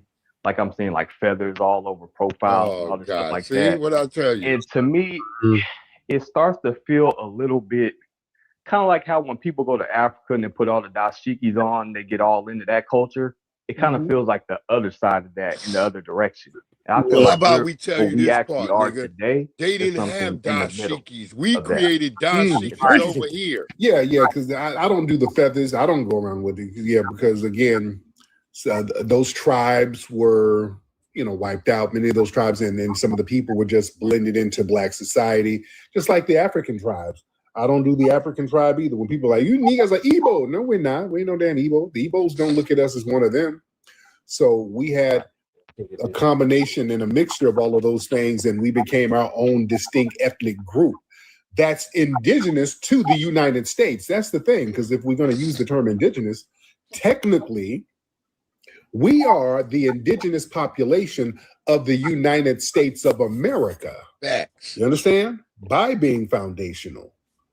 See, the tethers try to flip that. Well, you want to be a Cherokee, nigga. No. We are the indigenous population of the United States. Right. Because we didn't immigrate from anywhere. We have a very unique presence. We have a very unique presence here. And we are the culture of the United States. You understand? Everything about the culture of the United States comes from us. All the great things about the United States, culturally, our footprints and our fingerprints are on it. Yeah? We were the ones fighting in every war, defending the country. We were the ones. See, I don't defending trip the about the principle whole what it feather means shit to because it be doesn't really American. matter to It me. wasn't the Whatever white you people. adorn yourself with, Again, that like I doesn't said, matter. they wanted, if Are it you were up of to the them, they would have lineage? tried to create That's all that matters, Breeze. state. They would have created an apartheid state like South Africa, which is unsustainable. Mm-hmm. You can't sustain a society trying to have a white ethno state because whiteness itself is conditional. It's not even real. Right. You understand? Exactly. They created it. So they kind of pick and choose who can be whitey. A lot of people who are classified as white tea now were not even considered white for a long time. That part. Facts. And you can't have a white tea ethno state because you would have to subjugate people nonstop, and that's going to immediately create a pushback. Yep. And also, the rest of the world will not want to do business with you. You're going to be isolated. That's what happened in South Africa. Yep. South Africa got economically isolated, so they had to stop that apartheid shit. You did? People kept saying, "Hey, we're going to put sanctions on you." Yep. Nobody wants to do business. Our black artist over here, Stevie Wonder, was speaking out against them. Yeah, it was unsustainable. Johannesburg. You see, your ethnic state becomes a dirty word, just like Germany. When they tried to have a white ethno state with Nazi Germany, for a long time, Germany had to rebrand itself to get that Nazi shit off their system. Yeah. They're still trying to clean up their image because of that. Yep. So you can't sustain that. You can't even let's look at the Confederates. That's why the in Germany right now it's a crime that's to still have the staying in Confederate this flag society. or the Nazi Remember, the flag out. Confederates You'll wanted a go white to ethno. jail. That's what the whole Confederacy was about. So anytime people come around with the Confederate flag, there's a stench with that. Oh, hell yeah. You see? So you can't have a white supremacist ethno state. That's unsustainable. You can't sustain that for a long period of time. Because again, when they get power, trying to have a white supremacist ethno state, their power is based on undermining others. So when they get power, they're going to start undermining themselves. Yep. You let some of these white tea supremacists get any power, they all turn on each other. Oh. Yeah. Yeah. Nobody wants to do business with that. Nobody can. Contrary to belief, the white tea supremacists, they know how untrustworthy they are. I mean, that's why during Jim Crow, who did white tea people leave their children with? With black people. They didn't leave them with other white tea people. They left them with black people. Where y'all grandmamas at who were nannies and domestics working in people's homes? Kids come around. The white tea people, they talk all that shit, but they trusted their children with our folks, didn't they? Yep. You can't They trust know who we are. They them. know what we're really about. They ain't dumb. They trusted their children with That's why FBA women. White people were asking my children. You understand? They know. The answer was no. Right. They didn't trust them with other white tea people. They knew how demonic they were. Yeah. They knew. They know their people. Come on, stop playing. They know. They know what they're capable of. Come on. I got a story about this. Let's be very, very real today. And it happened in Long Island, We are New the culture. York. Regular Black. What's up, Black? What they do, OG? How you doing, man? I'm good, man. What's going on with you, fam? I'm chilling. I got like really two things I wanted to ask a question about. All right, first thing, I understand that you already about to be done with Hidden Color 6, but Yes, is there a way that you can probably include the history behind the Statue of Liberty instead of like the movie's done? Yeah, the movie, we can't add no more stuff. Colors Damn. one, nigga. Yeah, it's all in the can. You know how they keep trying to make it seem like the Statue of Liberty was about like bringing immigrants and stuff like that instead of it being a gift to celebrate emancipation and stuff like that. So like, you know, they keep getting that misconstrued. But the other thing, we talked about that in Hidden Colors 1. Right, We that's already Hidden covered Colors that. Go look 1. at Hidden Like, Colors nigga, 1. ain't no We tackled that going back in the first one. Right. We broke that down. Right. That's how I know a nigga. Yeah. We already done that. We did that over a decade ago. That's Hidden Colors 1. A lot You of better the watch, shit y'all be rewatch it. asking Some of y'all need to rewatch this. Just like the Tethers. He didn't call it you a Pan-African. Now you're talking about Black indigenous people. Nigga, we talked about that in Hidden Colors 1. Was about the Aboriginal history here in the Americas. In America, yeah. And I think people get construed because he has to tell some of the stories about some of the so-called Moors or Africans who did get over here. So when he's telling that story too, that get it in these niggas' heads that he's a Pan-African. No, most of Hidden Colors 1 is about the Aboriginal Black people that already was living here. Right. Why would France give us a thing talking about our emancipation, particularly for us? That's what the Statue of Liberty was. Right, the original one. Yep. Yeah. And then the white people remixed it and made it something else. But they kept the chain. Yeah, they kept all the symbolic parts, but they made it look more like a white woman. Yeah. That was supposedly blind.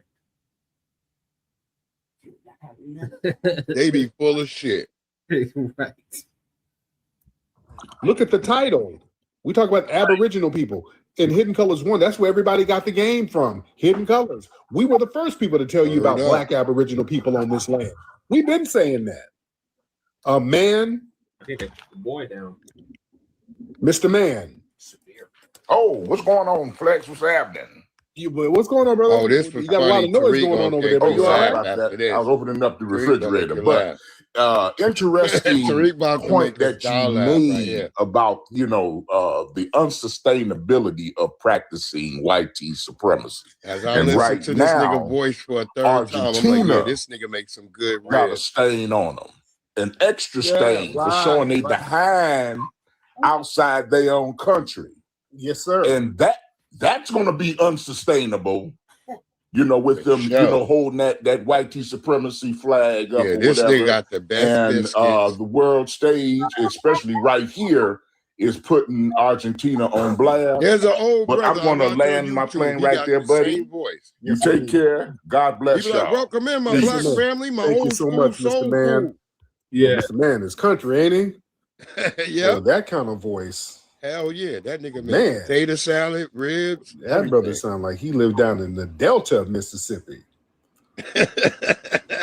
Boy, that voice was old school, wasn't it? Yeah. Say he sound like Eric Mays. Old school boy. Oh, that's Willie Simon. That's Yeah. Mr. Willie Simon. He be out there washing his car singing old blues songs. Here go Tariq with Y'all the get off Willie Simon. Hold on. Whoa, yeah. Whoa. When I was a boy,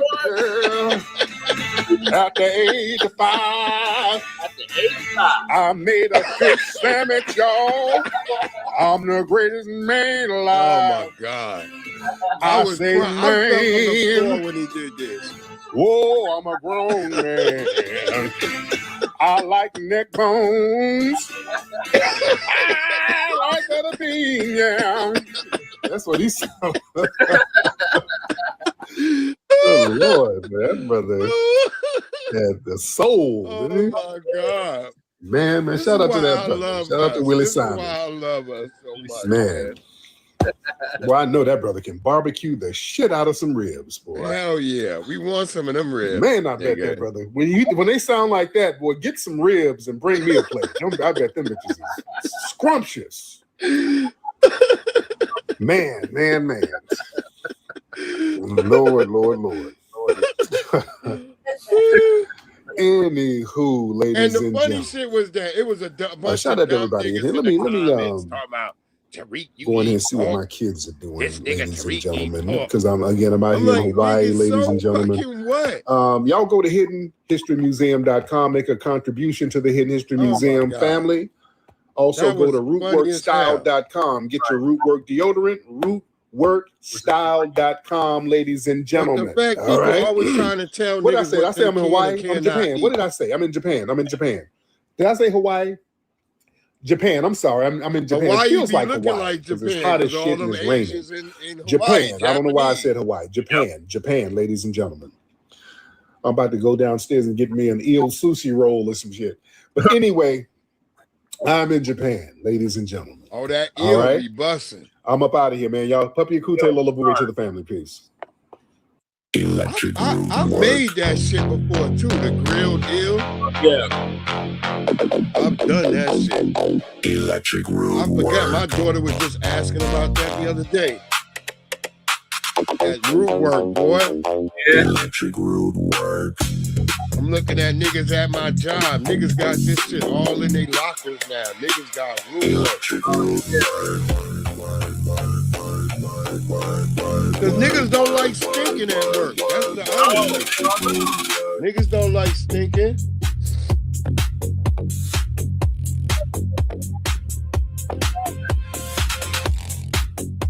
That's why you know you work with a bunch of tethers when they gotta put a sign up talk about nobody should be musty in here. Yeah. Stop being musty, nigga. Wait, nigga. Because I saw this niggas with Dr. Umar. We got to get on this damn Tether Afro think tank. Oh, I don't even be watching. I banned that nigga. That Afro think tank, that nigga is just a certified buck dancing Pan-African. I don't like that nigga at all. And I feel bad for Afro Elite because his name be getting attached to that nigga just because he's Afro. Yeah, and he a light-skinned nigga. Don't think they didn't do that on purpose. He remind me of what's his face? What's his punk ass name? What the fuck is that fool's name that we had got into it with, Lady Che? What is that fool's name? The one that said, "You're not black." Oh, what was his fucking name? Remember the dude that we had got into it with on the debate league? Oh, he's talking to me? Yeah. Yeah. Q Butter. Oh, that nigga. Yeah, I debated that nigga on the debate league too. I destroyed that nigga. There's a couple of niggas on the debate league I defeated, and they want me to come back. The debate league nigga been asking me like, "Yo, Breeze, oh yeah, come back over." Yeah, he A1. Yeah, he asked me like, "Yo, Breeze, come back through." I'm like, I don't got time to be wasting energy like debating a nigga over shit that don't matter. That day, I swear to God, all I did was introduce myself, and that was a wrap. It was like all hell had broken loose, and I was straight standing on FBA business the whole time. And you sitting there was rocking your red, black, and green, and this nigga K Butter is a red, black, and green nigga to try to disrespect you like that. That's what shows you. I was standing on FBA business. I wasn't even standing on Pan Africa. I was standing on FBA business. He kept disrespecting. But I'm saying you be having the Pan-African shit, so the fact that he could disrespect you, even though you still had that moniker. That was before we really kicked Pan-African to the curb. We hadn't kicked it to the curb yet. We were like, you hadn't kicked it to the curb at that point yet. Yeah, we hadn't kicked it yet. It was so that shows you what type of nigga he is. Yeah, this nigga was talking about he was Angolan. Well, cuz said. I said, no, you ain't no damn Angolan. I know you, nigga. You from Georgia. Started out with Joe. That nigga this nigga's a weirdo nigga. He be up there in Queens. I used to go over on his channel in the beginning. Then I was like, nah, this ain't it. You remember a song with him? Q Butter. Oh, this is punk ass Afro think tank. This is Afro Elite going in on him. Okay. Go ahead. Was disrespecting. I was like, really? I was like, yeah. I said, because my mother mixed me, right? And I said, I did the fucking test, right? I was like, but that don't motherfucking matter. I got more fucking light blood going on. Yeah, he kept asking if we took the DNA test. Yeah, like a DNA. Yeah, he does that all the time, like a DNA test. How the fuck at the same time, you telling me about the white man controls this, that, and the third, but you believe in their DNA test. Niggas, shut the fuck up. Right. I said, first of all, that's a bullshit ass test. Mm-hmm. I was like, every nigga's from Nigeria. They never find a nigga from Ghana. But he was on there with some other fuck nigga that was talking about, every time I hear tether, I think that's gay. Nigga, you are a tether. Shut the fuck up. You are a tether with your gay ass. And you gay. You a gay tether, nigga. You had to toot that ass up to get through that green card office, nigga. We know how it go. It's gonna cost that much. They don't eat bush meat in the green card office, so you can't offer them no bush meat to eat. Nigga got bush meat cupcakes. Please, mister, take these off of me, nigga. I don't want to give you my asshole. Where I was. And he's like, please, Mr. White Man, I don't want to give you my asshole. But if I have to give it to you, I will give it. These niggas, and they busty torn up. Just want you to fucking show grinding for a green card. Presentations and shit like that. I'm like, man, fuck it. Just understand this. You're a tether and I'm not. And then they start doxing shit. That's all you need to understand. You're tethered and I'm not. You know what I mean? Fucking eat. I tell niggas, dox me. I don't give a fuck. Shit. Motherfucker, that's all they need to understand. What you gonna find out that I don't already know, nigga? Right. Right. What you gonna tell me? You know what I mean? The motherfuckers like trying to. I love when people come to me like, you went to jail, nigga. You was in jail, nigga. You are a jail, nigga. Okay, nigga, I'm in jail, but I'm free now, and I got all my shit on my own out the mud. I didn't get it from nobody. No system helped me. Right. And they can do it too. Mm-hmm. Like motherfuckers at the top. What you smoking? There, breathe. It's easy to fucking What you smoking on? I'm smoking some OG purple gray. Oh, hell yeah. It's easy for some broken ass tethers to try to dismantle a motherfucking fair skinned mulatto. Okay? Oh, but I was like, I was standing, I was giving it back. Yeah, but they act like we ain't had nobody that was so-called fair skin. We got plenty of sisters that look like Lady Che. Right. All over, I have them in my family. Right. In the world, and I'm not hiding behind no motherfucking avatar, cartoon. Yeah, this nigga refused. I'm right show there his fucking underneath face. the light. And this is what it is. I was like, You can look at all your features and be like, yeah, that's a black woman. Fuck her skin tone. Look at her phenotype. Her features, her phenotype. That's a black woman. I could tell that. Glorious. Right. Glorious. I'm out here in Swirlville. And this one thing I know about Swirlville. There be a lot of motherfuckers who be almost looking white, but I can see that tinge in their skin and I can see those features. And I'm like, ooh, you got black in your family. And those people always shocked when I can point that out. What did Gregory say? He said these crackers family tree, a nigga will pop out. Yeah, that's shake that nigga the crackers family tree. Niggas is falling all over the place. One minute be embarrassed of my motherfucking. There's nigga seeds everywhere. Yep. I love me, man. They can just be two fat dicks. That's the point. You supposed to love yourself. When you love yourself, you can love other things. If you don't love yourself, you don't got the energy to love anything else. Let people know that. I always tell people it starts with self-love.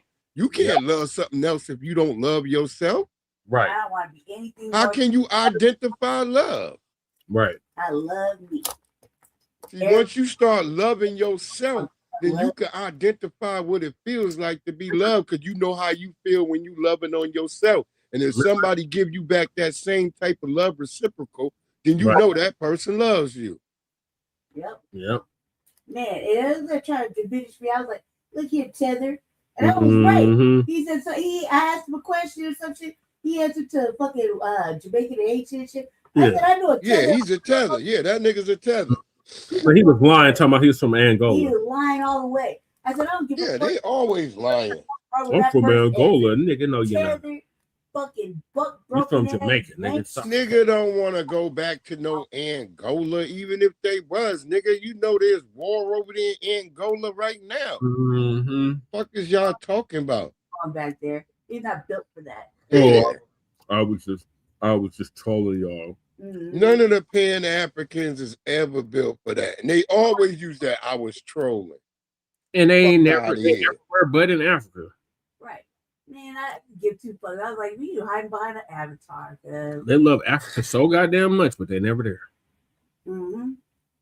Well, shit. Man, you see what's going on in South Africa. They're kicking everybody out. March and March. Yeah, it's a wrap. Over here. You will get greet. We will reap you niggas from here, nigga.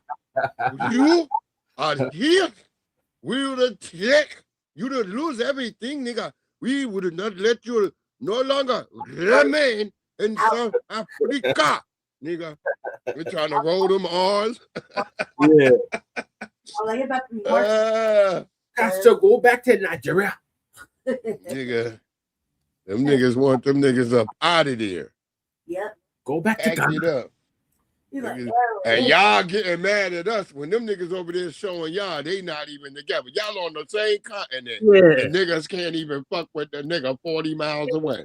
Practice pan goofyism on the continent. Yeah. That's why no Pan-Africans over there. They know what it is. fuck out of here. You done seen the videos of niggas getting a couch coming out the airport? Yeah. Niggas getting jostled in the street by the police. Money, nigga. Money. Yeah, nigga, give us that money, nigga. Litter around them. That's what they want. You see how they did ISO speed? Yeah. That's Uh-huh. like he grabbed him. The gangsters was threatening him. They robbed the nigga for his chain. Uh-huh. Had their hands all in his face and shit.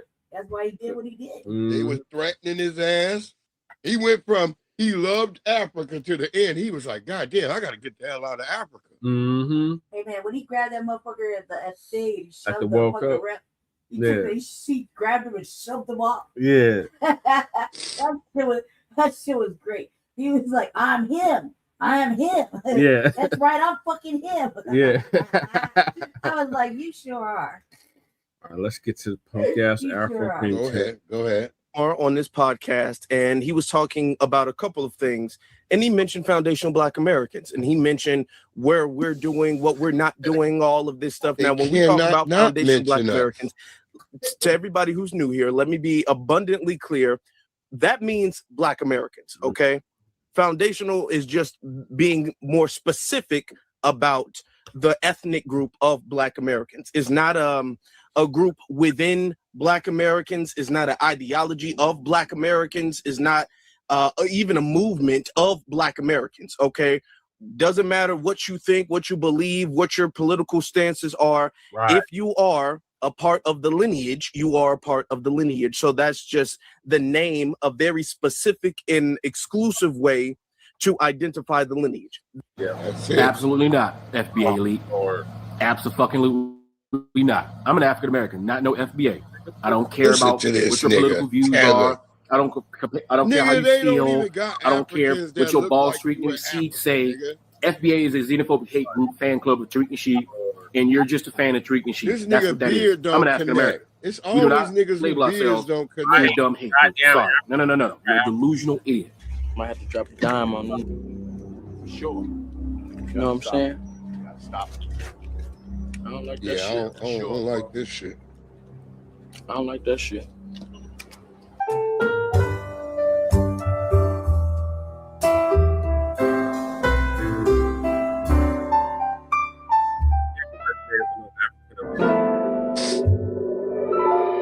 Oh, that's the water god. Yeah, water god. Yeah. All right, y'all, we back with another video, man. That Y'all know how nigga, we when do. he having Always that one pushing hat health, on, that wealth, and better nigga be looking understanding. like So, a gnat. so check this out, y'all. In this video, we're going over how Afro Think Tank and Umar Johnson, He's just young. they both getting out of hand. Yeah. Okay, they gonna probably have to Water need to god get ain't checked. young, that nigga Okay, old. shout out to all my Maryland Water people god. in DC and Water god, you know, the DMV. water god in We his may gotta pull up early, on late Afro 30s, Think early Tank. 40s. Okay, kind of getting beside himself. Okay, with all of this hate talk. Now y'all see how he That disrespected nigga look Afro like a Elite. gnat. When Afro Elite was just explaining his stance on FBA and Black Americans. What I mean And then you got Afro Think Tank in the throwing this misinformation about If you ever the seen them lineage Bugs Bunny cartoons and they on had the the gnat internet trying to suck some niggas' blood, constantly, where or it was it's really, mosquito or whatever, he had that damn it's hat on. really irritating and pissing people off. He had the right? same hat this Yeah. nigga had on. He was We looking also just got like that gnat. Umar Johnson. Yeah, got something to say. Umar Johnson is acting like I just be snapping. we need some kind of alliance with Africa to deal with problems here in America. Oh, bald head. Look You at can't that make nigga this up. Y'all check jawline. this Look at out, the nigga and then we're gonna get back Afro, whatever he is. Let's Look get at that While nigga we get jawline. the Look at hell that we nigga get, head. Loon, yes, we're black, but we're also disorganized head with the look like a diaspora. We don't have macadamia any nut. permanent diplomatic public political relationship with any African nation states that can speak up on our behalf. Remember, Cuba had Russia. Fidel Castro was smart enough to know I cannot survive America without a diplomatic relationship with a world power.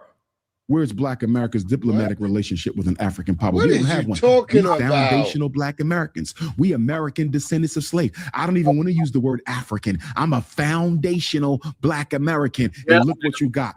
Foundational convictions, foundational murders. Any African in America who doesn't recognize the need for us to have a diplomatic, political, public relationship with some African countries is out of his damn mind. The only respect you get in America as a non-white person is based on the country you identified with. All right, y'all. So there y'all see what Dr. Umar. Hold on. He thinks Why that would we have to get by political us power with claiming some Africa, other African? Cuba had Russia because they were communists, nigga. We're not Africanists. You're the pan-Africanist. You go get the power and get that school finally fucking open, nigga. Fall is coming quickly. Right. I don't think the school will be open this year either. The hell is this nigga talking about? School was supposed to open 10 years ago. Yeah, like, nigga, when is the school gonna open? That's all I got to say, nigga. We've been waiting. You said it was done last year. Right. You know what? I met this nigga 10 years ago, too. Yeah. Like the nigga sitting here telling us this, that, and the third, that it's finally done. It's ready to go. Then where's the teachers? Where's the students, nigga? What's the curriculum? Where's the enrollment, nigga? You only want big booty natural products.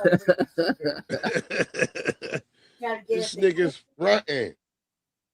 That motherfucker sure can't pull a bitch in the worst time. Oh my God. Lord. God damn. Tell Breeze what you said about Sukihana. Oh, what? Sukihana had a baby? Yeah. And then I wonder if it's Dr. Umar.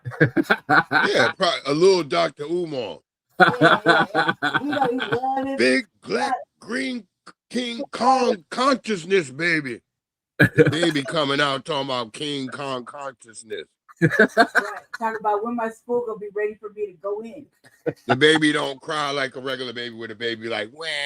His baby cry like, Africa, Africa, Africa. Every time the baby crying, they hear Africa. The fuck is your baby on? Garvey, guys. Garvey. Yeah, no, I be like, man, I was like, I wonder if it's Dr. Umar's baby because he loved him some Sukihana. Yeah, he was over there with that hoe. You know he was. Smashing her cookies. Big King Kong deliciousness smashing these cookies. You know what we want? Gorilla. Remember that old Greg said he snatched a gorilla. Like a worthless ass niggas. Just look at that picture though of that nigga African, whatever that nigga name is again. She said it's like Afro think tank. Look at that nigga face right there. That nigga look like he about to enjoy some pussy. Oh, look at that nigga face. Lord, he kind of looked like Tazoriak. Yeah, the niggas up here. What you want to do? I see you got all that oil over there. Light them incense up right now. Girl, I'm about to show you what the ancestors brought.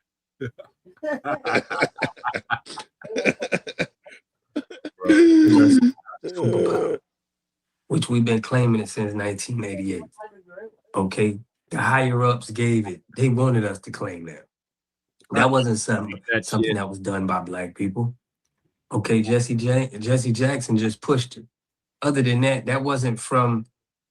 It didn't come from. No nigga I know ever covered no African American. My family never accepted that. It came from the, the powers that be. But I want y'all to listen to Afro Think Tank. He did a one-on-one session with.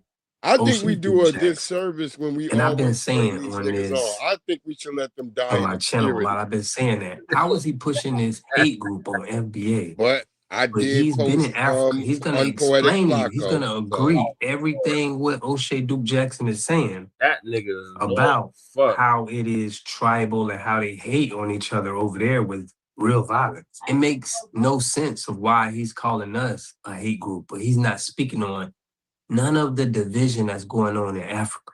Right. Okay. Watch how he gets exposed right here in this video.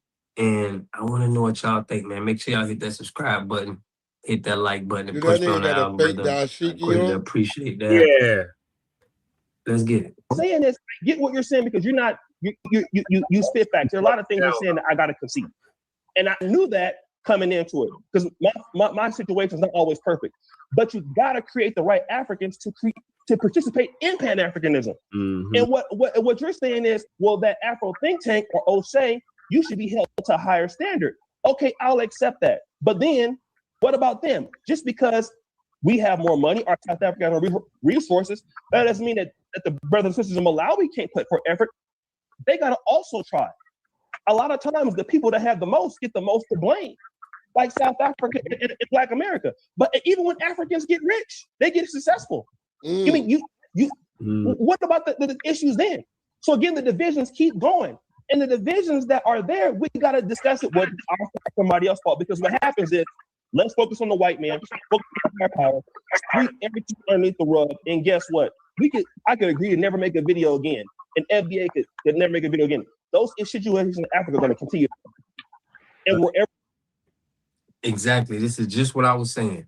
You talking about FBA, and if you take FBA out of that, you still got. He's going to tell a story. Afro think tank is going to tell a story about how in Africa, how he's noticing the division and the hate, but he's not going to label them a hate group. He's not going to speak out about it because he want to feel safe. And this is why I say he got all of this lip and all of this talk. It's because he's not going to get paid for labeling them. Feel like, we ain't applying that pressure for labeling us that. Of that respect. So he think he could just disrespect other men, talking about you a fan club of another man. He thinks that, he could just throw out this disrespect to FBA and nothing's going to happen. I've been in Africa and I'm on their side. So, somebody going to have to really, chastise. He going to have to really get some attention for this because you getting out of hand, you getting beside yourself. Watch this. Where they go, there they're going to be. They're having problems in Australia in the diaspora. Big problems. But why is it that when Black Americans come, largely don't have a problem? Because why? We're more adaptable, usually. Bad rule. You go to Ghana and you see more African Americans wearing kente cloth than you see Ghanaians. You can see that. Yeah, but with that being said, everything you said, I agree with. But at the same time, let me just say one last thing. Okay, go ahead. And the thing is this, like the African countries, most of I know you didn't like my Pan-African keyboard warrior things. I know you didn't like that, right? But let me talk about that. The reason why a lot of those people are upset with me is because they cannot deny what I'm saying is the fact. They can never come back to where they're from and have a good life. Why? Because do you know how many talented Africans come back to their homeland and get killed or get poisoned or get juju put on them? Yeah, a lot. That's actually a big thing. See, why don't people?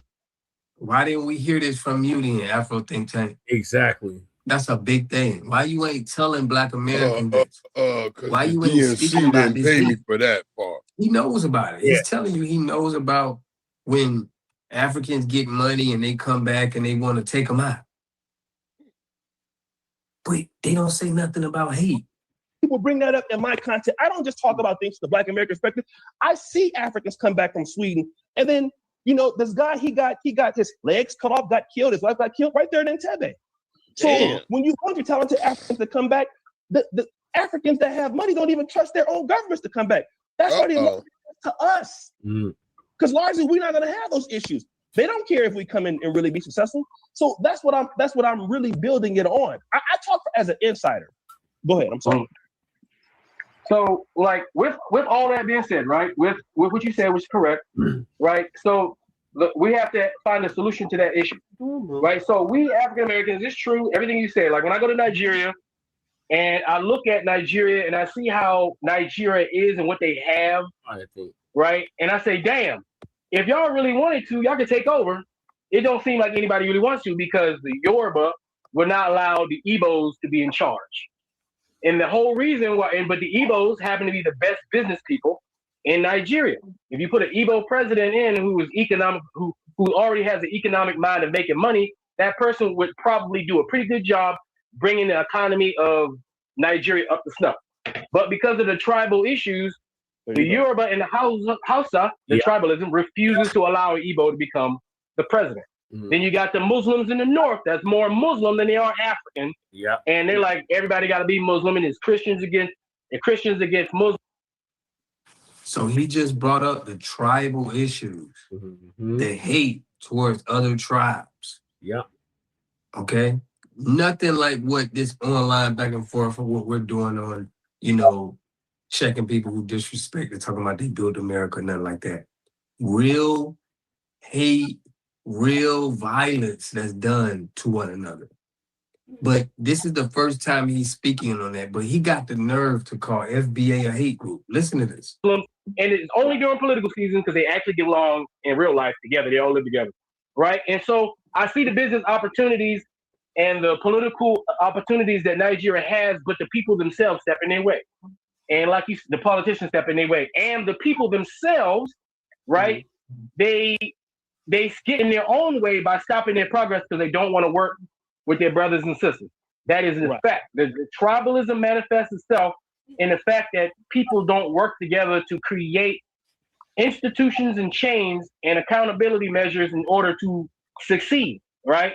And I think that is where, because you're right, African American, when I go to Nigeria, I'm good with the Igbos, Yorubas, the Hausas, the Fulanis, they're cool with me. But they be like, them damn Igbos over there, or them goddamn Europe, they'll tell me, warn me about the other tribes, and I'll just kind of look like, are you serious? And then I'll have to do my own investigation because maybe they're being... Is that a xenophobic hate group? Okay, is that what he's talking about with what FBA do? Do you have any of that when you in America, when you in Maryland?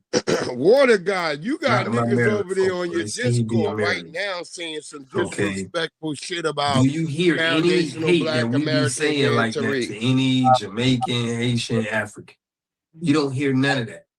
We don't never indulge in anything like that. You did say that.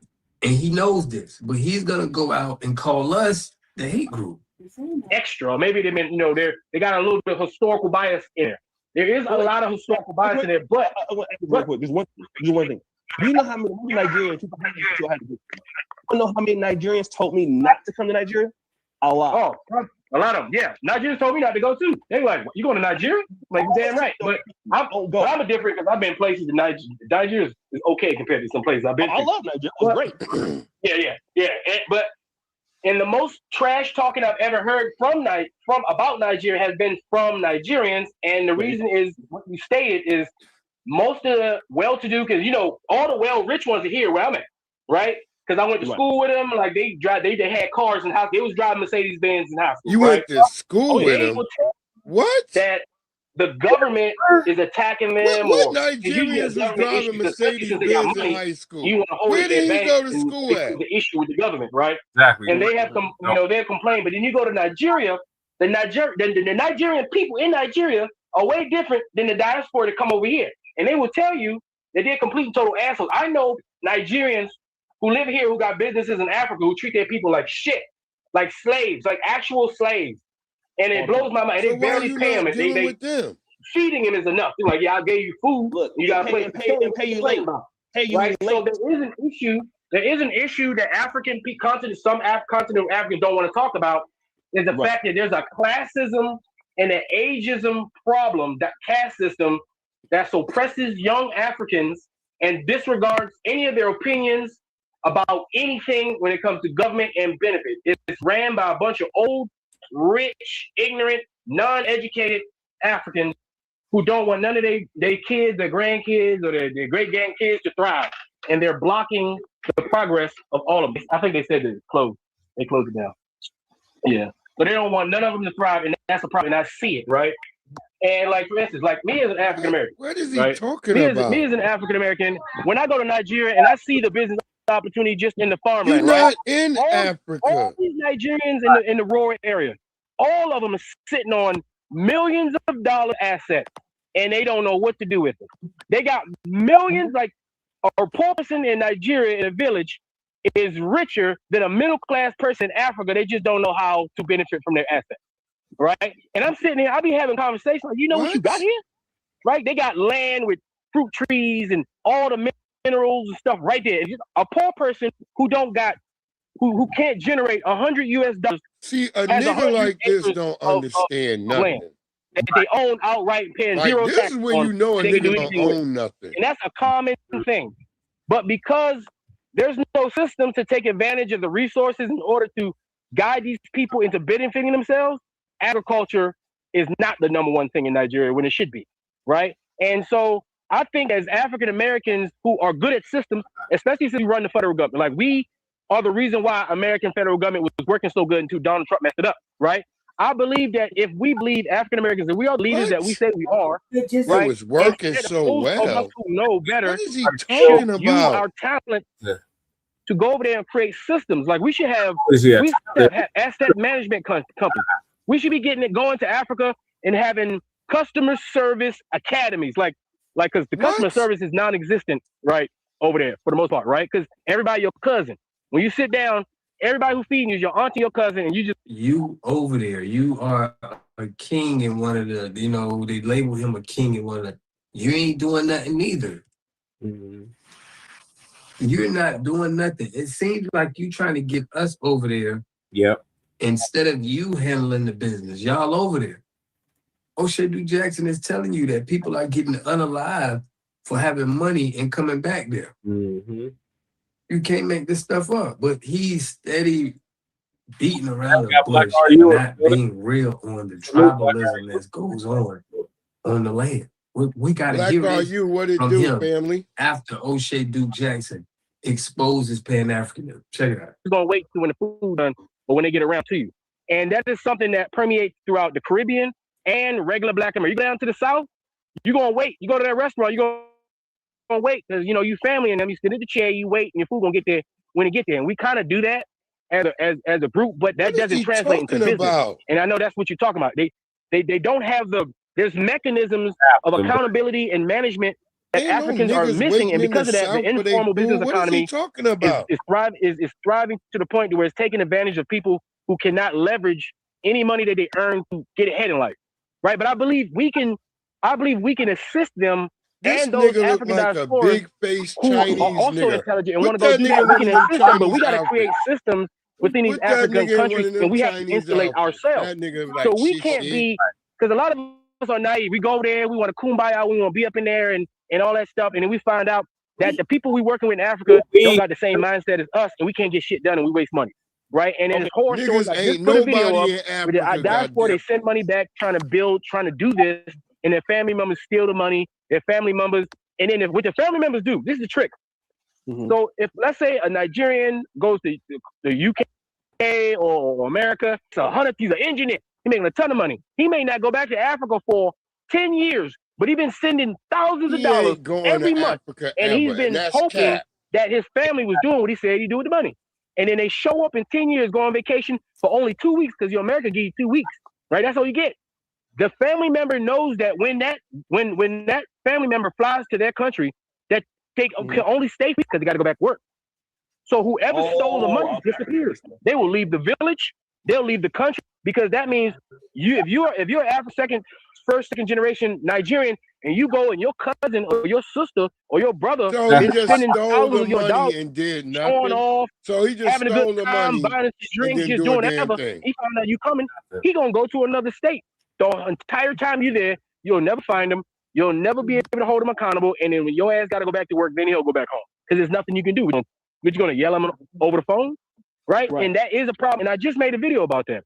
And so you got the African diaspora, second generation and first generation themselves, have a total campaign trying to tell their diaspora not to send remittance back to Africa and force their family members to have to be more financially responsible. But who is going to teach? So that was just a piece I wanted to show y'all that Afro Think Tank is saying everything that O'Shea Duke Jackson is saying is he's 100% correct. So it's like you're contradicting yourself. You're not making sense to where you're still calling us a hate group, and it's tribal and way more violent over there. Yep. So it's like Afro Think Tank is like, he's definitely scamming off of, for him not to be able to be honest and be able to say what he's saying it now that O'Shea is saying it, that just shows us that he's not genuine. He's not authentic. It's something he's hiding for a reason. And now he has to say it because O'Shea is saying the truth. I want to know what y'all think about this in the comment section, man. I appreciate y'all for tapping in. I was supposed to go live this weekend, man. I didn't. I've been getting over feeling under the weather a little bit, but we're gonna get back to it, man. Get better, brother. Hope you get well. I knew there was something Peace more. and love. A community must have three things to have a community in it. You must have a wholly independent economic structure that can provide goods, service, products, and things for your own people, and jobs and tax bases for your own people. You should at least control 4 basic things.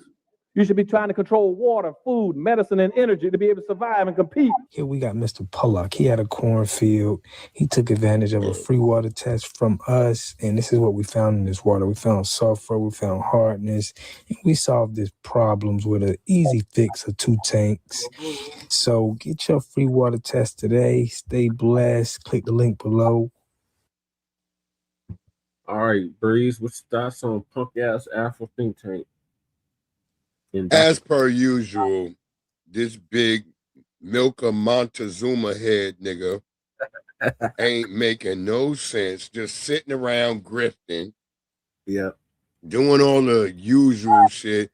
And niggas in Africa don't got dimples, nigga. So what you talking about? You over there eating too well. You got too much collagen, nigga. Yeah. Stop going over there and selling these people the Wakanda dream. Yeah, and we don't want him over here. If you're so-called, matter of fact, he wasn't even in Africa. He kept saying over there. That means he's not in Africa. Right, he over here. I kept listening to that. He's over here. O'Shea is over there. Yeah. This nigga's over here. Yeah, talking about how much you love Africa. Yeah, and what niggas in Africa need to do. Nigga, take your ass over there and teach them. You keep saying, who's going to teach? Well, you go. You go teach them. Right. You know, they just had another woman who passed away this week out there in Africa. Oh, shit. From Kenya. And it turns out they tried to play like it was another black woman. No, she's a melanated other person. She's not black. Oh. Yeah, I'm gonna have that story today and shit too. Yeah, she's a motherfucking mop. She can clean up all the mess over there. But the rest of us, we realize that it's no reason to go over to Africa. You catch malaria passing away, these people robbing you, burning down whatever infrastructure you build. We're not going over there. It's a waste of time. Mm-hmm. I'm gonna build right here. I ain't running nowhere. That's right. I ain't got no time to go running off nowhere and trying to figure out a new place and how to live over there. Hell no. Hell to the no. I'm going to stay right here and get it out the mud. I'm going to get it, like I said. We find a goddamn way. That's what they hate about us, because we always find a way. Whereas other niggas get up and start running and fleeing. Thinking like, oh, I'm going to go to Thailand. I'm going to go to Vietnam. I'm going to go somewhere where it's cheaper. Nigga, are you able to still pull in that same income that you was getting while you was in America? No. That's the problem. Right. That's what happens to a lot of expats and people who just jump out here and run around because you're not thinking about that. You just think, I got to get away from white people, even though you get over there and the white people over there is there and they worse than the white people you ran away from. Right. You keep thinking you can escape this thing called YT supremacy. You can't. No. It's a global phenomenon. It controls this and the whole entire universe that we encompass. Until niggas get that in their head, you just out here super for Sammy. That's just it. You wasting your time. You're running around, wasting what good energy and good orderly direction that you've been given already. You should already know, hey, kids, don't be out here with more than one white person. You ain't supposed to invite more than 2 of them to your party, because I've told people, I've had parties where you invite 2 white people, all of a sudden It's 3 of them. Now they're trying to take over your party and tell you what you can, when, what, and what you should say. So that's why we don't bring these people around. What are your thoughts on it, My thoughts is this. What the fuck did any of that have to do with us? What the fuck was he talking about? What did it have to do with us? It was just a bunch of babble. Yeah, he was babbling. I was like, this is a waste of fucking time. Like, you're not, like, whatever your problem is, keep that shit over there. Right. Because really. Us over here. Like, we over here, like, it's nice for them to have us with our own little real estate in everybody's head. You know what I mean? We just live rent free everywhere. But what the fuck did any of that have to do with us? Right. Yeah. We the only ones been honest with any and everybody about what we're facing. Everybody else makes excuses. We tell it like it is, and we're considered bad people for being like, no, my experience with white people has been like this. And people say, well, not all white people. That's always the response. You're like, I didn't say all white people. I said my experience with white people. Right. And then people try to start finding a problem with you. Well, what's wrong with you that you have this much problems with white people? Nothing. I stand up for my people. I don't back down. I believe that we are owed something. And people get mad at this part right here. I do believe we are victims of a system of white supremacy. And they don't like you to talk about being a victim. Yeah. That's why they always had niggas like, I ain't no victim. I just need, nigga, if you need something, you are a victim of something. Right. Right. And like Nelly Fuller Jr. said, who's supreme over you? Yeah, supreme over both you and me. So what are you making a distinction from, nigga? Because they'll change the game. They'll change the goalpost. They'll say, oh, this was supposed to be what justice was. And then no. We've decided this is what justice is. Yeah. Your nigga ass can't reach it. Right. Just like in the rules of racism and Hidden Color Street. They just keep changing the damn rules. Yep. That was a Hidden Color Street. Whenever they feel like, oh, wait, the niggas done figured it out, we'll change the rules. Yep. We'll change the rules to suit us. And dumb niggas just don't ever get it because niggas be spinning. Yep. They be spinning, man. These niggas be spinning. Right on. So move. Stupid, man. Like the way at this point in time, we should just go ahead and stay very conscientious of what the fuck is really going on. If they got nothing to do with us, then we treat it like stay at home. Ain't got shit to do with us. Right. Exactly. Don't speak for us anymore. Right. He done lost his privileges years ago. That's it. Obama cannot speak for us at all. Umar. Not Michelle Obama neither. I talked about Umar, Dr. Umar. Dr. Umar been lost credibility. When that video, when I posted him helping that white girl with her luggage at the airport, that nigga can't never get back past that.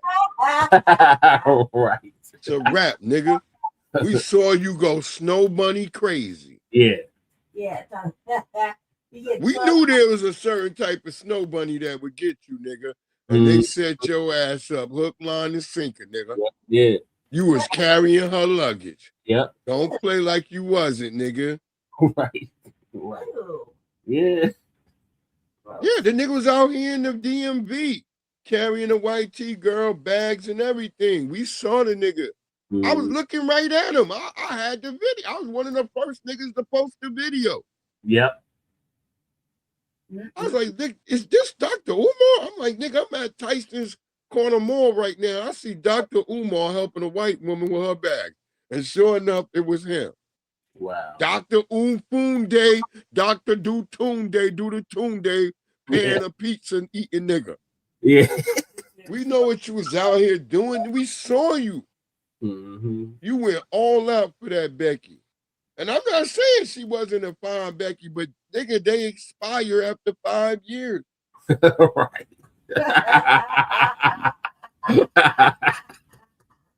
like bananas. She would wake up. That bitch was good looking one night. You wake up, this bitch is like, you're like, what? Who is this in the bed? You're sucking your damn life force off your ass. Lord. Come here, Tyrone. I love you. No, bitch. I don't know who this is. It's me, Sharon. No, bitch, that ain't Sharon. You're like, oh shit. This ain't the bitch I was eating avocado toast and goddamn mushroom coffee with the day before. In green beans. That's over. That's what they eat. Avocado toast and mushroom coffee now. That's the new shit. Avocado. I'm telling you. Lord.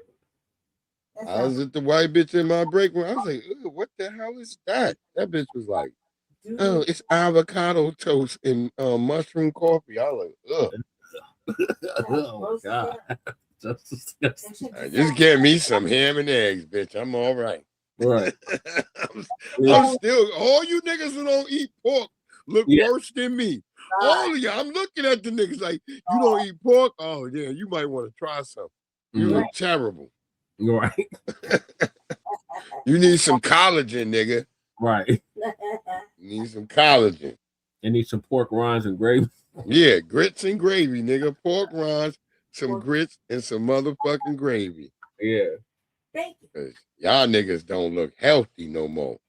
Right. Niggas be all emaciated. Mm-hmm. I don't mess with that swine. Yeah. That swine, nigga. That. Ooh, you niggas. Wow. You should have seen when Tariq said he wanted them ribs and shit. Niggas is all in the comments like, nigga, Tariq, you still eating ribs? Nigga, what nigga? This nigga can't be our leader. And niggas was like, hey, he ain't no leader. I was like, yo, this nigga went right into he can't be our leader. I was like, wait, nigga, nobody, he's talking about ribs. He's making a joke about a brother voice.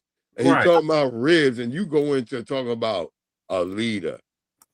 Oh boy, these old Sambos and tethers.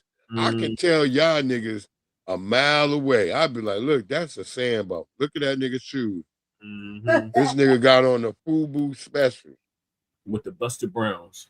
Yeah, the tethers got on Buster. The tethers, they don't even know what they got on. I seen a tether with a diabolical outfit on the other day at work. I'm looking at this nigga. This nigga's got the brown sandals. Lord. He's got like some gray, like skinny sweats or something. I don't know. The outfit was diabolical. I was just looking at the like, nigga, you came outside looking like that and you felt confident. This is crazy. I be looking at niggas' clothes today. That's right. The code is the leader. We don't have no damn leader. It's the code. That's why they so angry. It ain't nobody they can centralize all they hate on. Right. No, they do. They still manage to pocket watch and shit. Yeah. That goddamn Tariq. Damn Tariq. I don't trust them. Why not? What's up with that one peddler that's always calling in talking about Tariq? Your name is African Tariq. Oh yeah, there's a moist nigga. Yeah, there's always a rack of moist niggas who love sleeping on the floor. Oh my God. There's a rack of them niggas. You like him. But where's There's a rack of them niggas. They just blame Tariq for everything. Hello? You ain't saying nothing, man. You know you started out. Oh, the niggas that be sleeping? Oh, I love the snoring niggas. They like, there's always niggas on there. And it be niggas where you could tell this nigga got a bonnet on his head, too. It's that bonnet sleep. I'm a motherfucker need a bonnet like a motherfucker. He's like, one of them universities is banning bonnets and do-rags. They got to paying niggas in bonnets and do-rags. Niggas is up all night. I be seeing a nigga with a do-rag and he pull off the do-rag. The nigga don't got no waves. The nigga just got peppercorns. And I'm looking like, nigga, that's supposed to get waves. You don't even got a brush. You need a stiff brush to get rid of them peppercorns. Right. You gotta brush that shit every day, nigga. You gotta be like going hard. Right. And it's a certain way to brush, and you need the right grease, nigga. And you gotta brush that shit till your damn scalp damn near bleed, nigga. Yep. That's how you get waves, nigga. Yeah. All y'all niggas out here now with your little magic creams and shit, nigga. Waves was a goddamn test of your goddamn discipline. Cause you keep brushing your fucking hair this hard, nigga, for damn near 6 weeks. Yeah. You gonna be crying, nigga. Yep. But the results would speak for themselves, and you would be happy. But it was an act of discipline. Yeah, it was. Okay, Ruru. You guys have tested your patience. Ruru said, fuck this, I'm out. Ruru. The cat bounce. Yeah, he with this low. That nigga heard about weight. He heard about getting disciplined to get some waves. That nigga trying to get waves. That motherfucker's cold as Look, baby. as soon as you said that, Gemini started up. Gemini. Look, I'm watching an anime right now where there's a damn dragon trying to raise a bunch of cats. And the cats all got different opinions of what they want to do in their life. And the nigga like, nah, nigga, you can't do this, nigga. Cat like, no, I want to go live with some white people. And the dragon like, nigga, white people is the worst people you want to live with. Mm-hmm. And this is in the anime. The dragon is more than them. Like, no. Yeah. But the cats don't listen. They go off and do whatever. He's like, look, nigga, I got to make magic to be able to track your ass. I got now tracking magic, nigga. I'm going to be watching you. Right. You watching. Lord, so moving along, these damn Asians. I said, Lord. And they culture. Yeah. Oh, yeah. They jealous. They try to say we jealous. What the fuck are we jealous? Nigga, we made goddamn kung fu flicks important in America. Right. We made Chinese food restaurants something in America. That's why you in our neighborhood. Yep. Exactly. So Lisa, go give us an update on that. Jealousy, Asian-Blacc relations. Who's really what's really actually being said online? It's a lot, apparently. Shabbat Shalom, family. Good to see you all here. Hope you're doing well. Well, there was an Asian guy that put a video out trying to explain why Black men are jealous of Asian men. What? And of course, you know our brothers wasn't going to have that mess, and they responded. And it's just funny how every we was group dominating kung fu. We're up and down. We are jealous of them. Even if they come from some raggedy third world country, no paved streets, no street lights, makeshift homes with tin roofs, they swear exactly. up Shanty town. Salivating with jealousy over them. Shanty town. And no such thing is going on at all. Nothing close to that. If you listen to you them, can't just swear be it a is. nigga and build The a house last time I in a looked, nigga I saw backyard. Asian people trying to get our hair texture and styles. Asians even try to dance like us. If you listen, and we know K-pop is just a ripoff of our music. Yep. So I don't see what we are duplicating. Nigga, Korean fried they chicken do. come In from fact, a brother I don't who was see teaching many them the people on fried this chicken. globe duplicating a bunch of Asians. I don't see it, but I don't see it either, Lisa. well, y'all, you know, it's just the usual stuff. According to them, even if they come from dirt, they think they're better than us. I would have And jumped many on of them Lisa do. when she was All back right, in the so days, let boy. I'm me looking at her right share now. I'm like, yeah, I would have jumped on her. my screen. Please give me a 1 if you can see my screen. I could love her too. Look, this nigga got a septum ring. I don't even want to watch it. I see that septum ring. Oh no, nigga. And a bonnet? That nigga got a bonnet and a septum ring? You can't pick a lane. Septum ring theory is We're jealous of Asian men.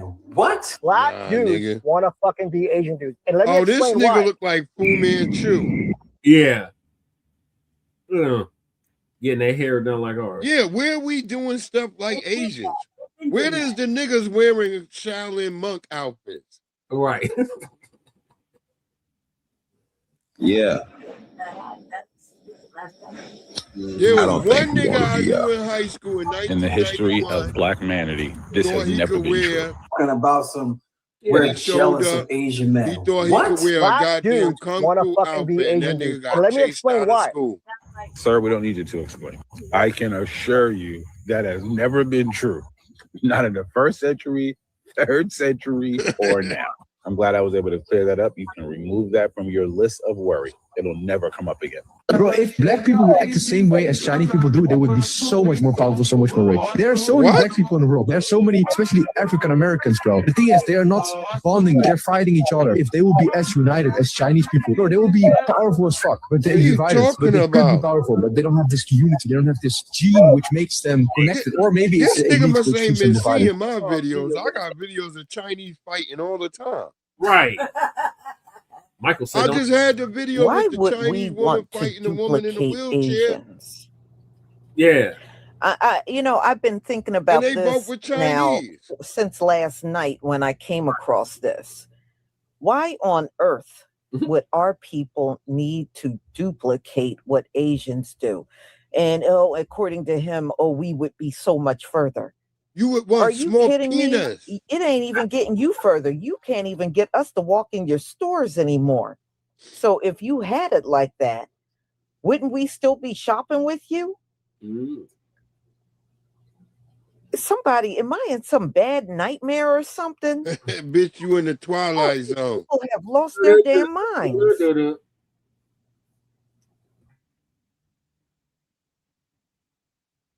Weird nigga. Black men want to be Asian so bad.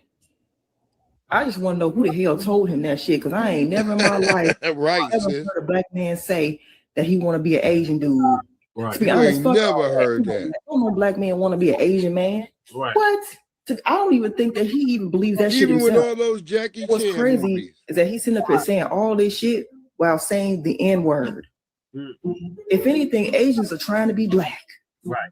They want to be black. Look at K-pop. What? They over here copying African American culture. Like, where they do that at? National Black American culture. Like, who is this dude feeling like? This is my real question, right? Why do people get pressed that an Asian man has a nice body? That Asian dude like me got more swag than you, an Asian dude like me smell better than you, could fuck better than you, got a bigger dick than you, Nigga, you get look more like a bitches than you. goddamn meme. Why do dudes get so pressed like an Asian You dude look like an is like emoji. got so much? Now, When did y'all pardon get me, a bigger y'all, dick? isn't Y'all it with y'all little penises. Chinese When did men y'all over get in a? Africa You had a rice dick all my marrying, life. impregnating the women there? Because it is not, because y'all did that one child rule for several decades to the point where the males outnumber Look the how that nigga females head in look right the now with that Chinese neck population. tattoo. So It don't there's look not no, even it don't enough look right. women for you to even marry. You got So got what the hell slashes is in this your girl talking eyebrow about? trying to And number wild two, out. I That don't come find from him FBA, attractive nigga. at all. Right. What is he talking I don't about? think he's attractive at all. Ugh. What the hell? What y'all The putting nigga in the look like food a over there? cyborg. Right. Wow. He like Cyborg from Mortal Trust me, Kombat. ain't nobody looking at any of you and think you got better bodies than our brothers. Nobody got better bodies than Talking our about men. you got the Okay, fake, let's just put that out there. the fake Nobody Chinese Shaolin got body, better nigga. What you bodies got? than our men. What Okay? are you talking And you about? talking about some Notice you he only neck got a up while better he body talking than this. you. He's only Man, neck if you up. don't go somewhere and sit down, Right. if you don't go somewhere, This most of nigga y'all look can't like even get Kawato wives from the anymore. bottom down. Are you kidding me? You so smart, then you wouldn't have done that one child rule and messed up your population. Right. You ain't that damn smart. That's right, Lucy. Yeah, we still on confidence Shabaka. You about done himself. woke up, nigga. That's what's weird about society. Like dudes Shabaka used done to woke praise up. other men for having those type of character traits. Now it's like because Look an at this Asian dude nigga. has those things, like people get so tight. They get Fuck so type of upset. tattoo Like is they don't like that shit. They don't want to see that shit. But if I was a black dude, people would show love.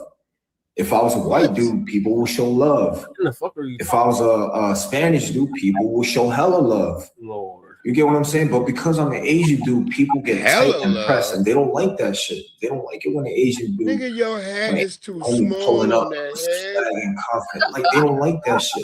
He look Tattoos and like shit. that little Asian Dudes chicken get that mad pop that I one got. leg I don't on know if I that got grade. better tattoos than you. People say I got better tattoos than you. Dudes get so tight. Like, yo, how come he got better tattoos than me? I don't like that shit. What Like, are you talking about? Clown on you and say, yo, like color tattoos is not good. He look like a fucking fool. He like a goddamn clown. Yeah, like this nigga, dude is he got delusional. to like. I Remember there was a never white heard nigga. any of our men, Wait, hold on, tattooed or Jesse. not, Remember there was a white say, nigga with a damn "You got afro better that used to dress like in this like skeleton outfit. Y'all ever remember that white nigga? Yeah.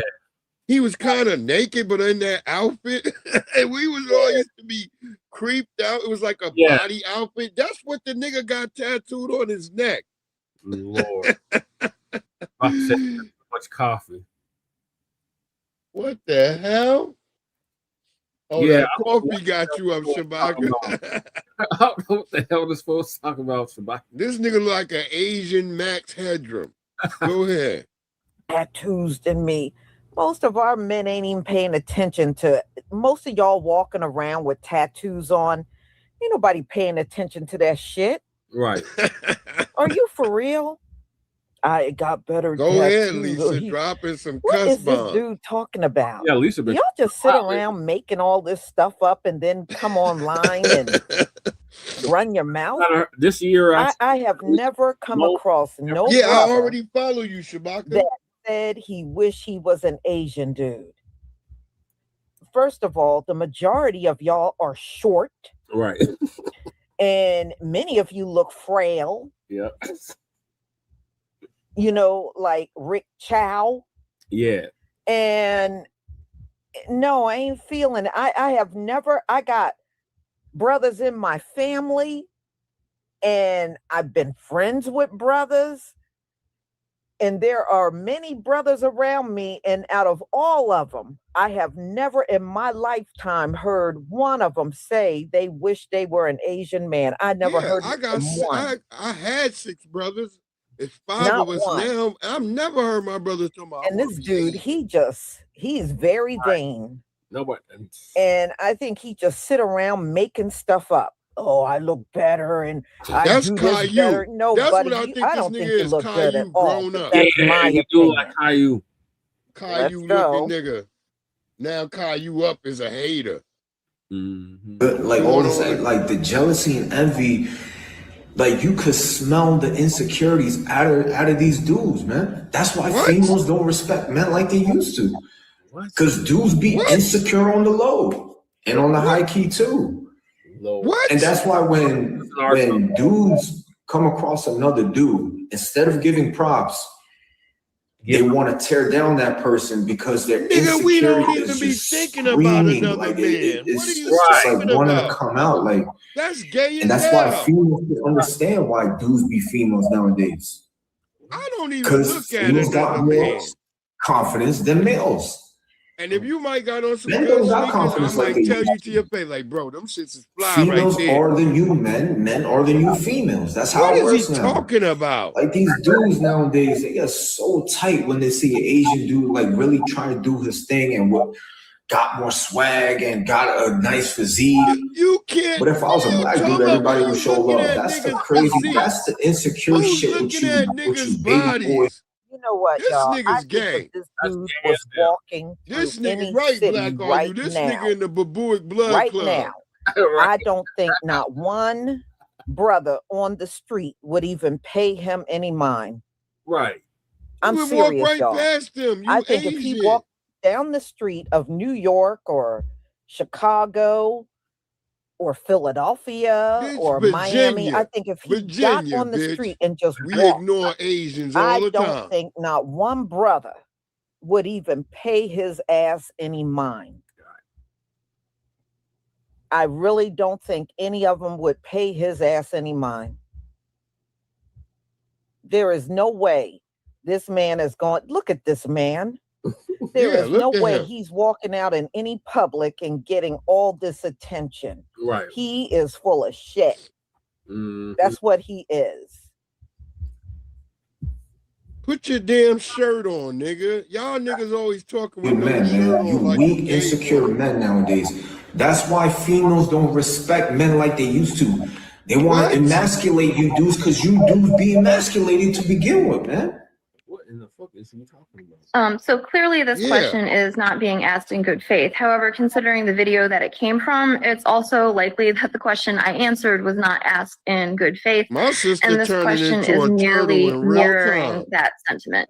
As for the original video, Lord, I told y'all they just in turned case into you turtles. can't see the question that she's responding to, you did say real question is, why do Black people And she hate turned it Asian into a people turtle already. just because they're successful? We are not jealous of Y'all not Asian successful as people. shit. We're not. We're not.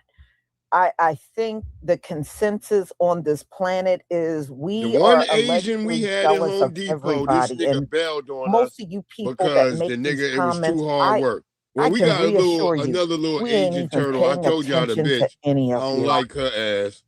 We're not. I've heard this from Latinos.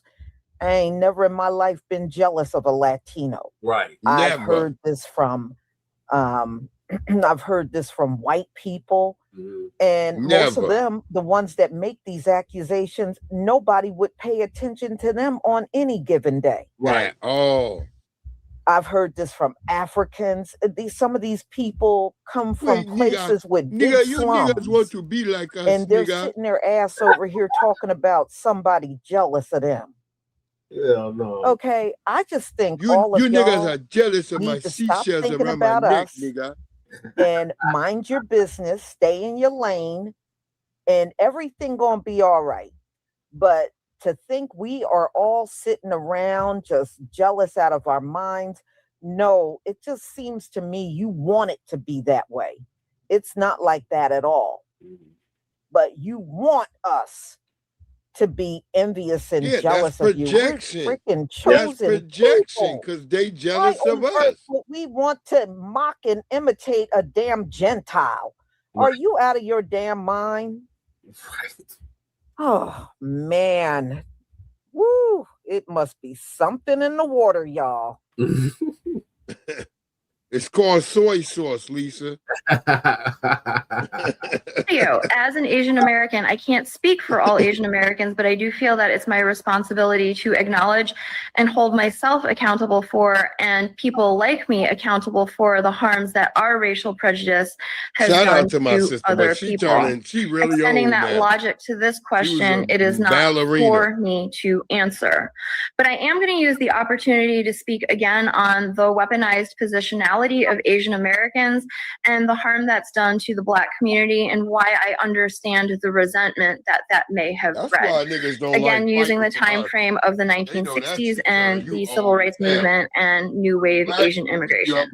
So it's important for us to remember that in 1964, the Civil Rights Amendment had just been passed. This is what Black people had been fighting and dying for.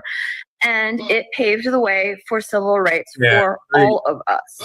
And then in 1965, the United States opened the door to Asian immigration. So now you have a wave of Asian immigrants arriving into the United States, bringing with them a spectrum of whatever racial prejudice and anti-Black sentiment they may have received in their home countries, and arriving and not acknowledging that our civil rights that we arrived with were thanks to the Black community. We did not arrive saying, Thank you for our civil rights. How can we help you? How can we help you achieve equity in your structure? We arrived with the civil rights and then were preoccupied with creating lives of our own. And in doing so, we were supplanting the equity and the opportunities that the Black community had been fighting for and was supposed to be receiving. And as I've said before, the United States didn't open the door to immigration because they wanted Asians here and because they cared about Asians. They needed to improve their global reputation as Asian countries rose to power. They wanted access to the most educated Asian students, and they wanted a source of cheap labor so that they would not have to pay Black people fair wages. So, and then all of a sudden, too, Asian Americans were opening businesses in the Black communities that Black people wanted to be opening for themselves. So all of these things, coupled with the fact that we are all capable of having racial prejudice, that we all buy into negative stereotypes from the media, that we are all manipulated by disinformation about one another on top of the weaponized positionality, it's understandable why that breeds resentment. Lord. Y'all, this planet is, wow. This place is crazy. Right. But it is just countless videos out here of these folks swear up and down we are jealous of them. I even heard this crap from them frail light bulb head looking Somalians. Oh, yeah. Same thing from them. And they're a bunch of scammers talking about we're jealous of them. Where? Right. Wow. I tell you what, the devil is definitely busy because he got these people out here delusional. Mm-hmm. But you ever notice something, y'all? They never make videos talking about white people are jealous of them, or, or Latinos are jealous of them. No, it's just us. It's just us. According to them, we are just fuming with envy over everybody, and no such thing is happening. Right. Woo, man, the downfall of the Gentiles, man. Brand new please AP. let it happen, because I'm sick of these people. Yeah. I am sick of all of them. Mm-hmm. Yeah, them little short, frail-looking Somalians and them old big, receded hairlines and light bulb-shaped heads got the nerve to walk around here talking about somebody jealous of them. Not a living soul. You niggas Not a living soul is jealous of them. You niggas are not jealous, a living nigga. soul. So, y'all, I'm going to go ahead and conclude. Thank you so Shout out much to for Lisa. being here. And I want to thank. Where, nigga? I think that's AI Beautiful 71. Okay, I hope I'm saying that right, or All Beautiful 71. Thank you for the 2 Jules Sparkles. Thank you so much for your support for my channel. So I everything deeply becoming like appreciate you. TikTok now. And y'all, I got my Bible study starting at Jules. 1:45. So I will see you then. I Have love a YouTube blessed shop. I love YouTube afternoon. shop. Shalom, family. We gonna all be having to say that shit. They like, yeah, this TikTok shit got something going on with these niggas. Lord. Resonating. What are your thoughts on the Asian saying we're jealous? We ain't jealous of no damn Asians. This is the biggest cap on the planet Earth. Nigga, if it wasn't for my daddy watching Kung Fu flicks, I wouldn't even recognize no Asians. Known y'all. Right. Except for the Japanese who made anime. That's the niggas who I was looking at. Then my dad would have me watch the Kung Fu flicks. I said, so who are these Chinese? I thought y'all all was the same niggas. And I thought, no, these the Chinese. And the motherfuckers you watch, that's the Japanese. We had to bomb them in World War II. That's how my daddy would be like, yeah, you can't really trust no Jap or no Asian, because they be part of like academies. That's what my daddy, he was talking Pan-African shit at the time, so he was babbling. Yeah. Yeah, them niggas being Shaolin, them niggas being Wuzon, Wu-Tang. That nigga used to say all that shit before there was even Wu-Tang Clan. Right. I knew about the Wu-Tang from Kung Fu Flick. All right. So my dad be watching all that shit. Right.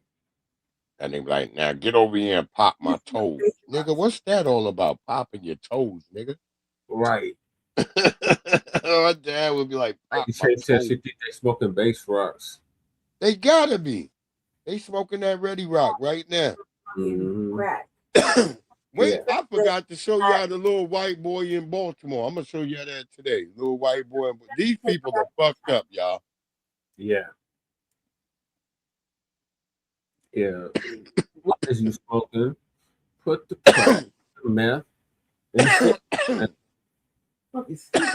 I ain't never want to smoke crack, meth, or nothing. I just smoke weed. Right. Now I'm saying they're handling their own chemicals. Yeah, they like to get high on all that shit. The opium down. Yeah. They know that shit's still in their blood when white people put them all on opiates back in the box of rebellion. Stop playing like you Asians wasn't all a bunch of dope fiends. Right. I think they're stupid. The damn emperor had to start chopping you niggas hands and heads off because y'all was also on dope so much. Yep. That's just stupid. It's like jealous. You ain't never heard that in the nigga community. Like, well, nigga, we had to go cut off Tyrone hands and Leonard's goddamn head because them niggas was smoking too much crack. Jealousy is a projection. They're projecting right there. Right. Jealous of each other, not us. What the fuck we gotta be jealous of anybody? Right. Like, I'm serious. Anytime they Niggas was on crack. Niggas worked harder. I told you, I said nobody worked harder than a crackhead on crack. The nigga outworked Mexicans, everybody. I used to get crackheads to paint the house, everything. Yeah, they were very productive. Yeah, my brother's a police officer today in New York, and he still use crackheads to fix stuff around the house. This is the facts. Wasting your time when you could just get a crackhead. You like, all right, you take the crackhead to Home Depot, like what you need to fix that. You buy all the shit the crackhead finished, and you give him just enough money to go buy his crack. That is way cheaper than a contractor, nigga. I don't care what you niggas say. Right. And if he's black, if he's FBA, he gonna do a good ass job. You gonna be like, damn, this nigga is actually talented. But that crack just got him. And you can't get him to come get a real business because he gonna fuck it up because crack is really on his mind. That's not exploiting a brother. That's taking that brother, putting him to his greatest potential, hoping that he somehow, when he's clear-minded, he will remember this, and then he'll decide, hey, I want to get help. Because you can't help nobody. They got to help them damn selves. Right. If you out here trying to get a crackhead off the street, it never worked. You don't never notice that? Yep. You got to get the crackhead to be able to see things when he clear-minded, when he trying to get that crack, and you hope that shit stick with him. Like, look, brother, look what you just did. Then nigga be like, all right, yeah, nigga, I already know I could do that now. Where's the money for the crack? And you be like, all right, nigga, here. That nigga he ain't really trying to listen to what he did great. He want to get that crack, nigga. Mission. Yeah. I actually got a crackhead off the street. Yeah, I've used crackheads all the time. I never got no crack. Never tried to get crackhead off. My daughter thought I was crazy. She's like, well, Dad, you said we shouldn't be around like crackhead. I'm like, yeah, but when you need something fixed on your car or something, find a crackhead. You got to know the crackhead, though. Right. Don't just go get a crackhead you don't know. I said, that's why I'm letting you know a nigga that's crack. His kids might be genetically inclined to crack. So then you'll have other crack niggas that'll fix your shit. Yeah. It's a reproduction. That's it. You got to be honest with shit. You can't just sit around and be like, nah, niggas ain't on crack. Nah, niggas is on crack. Yeah. And you can't get them off crack. You can't force them. Nope. It's same with the people on fentanyl and all this shit. Fentanyl just take them out. I'm sorry for people on fentanyl. Y'all just don't have a way back from that. Like, but you used to could come back from heroin. You used to could come back from crack. This fentanyl, nigga, there's no coming back. It's you know, and even meth, I don't think you can get back from meth. I think that shit, once you go on that shit, it's a wrap. Yeah. That's why you don't see too many niggas on meth except for Andrew Gillum. And he take that so his bussy ain't torn all the fuck up. Lord. Did he bail out of jail? Or he still Yeah. Nah, he out. He out. That nigga bussy was torn up though. Nigga bussy was torn the fuck up. Lord. That's why he taking meth. So he can remember, like, I don't want to remember what happened to my bussy. The fact that you refer to it as pussy is like a whole other diabolical point. Right. It's as diabolical as that nigga outfit I was looking with the sandals. Like, nigga, this nigga must sell bussy. That outfit, that's a bussy outfit. I'm looking like any nigga with sandals on. I'm like, nigga, you do bussy stuff. Yeah. Because whenever they arrest them niggas in the park, them niggas got on sandals. Am I crazy? No. When Tevin Campbell got arrested in Central Park, that nigga had on them sandals, the bussy size. I was like, those are gay men sandals. When I see those on nigga feet, I'll be like, oh my God. And he don't got no socks on? No socks. With those? I don't wear sandals, nigga. You ain't gonna ever find me in open toes unless I'm sitting in my backyard and I got some slides on my feet or I'm at a pool. Other than that, nigga, I'm not wearing open toes shit. Nothing. Right. And I got good feet. I'm a nigga who could say when I take off my shoes, women be like, oh, you got nice feet. Like they expect my feet to look like Hammer Time. No, bitch. That's the one thing my mama and daddy told me. Take care of your feet, boy. Same here. How you gonna get somewhere if your feet fucked up? My feet looking like Hammer Time now. Yeah, you be seeing niggas walking with that limp and shit. You be like, yeah, I don't want that. I want my feet good. My shoes dry as hell. Brand new AP. Take care of your heels, nigga. The heel on your foot. So I think you heard about this in Memphis. The woman that got arrested for fatally shooting a man she found hiding under her the bed. Yeah, we talked about that. Yeah, they about to charge that sister. See, this is why I warn sisters, not every sister should get a damn gun. Mm-hmm.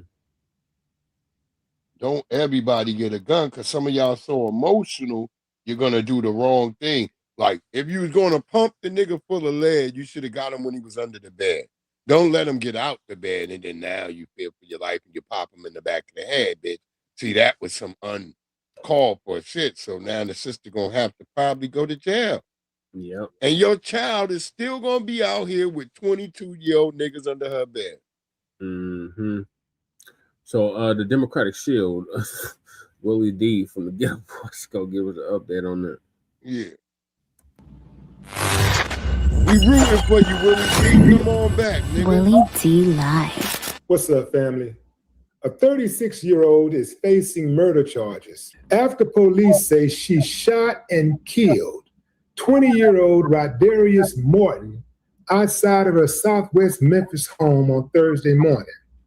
Check it out. Continuing to follow a story we first broke this morning on Good Morning Memphis. A person is dead and a woman is charged after an early morning shooting in Walker Homes. Police tell Fox 13 the man was shot near the front porch of a home. This all happened early this morning on Travis 21? Road between West Peebles and Mitchell Roads. Tonight, police have charged Kendra Scott in this crime. She is now charged with first-degree murder. Fox 13's Jeremy Pierre has the latest. Early on in the investigation, investigators and neighbors told me there were more questions than answers. And Fox 13 confirmed police detained a woman who lives in the home where the shooting happened. According to police, they got the call around 1:45 morning. Police say officers were sent to Travis Road in Walker Homes for a shooting call. Those officers found the man dead near the front porch of this home.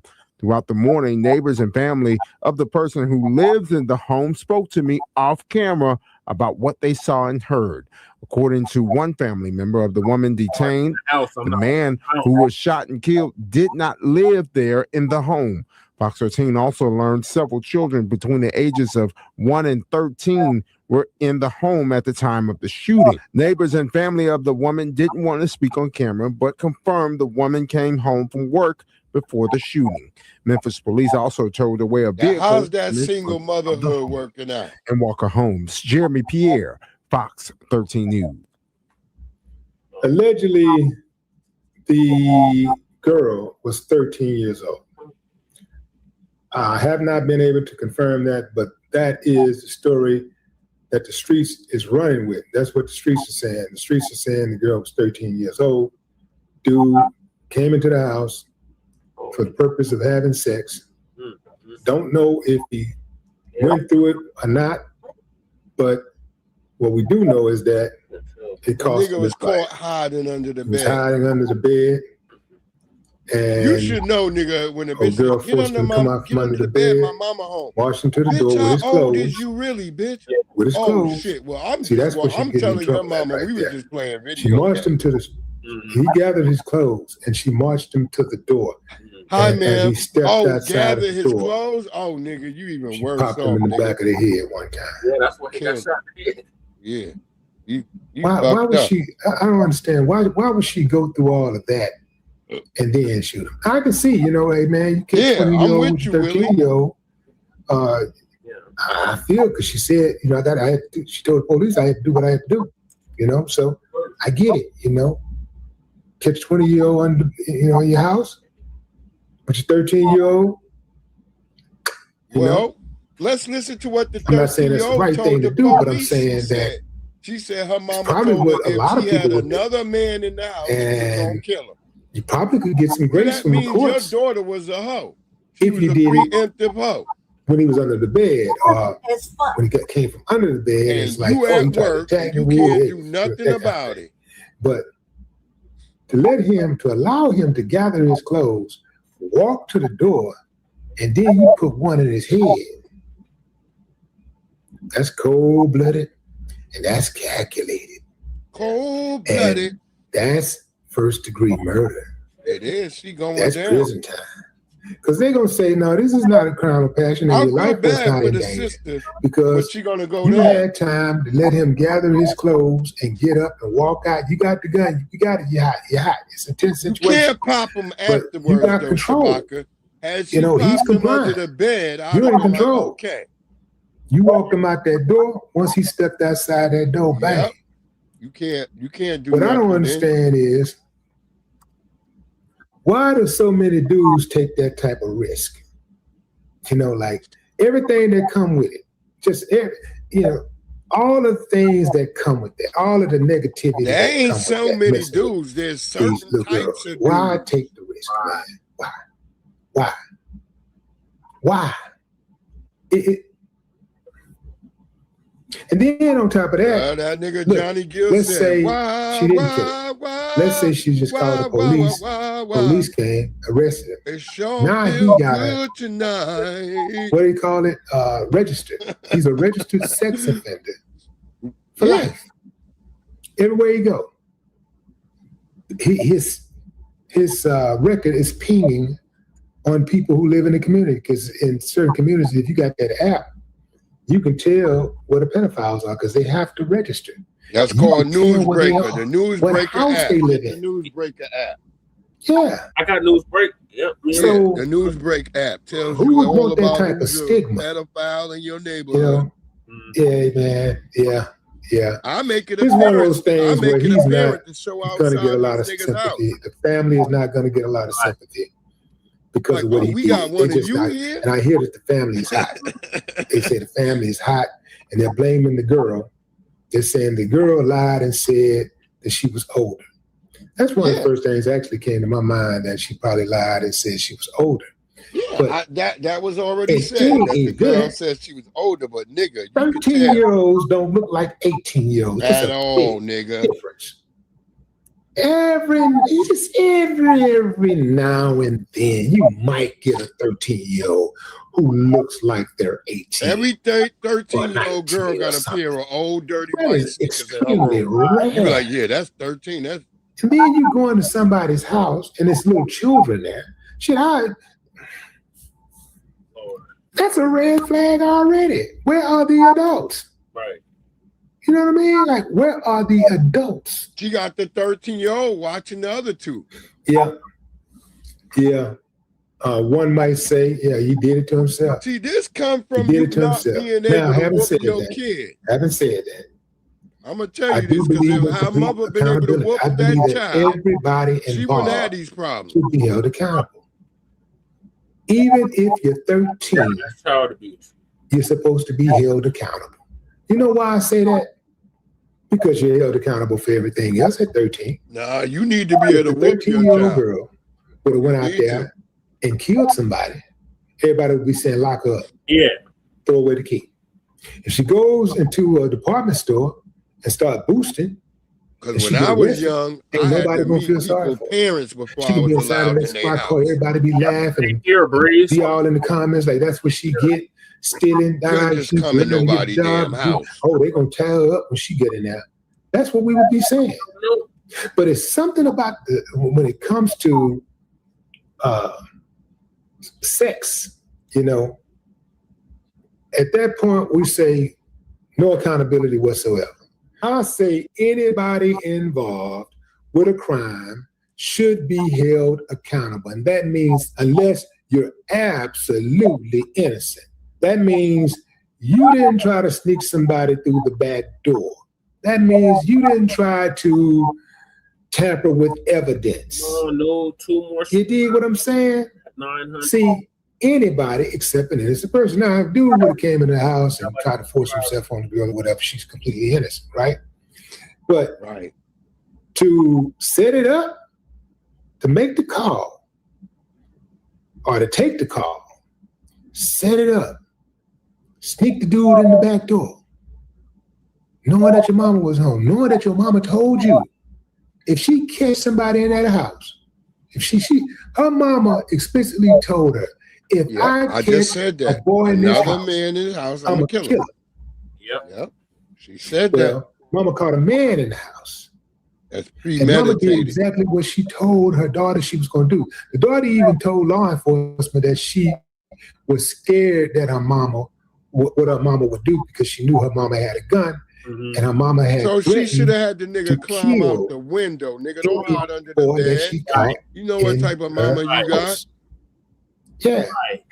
She probably could all you smell youngsters niggas out there, a let me mile tell you away. something. She could smell a nigga in the house. If you love your mama, you love your dad, and you know they about their life, pick them carefully and make sure you stick to the rules.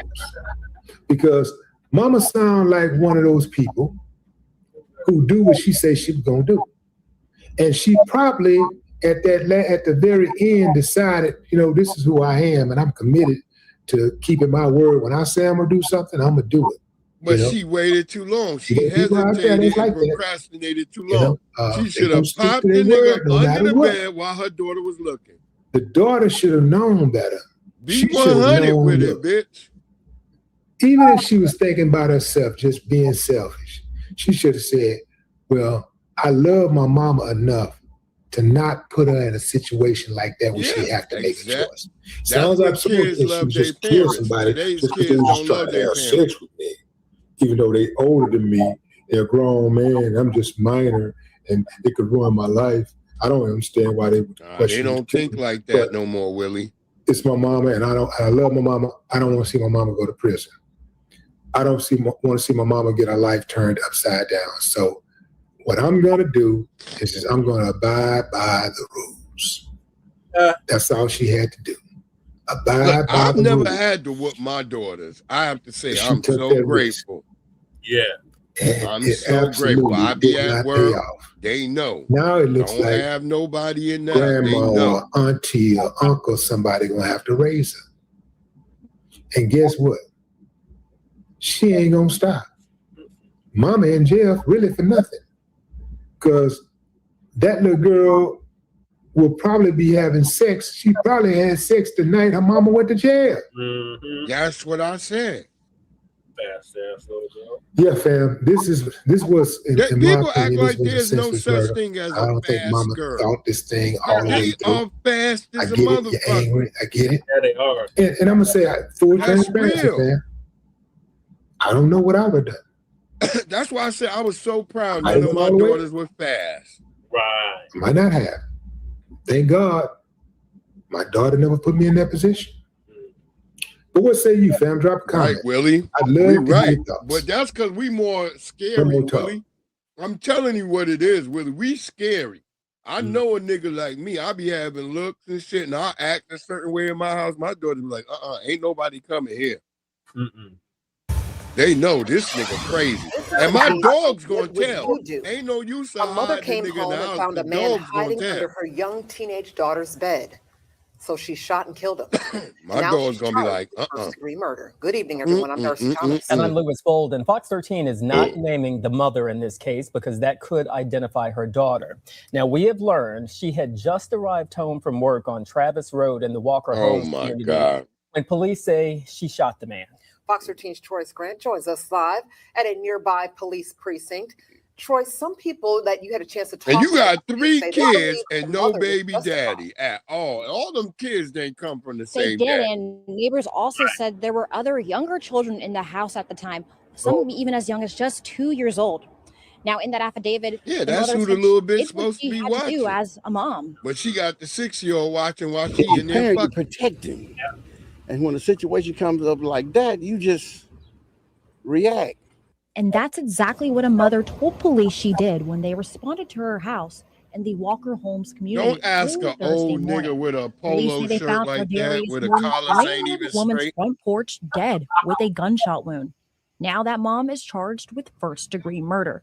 Even though parents Fox 13 spoke with said they'd probably have done the same thing. If someone came into your home and they weren't supposed Nah, to be there, nigga. and Nah, they was now that running he's out and walking out, the law has nigga. been changed. When you shoot, you don't know where the bullet gonna hit. With support What for is this this mother nigga spreading talking across about? social This nigga media, got a Fox old 13 rope wants to learn chain. more about your rights to protect your kids and why the mother was charged. Legal expert Andre Warden said there's more to the story beyond a parent reacting, though it is possible the first-degree murder charge may not stick. Now, here's the thing. If the mother alleges, hey, look, I was in a heat of passion, you've heard that phrase, That's not then gonna it work. may not be a first-degree murder case, but they have charged it as such. There are a few factors You laid out in can't the shoot a affidavit. nigga in the back The of the daughter allowed head. I don't Morton care in her what you house say. through the back door. When the mother came home, she knocked on her daughter's door asking, "Who's in my house?" The daughter also told police her mother has repeatedly threatened to shoot any boy she found First in her off, home. your daughter Warden shouldn't told be me allowed to all of have her that would door lead to the closed legal in the house. argument over whether this killing was premeditated and should be classified as first-degree murder. Ask my daughters what happened when they thought they Not could lock quite their the same room. fact pattern that I gave you before in terms of days before or weeks or months, years, where she says, look, if a guy's Those ever doors in are here, I'm gonna open kill him. all the time now. That really gives you a strong indication potentially of an argument, at least strong argument for first-degree murder. But the closer in time, the more difficult that charge My becomes. daughters know I'm busting your room. Like, bitch, put Now some that mother is goddamn still in jail clothes tonight, on. we do not know who is caring for her kids at this time.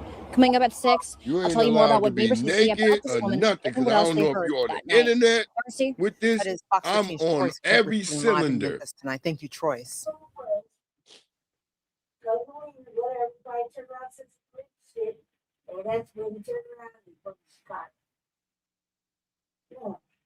$100,000, that's the bond for a Southwest Memphis woman accused of fatally shooting a man allegedly found hiding under her juvenile daughter's bed. If she Kendra was Scott if was she in was court white, today to though, face a she would charge of be first-degree held a hero. murder for the death of Rodarius Morton. Braille Brown spoke with Scott's attorneys about their confidence in representing her. Kendra Scott stood before the judge draped in a Shelby County jumpsuit while her family sat in the gallery for emotional support. Her attorneys say that they believe that the state would have a challenge to pursue a first-degree murder charge. Bitch, Currently, why her you got bond is that set at headband on? $100,000. Well, the challenges I'm seeing are for the state in trying to go forward on first-degree murder What it charges. do, family? You've got a woman who is kind of living out your worst nightmare as a parent. This is the first time your news leader is getting a look at Kendra Scott in person for her bond hearing. She was also ordered to stay away from the victim's family. Scott is charged with fatally shooting Rodarius Morton at her home along the 3000 block of Travis Road. She reportedly told investigators, quote, "I did what I had to do." To expect anybody to be able to act in a cool, calm manner, premeditate any sort of action, is just unrealistic. I think even the best of us, the worst of us, any of us, would be acting irrationally given this set of circumstances. Morton died from a gunshot wound to the back of his head. Investigators say he was allegedly invited to Scott's residence by a juvenile and entered through the back door at 1 a.m. Scott's attorneys say at this moment they are unsure if the state's new stand your ground law will play a part in this case as they await doorbell footage and an autopsy report. I don't know enough about what led to the actual shooting. I don't know if there was a scuffle. I don't know if it was an accidental discharge. I just don't know. The juvenile told police Scott previously told her if she saw a boy in the home, she would shoot him. It's my understanding that Miss Scott did not know this person. And I don't know how they met. That's something we'll look into. My guess is that this was somebody who was looking for young people online, and he found a vulnerable 13-year-old. And you know what happened next? Scott's next appearance in court will be August 3rd. We'll be sure to keep you updated both on air and online. Reporting for your news leader, Brielle Brown, WREG News Channel 3. Yeah, look at the back of her neck. Oh my God. Yeah, look at the back of her neck and that neck, boy. Yeah, that bitch right there. That's a bitch gonna fight a nigga. When a bitch got a neck like that, mother accused of shooting and killing a man she found hiding under her child's bed. 36-year-old Kendra Scott was scheduled to appear in court for a bond hearing today. Her lawyer told ABC 24 that after talking with prosecutors, both sides were able to black people agree know on a that. $100,000 We act like we don't say that no more. You can't say that no more. Scott told officers when she got home around 1:30 Thursday morning. Look at the nigga family on the side. You see some of the wigs over there? The child told police she invited the man into the home. As he was leaving, Scott This is all fucked up. Scott's attorney told us he believes prosecutors will have a hard time proving Scott planned the shooting ahead of time. Damn her given the neck, though. To expect anybody to be able to act in a cool, calm manner, premeditate any sort of action, is just unrealistic. Scott's attorney says there is doorbell security video of the incident. Looking than in He said that first along picture with they the showed of her. autopsy, that will shed more light on this case. Yeah. Scott is expected in court Friday. I ain't never seen a neck like that. Like I looking at my neck in the mirror. My neck look all right. It don't look like that. God damn. Right. Jesus. That bitch look like the niggas who be like, I love Popeye. Them Yeah. niggas that was on Mars. Let me tell you something, black people. You have to stop discussing racism. Wait, what? What is he talking about? He's talking about we got to start discussing racism with the folks. Oh, he's right. What you gonna solve talking to them about racism? It's a waste of time. Right.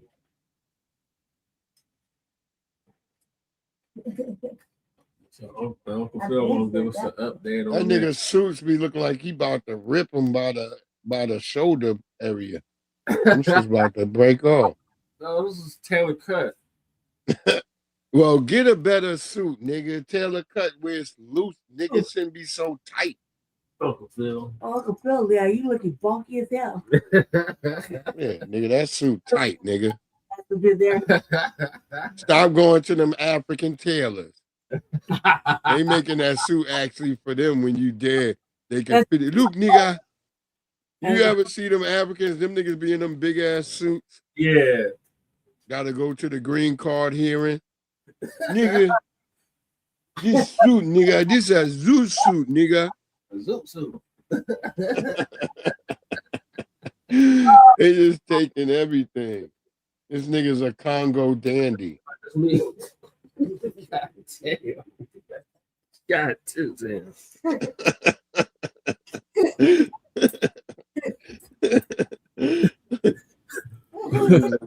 Congo dandy. The nigga got sandals on with that suit. Eddie Che's feet is as black as me.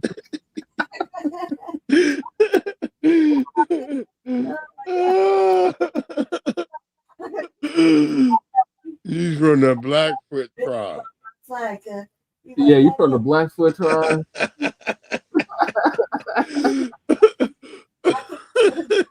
That nigga has black feet. Lady Che don't believe in shoes. Huh? Lady Che don't believe in shoes. You walking around like Captain Caveman and shit.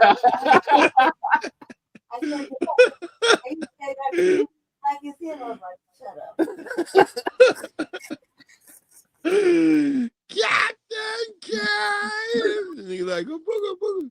He used to say like some shit like, oh, booga booga or some shit to get his fucking club to work. Remember the nigga would open the club and pull shit out? Yeah. The nigga had shit in the club. Yeah. Like a cape and shit. Yeah. Golly, you don't even remember none of that sick shit. You like, what the? Remember he had a son and shit? He had a son too, yeah. Remember they had the kid, Captain Cave Boy. Yeah. Oh my God. The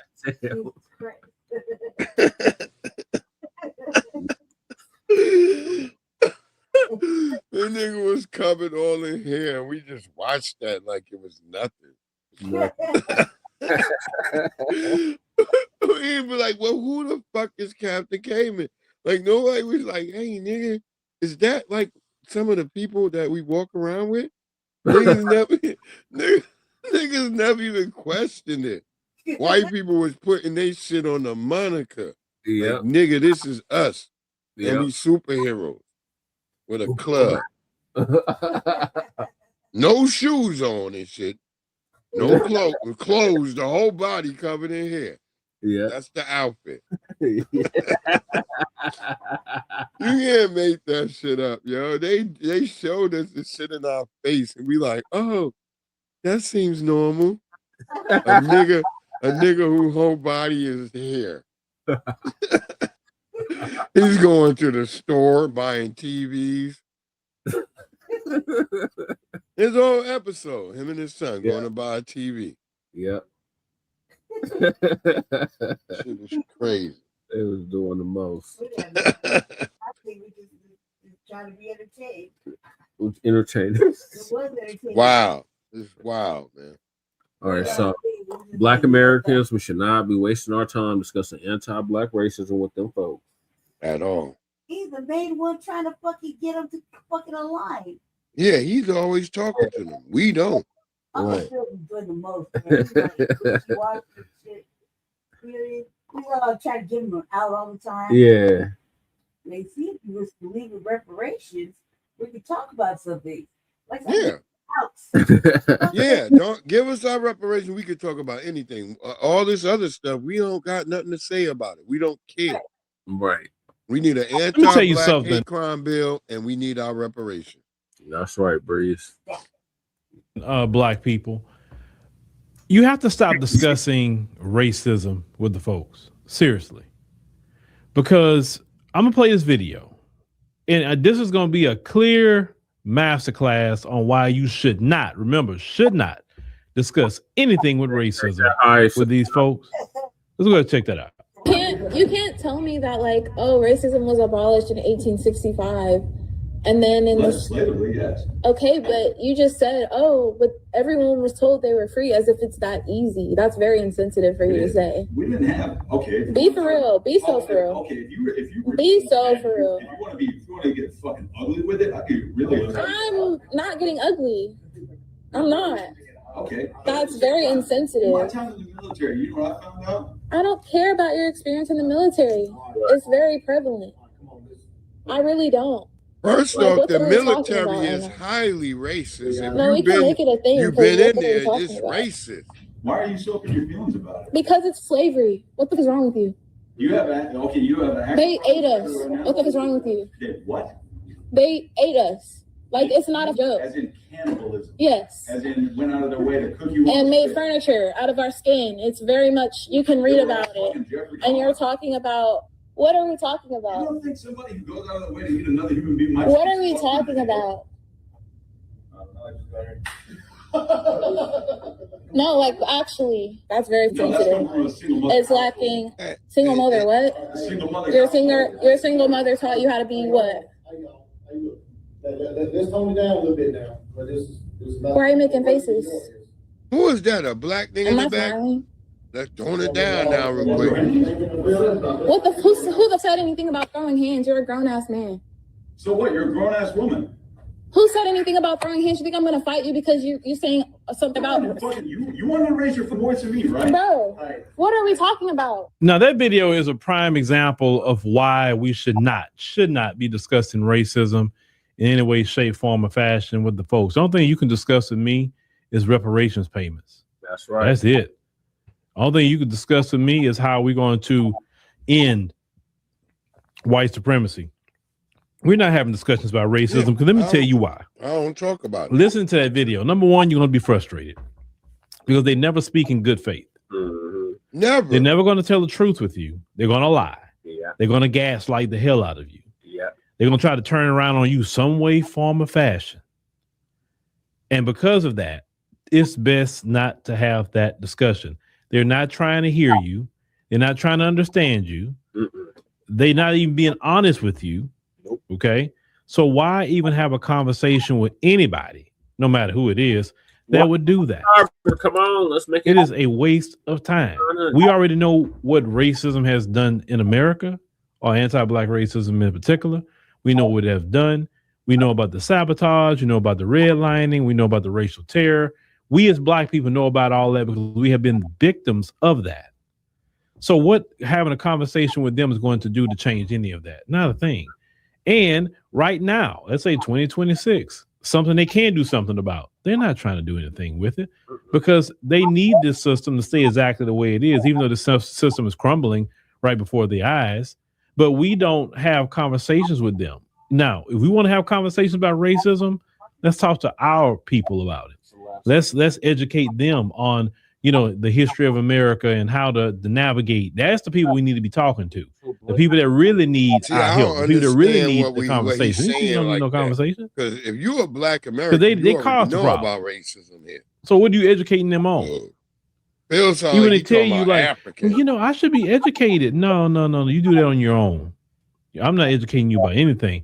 Now, I'm not opposed to educating them, but it's going to cost them $1,000. I'm very serious about that. If you want me to teach you about racism, I have no problem doing it. I just need $1,000 to do it. You go ahead and send me that on Apple Pay. That's just it. You understand? Yeah, just go ahead and send it to me on Apple Pay and we good. Or you want to wire it or Please tell me about racism. Tell me about racism, please. I want to learn more about racism. Yeah, like what's it? What racism really is? Because I know my mama said niggas ain't shit, and they grow out of cabbage patches. No, nigga. How I'm gonna teach a nigga about that? I gotta educate, nigga. You should know.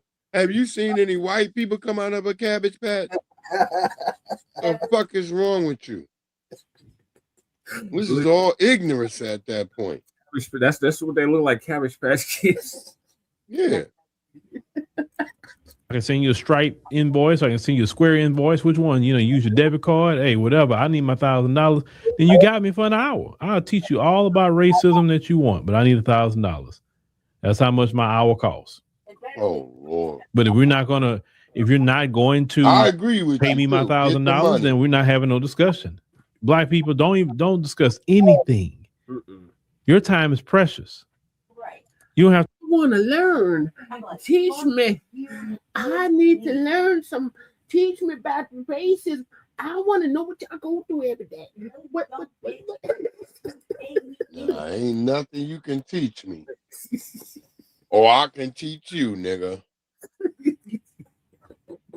Man, reading is fundamental. Jesus Christ. I was like, fuck you, pay me. That's my attitude. Right. My attitude since the 90s. Right. Fuck you, pay me. Right. Yeah, fuck you, pay me. That's it. That's it. Time to be wasting it. You never heard that scripture that talking about casting your pearls before swine? Mm-hmm. Well, that's exactly what you're doing when you are discussing racism with them. Because all you're gonna do, like if that sister, all you're gonna do is get frustrated. And listen, we got enough going on in life to get us frustrated. We do not need to be getting frustrated about anything they're telling us, brothers and sisters. It looked like he was about to. That's just bottom line. We have to have and operate a new way in this country as Black people. We have to operate a new way, and we're going to operate a new way. But part of that is just not even having certain conversations no more. Like it's nothing to talk about. It's nothing to really talk about with that. We'll talk when you change it. We'll talk when the reparations checks start hitting our accounts. Then we can have some conversations at that point. Then I could take you serious. Then we can move forward. We can't even have a conversation about moving forward because you haven't dealt with the past. You want to have a conversation with me? We'll show you serious. Get these laws changed with the banks. Audit these banks to show how Black people are not getting home loans and business loans. And then show how you're going to fix that ASAP. Can we just stop talking about race, Uncle Phil? We all bleed the same blood, Uncle Phil.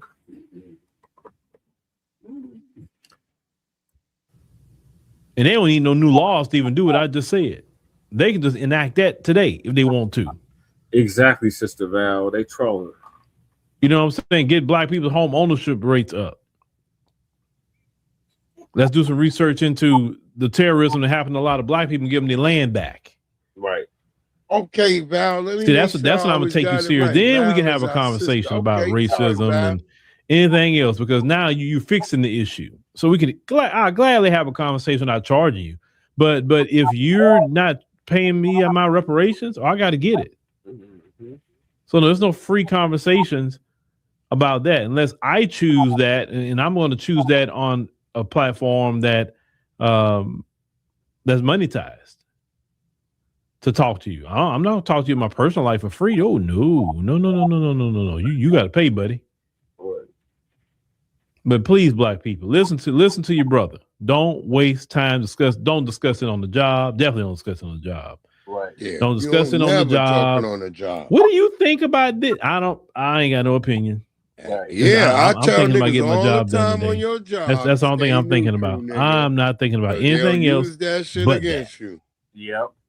You understand? Your gas. Don't waste your time.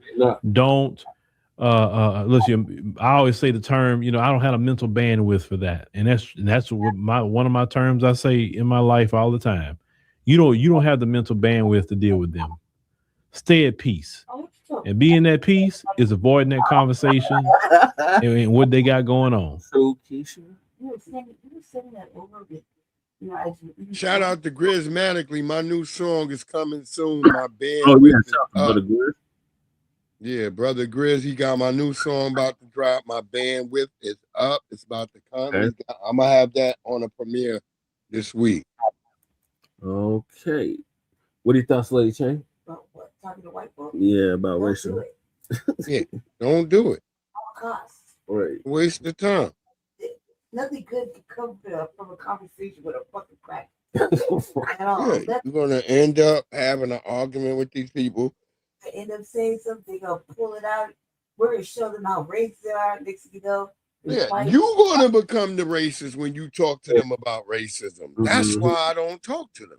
Right. You know, they get like that white man. He's like raising his voice, talking all kind of crazy shit. No, good and well, Tim ain't got it in him. Right. To a sister, nonetheless. Like, what kind of fucking bitch make shit is that? Right. Raise your voice, talking all kind of shit. Man, shut up, Tim. Right. Shut up. Shut up, Tim Pool. Shut the fuck up. Oh, Tim, he's pathetic. Yeah, Tim, Mark, and fucking Brian. They gave that nigga his white woman. He's all right now. Yeah. Very Look like the nigga from goddamn Bill Cosby's shit, Fat Albert. Like you never thought, like to see that some of them niggas is now matriculating in the real world is just as crazy. Just like the girl when they had those memes with the chicks with the Walmart outfit, that bitch materialized. Yes, she It was did. like that bitch is right here. Yeah. Right, like I'm a baby's kid. Look at Tim. You got baby kid niggas. That's the nigga from what's the nigga with that's the what he call himself with the niggas in New Orleans with the second line. Lil Wayne. Oh, Lil What's Wayne. the nigga who was kissing Lil Wayne in the mouth? What's the Baby. Birdman? Baby. Birdman is the baby from goddamn what they call him, baby kid. Baby's That's kid, Birdman, the little nigga in the diaper. Yeah, that's Pee Wee. Yeah, that's Birdman. That nigga became Birdman. Damn. Yeah, motherfucker. Remember Peaky talk like the baby talk like this. I don't know what the rest of y'all niggas doing. Yeah, that was Tolo. That was yeah, the baby had the deep voice. Yeah. Yep, Tone Low. You know Tone Low? That was Tone Yeah, Low. we know Tone Low. Dina. Yeah, that was right there. And Paul Tone Low, before he passed away, he had a bunch of run-ins with white supremacists before he passed away. And he was like, what the fuck is going on here? Yeah. He was saying that. I think that's what killed him. Because he didn't never realize that these crackers was the way they was. All right. Man, the luck he had to stay away from him. Right. This whole time they come to some real So life. now we're gonna get to another cracker.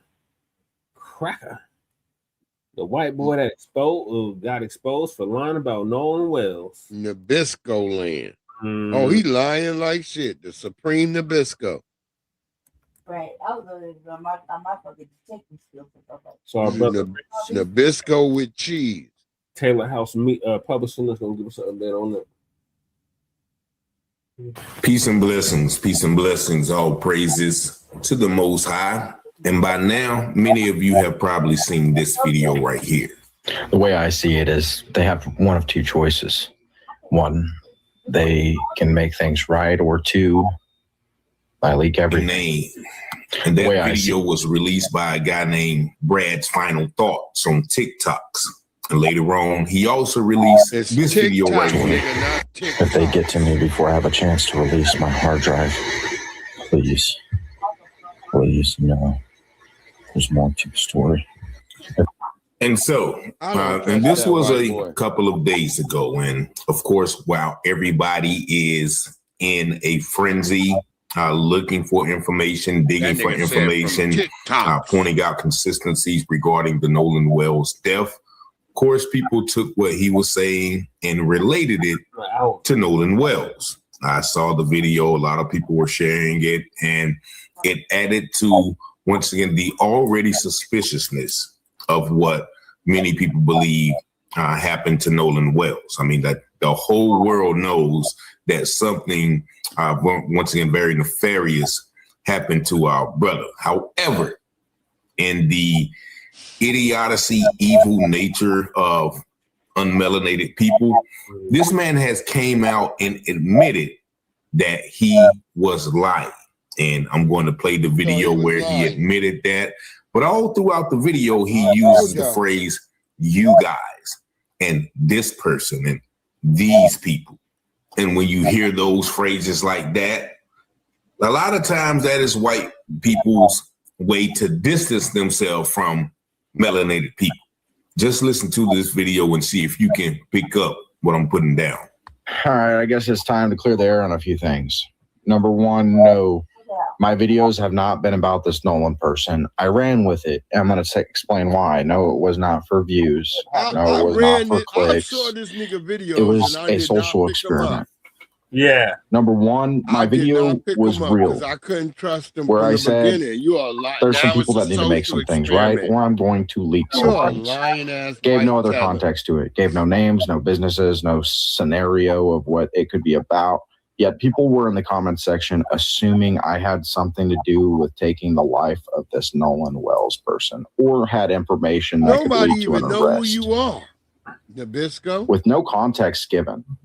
You guys got into a comment section off of some random Joe's video and assumed where his name was never given, no kind of similar scenario was given to this person, and you guys ran with it. Even after multiple times I put in the comment section, this has nothing to do with it. Oh, Yet you guys chose to ignore those everybody comments and else's fault, replies not that I him. gave.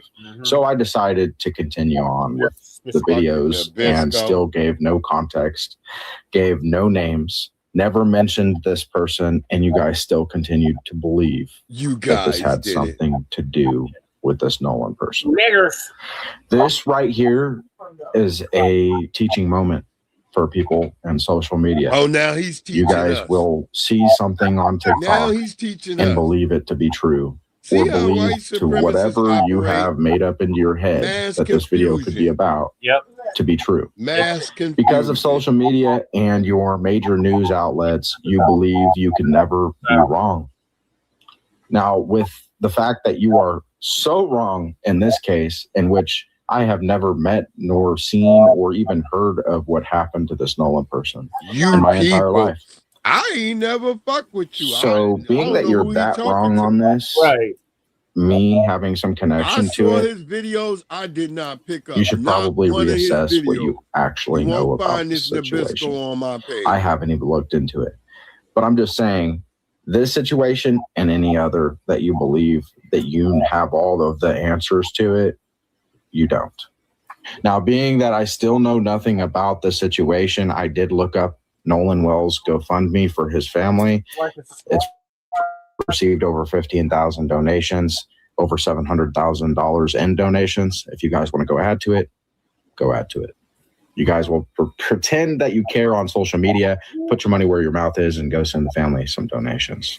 All right. So there you have this thinking he's an intelligent Einstein individual trying to teach people a social lesson. Wasn't it's even a that smart. social experiment just for views. He's taking the literal death of an 18-year-old Nolan person, as he kept referring to him, and trying to teach people he was a degenerate how to react in this situation. And this is once again the evilness of unmelanated people. They feel they have to teach people a lesson. Right? He would literally, knowing he doesn't have to give any context, because when you post something like that in this type of atmosphere, when basically everyone on social media is focusing on this case, of course, people's going to say, okay, and you look like a racist white person, which in my opinion, you are, just by the way you kept saying you people or you guys jumped into the comment section. You guys ran with it. Pause it real quick. We all know what that phrase kind of denotes. Go ahead, what Bruce. does a racist white person look like? I would implore you, for everyone who's sitting here hearing, saying what a racist, what do they look like? Do they look like a bunch of niggas with tattoos to you? Do they look like the goddamn librarian? Do they look like your local law enforcement? Do they look like? That's what I'm saying. When niggas say he don't look like, what do you mean? The tattoos up to his neck don't make you think something's wrong with him? Right. Particularly a white person. A white person all tatted up like that. I'm like, that's a white supremacist. Right. Especially if they got them white supremacist tattoos. Yeah. So I want black people to get out of the notion of we have to sit here and identify. No, all of them should be suspected of it till proven otherwise. Right. That part, Bruce. They're all suspected white supremacists until proven otherwise. Exactly, my brother. I've been saying that for how many years now? I didn't say there's fucking white supremacists. I mean, what the suspect picture says. Well, the code yeah, we just always say suspected because you know we're being cordial. They're not cordial. Mm-hmm. We're the ones who are cordial. Yeah. This is a matter of how many minutes it takes me to get it out of you. 30 minutes. Leave us Okay. alone with them for 30 minutes. They'll be calling us everything but a child of God. Everything. Just ask them about reparations. You all kinds of niggas right there. Just that alone. Just ask them about reparations. Your so-called white friend that you think you got, ask them about reparations. So long ago. That was so long ago, babe. Get over it, babe. Yeah, you need to get up. It didn't happen all the time. You got to keep on. The baby is like, wait, hold on. What the baby got to say about this? Hold on. Uh-oh. Sound effects. Bitch, what you talking about? We know, Ray, I'm a baby. What I got here, bitch. You can't tell me. I heard it in my mama's womb. Fucking up all the goddamn environment. Bitch, we know. You put that baby voice on earlier today? The baby is like, fuck all that. Right. Every time you do that, Bridget remind me what to read. Yeah, when he was talking, using the baby, like, hey, Black nigga, nephew. you my daddy. The black nephew. Yeah, the black nephew. He got the black nephew. Uncle Cracker. Hey, Uncle Cracker. And nigga be like, Hey, Uncle Cracker. You know, hey, I'm up here living in a house eating avocado toast, bitch. If this shit don't got no season, put some salt and pepper on that bitch. What is you doing? Where the bacon at, bitch? I want that turkey shit. Hold up. What is you talking about?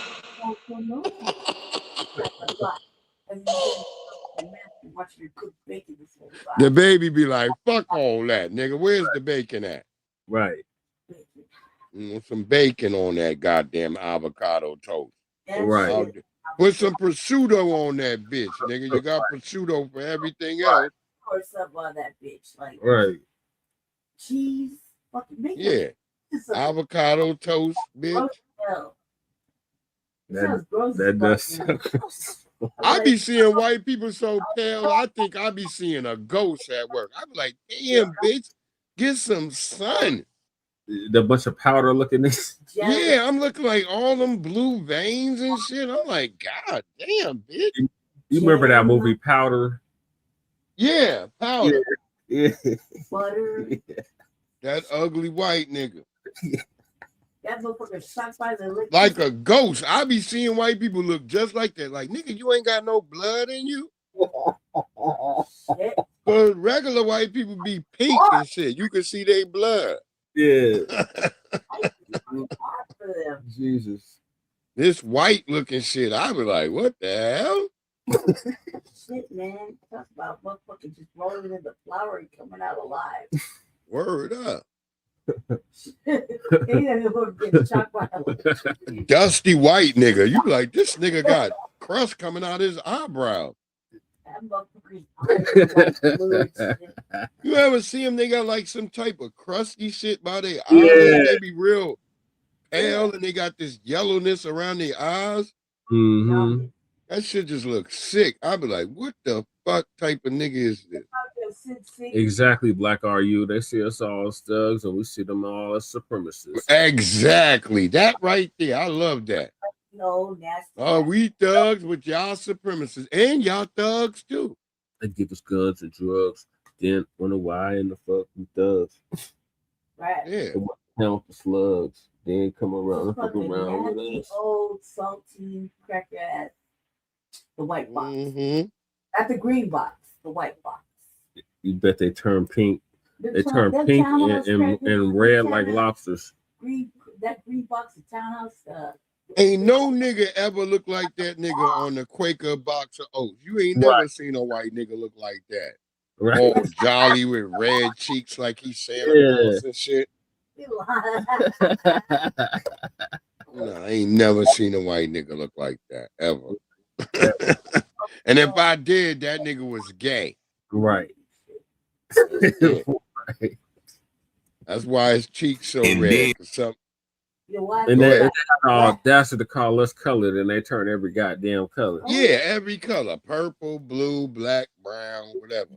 Red. The colors, they like us niggers. That's right. You know, out here in Mississippi, these colors, as I played it last night, the nigga said, the colors out here, when they treat us right, and we think it's just right, colors. Colors. Colors, colors, colors, colors.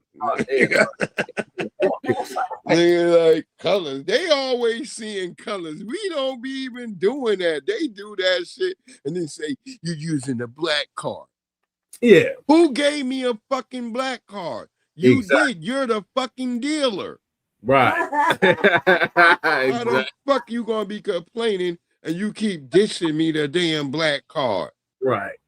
The goddamn red line card, the damn Jim Crow card.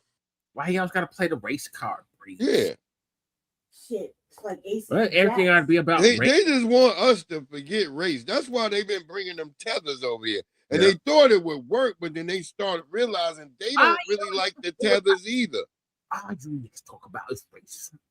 Everything ain't about race. Black and proud is the fucking I watch hard. See, they start tripping when they had to talk about Palestine and terrorism with the other niggas. Now they uncomfortable. They like, well, let's bring the niggers back. That was something that was easier to deal with. All this terrorism in Israel this genocide is not real, as our one brother called it, is not real. They think we stupid. Like, we've been sitting like for years, like, the fuck is they playing with this? And we was trying to get most other black people to be like, yeah, nigga, do you see what they doing? Right. And then, you know, I got cousins who be like, nephew, you better stop that now. My job, I got to go to work with. Why can't you go to work like I go to work with them and just still look at them like these niggas is degenerate? Right. You can't even be honest. Right. I'm sitting there smiling around. People think I'm smiling because I'm happy. Yeah. No, I'm just smiling because, nigga, I am surrounded with the most debaucherous niggas on the planet Earth. And I'm just like, yeah, you don't know. All of y'all, why y'all getting all these bags of lime? What are you getting all these big, giant garbage bags for? What are y'all up to? Why when you haven't started your shift yet? Right. You're like, word. They might hear you. You haven't started your shift yet. You're not even at your job. You worry about motherfuckers hearing you be like talking about them. Like, come on, cuz you haven't made it to the locker room yet. Exactly. Worried about what the fuck they gonna hear. Like, you're like, shh, don't say it out loud now. You're cut. Like, what? Fuck them fucking crackers, cuz. Right. Oh, lazy ass motherfuckers gotta They are lazy as hell. Yeah. I'm telling you, there's a white nigga who's at my job. This nigga walk around. I look at this nigga. I'm like, yeah, this nigga how this nigga used to walk around in high school. Got the nerve to come up to me talking about, what are you doing? You not working? I looked at the nigga. I said, nigga, what are you worried about what the fuck I'm doing? I said, nigga, you lucky ain't no sidekick for your white ass to do tonight. And I'm done working for the day, nigga. I got 30 minutes. I'm talking and I'm walking and having a good time before I leave. You can get up. I don't care what's in that cart, nigga. Figure it out, nigga. Right. So you telling me this been here all day? Yeah, nigga, I ain't got time to bag it up, nigga. I was doing work. Called selling shit, nigga. Fuck out of here. Right. Don't get jealous because the white nigga said Terrence could come in anytime he feel like it. If he wanna, if it's a day he's off and he decide he wanna come in for 4 hours, he can do it. You like, why do you get that privilege? I don't know. Maybe because I work. Right. Because I work, nigga. You like to try to play like I don't work because that sidekick get left behind. Sidekick is just something that's telling you that needs to be done in the store. But nigga, y'all telling me customers come first. So if I got 1,000 customers all needing shit to come out the cage and I gotta walk each nigga up, if it's over $250, nigga, then that's what's gonna be done. And if the sidekick don't get done, nigga, figure it out yourself. You niggas in the evening need to be doing it. Right. Stop whining, because I came in when I used to work in the evening at night with you niggas. There was always sidekick. Yep. Now you niggas cry all the time. You niggas can't even fill up the end caps like you're supposed to. Because I watched the whiteboard. All you doing is walking around. Yeah. Walking. I see you just walking all the time. Doing nothing. Just walking from one side of the store to the next. Busy work. Doing nothing. Because you don't want to do the work in the section that you have been designated for, because you don't want to do no work. Just be honest. Now the Asian kid done quit. The other nigga done went to goddamn receiving. All y'all niggas at night is struggling. That's why I knew I didn't want to work with the night niggas, because I felt like I was working too much at night. Niggas had me doing so much. I was like, damn, what is everybody else doing? I'm watching everybody else standing. I'm sweeping up rocks, all types of shit. I was like, yeah, I don't want to work in this at night. Fuck you niggas at night. And I'd be like, yeah, push this motherfucker through, cuz. Fuck you nighttime niggas. Mark, you're gonna get out here and fucking wax these floors. Yeah, they not doing shit. They not doing shit. Custody kid, tell somebody. Run and tell them. Fuck. I'm gonna tell them that you weren't working. And the big cackling tooth nigga, he gone too, because they had a black nigga. He ain't there to do the work no more. Damn. So yeah, all them niggas at night who was sitting around doing nothing, standing around outside by the mulch pit, just hanging out. That's all they do is hang out. And I got tired of being a snitch. Like, nigga, I just start working here. I'm a snitch already. I'm videotaping these niggas just hanging out. My sassy boss, he's like, ooh, thank you, Terrence, for those videos. I let them know that you got. I'm like, nigga, don't be telling them it's me. Right. What the fuck is wrong with you, nigga? Right. That's why all these niggas hate me now, because they think I was snitching on them. No, nigga, I was doing what the nigga told me to do. And I realized it real quick. I was like, yeah, I ain't doing it no more, because he keep asking me, you haven't sent me much videos lately. Yeah, because nigga, you was telling them niggas I was sending you the video. Right. What the fuck is wrong with you, nigga?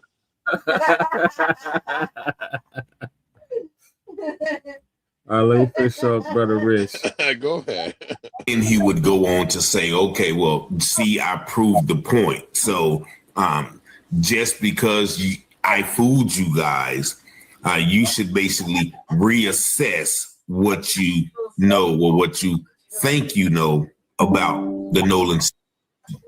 First of all, the reason that we don't know, or the fact that we don't know anything about the situation, that is why probably many people responded to your very devious, deceitful, and heartless and thoughtless post, because we finally say, okay, well, someone knows something about this mysterious death. So this little creepy white boy might be on to something.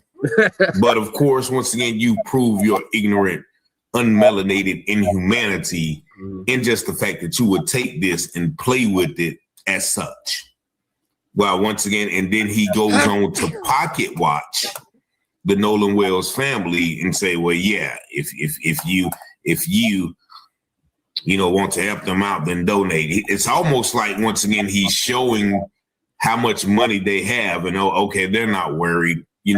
What if that family did see this and said, okay, well, they got some semblance of hope from what you were saying. Okay, we're finally going to find out what happened to our son. And then you come out with this. How do you think that makes the family feel? Brad's final thoughts, if you weren't doing it for views or, likes or whatever.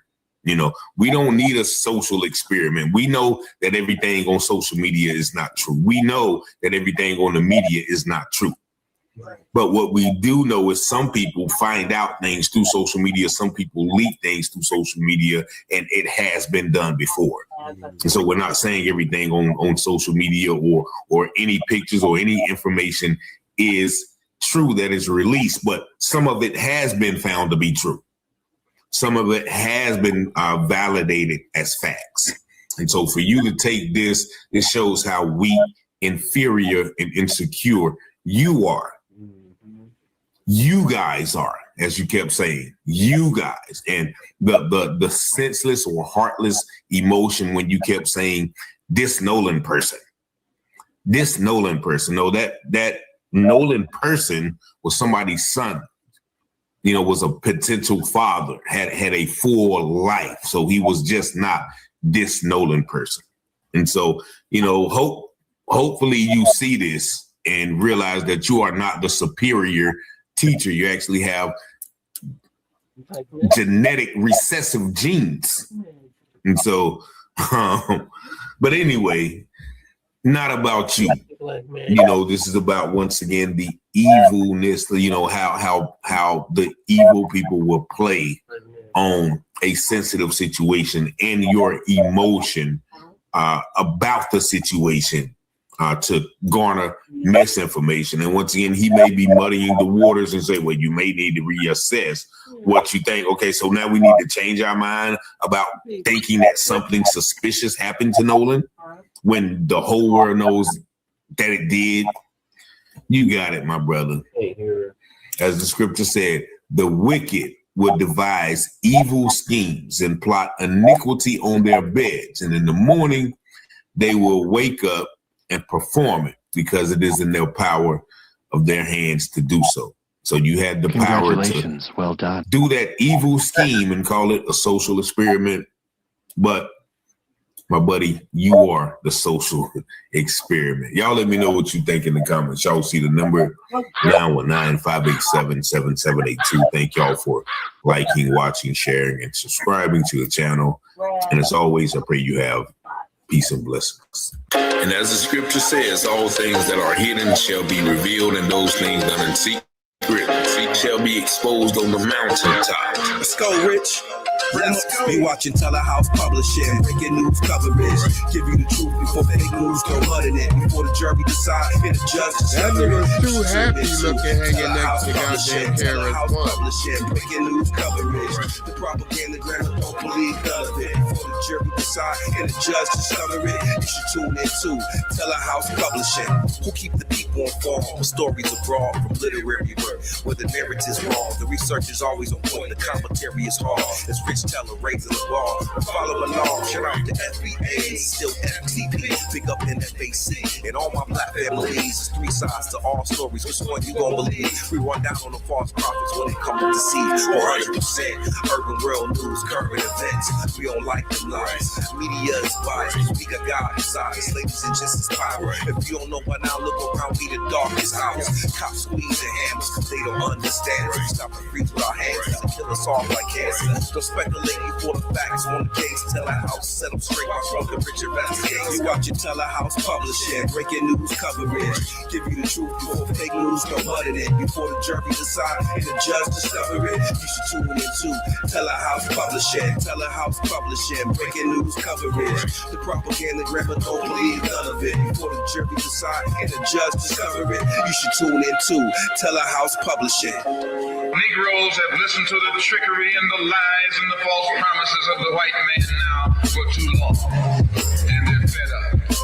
They become disenchanted. I'm gonna start posting on my videos where I'll be doing that. I don't like showing when I'm feeding niggas or nothing like that. More explosive than all of the atomic bombs the Russians can ever invent. Telehouse Publishing, Telehouse Publishing, Telehouse Publishing, Telehouse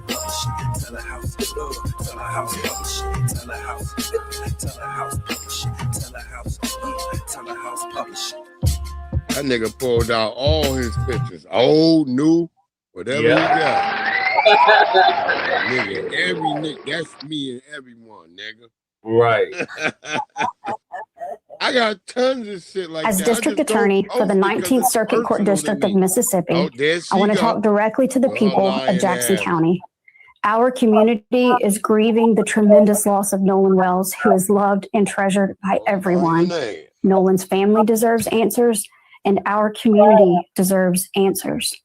Every death in the county, except those of natural causes and non-criminal car wrecks, are presented to your grand jury. Many people don't know that. We have handled death investigations in this manner my entire career. Nolan's case is being handled the same way, with the same care and the same commitment to the truth that we handle all death investigations. I understand the public's urgency to know what happened to Nolan, but we are not taking time for time's sake. We are taking the time required to complete the work this investigation demands. Since Nolan was reported missing, local, state, and federal law enforcement agencies have worked around the clock investigating what happened to him. Every piece of evidence must be examined. Every credible lead must be followed to its conclusion. Every witness interview must be analyzed in context of all other evidence. The pressure for answers does not change what the work requires.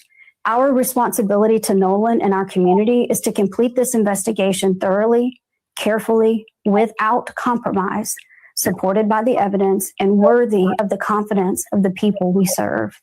I also understand that many people have questions about why more information has not been released publicly.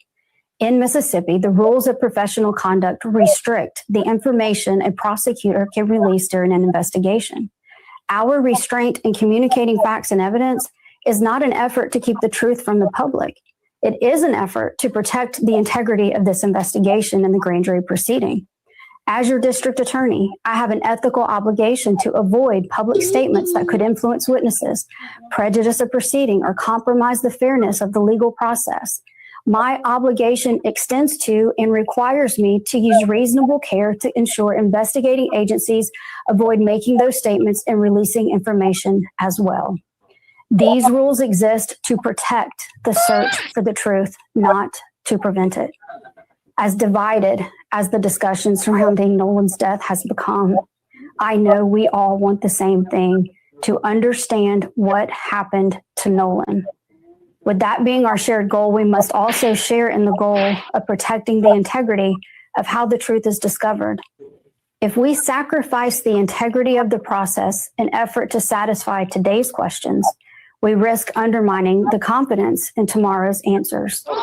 When the public asks, what about this? Or have they looked at that? Or did they think about this? The answer is yes. Those are the same questions investigators ask. The difference is that we can't publicly discuss the evidence, the interviews, or what those efforts have uncovered while the investigation is underway. Again, our restraint in sharing details of the investigation is not a refusal to share the truth. It is our commitment to protect the process that allows the truth to be known with confidence. There's a lot of information out there, and there is a heck of a lot of misinformation out there. I simply want the community I serve to know that this investigation is being handled with the care, professionalism, and commitment to the truth that every family in Jackson County deserves. As we continue this important work, Nolan's family, his friends, and all who love him remain in our prayers. And as the scripture says in Micah, woe to those who devise iniquity and plot evil on their beds. In the morning they wake up and carry out their plans because it is in their power to do so. Peace and blessings. All praises to the Most High. And that is the scripture I thought about when I was just listening to that half-dead Angel McGrath. I think that's her name, is the Mississippi DA in that region of Mississippi where the Nolan case, the Nolan murder, let's call it what it is, happened. And she is just doing a lot of white-splaining or babbling. All I heard, listening to her talk was womp, womp, womp, womp, womp, womp. Remember niggas said we was wrong for saying like in niggas Charlie babbling? Brown cartoon. Now everybody agree with and us. she says, well, we're going to take our time and, you know, we won't be pressured. Basically saying, listen, when we get our story straight, we're going to let you guys know what we decided to do. You got when Joy we Reid in do your enough picture, the fixing whole crew? of That looks our weird. wording to explain why we're not going to do anything about this situation, and then we'll tell y'all after we got all of our lies straight. Basically, the DA has stated that some information will be going to the grand jury. And as one of my brothers stated, I feel that, she is going to basically hide behind the grand jury. And if anybody doesn't know what the grand jury is just some regular, ordinary white citizens of Ocean Springs who's going to take this information, who knows all the people in the community, and they're going to decide yay or nay, will we indict?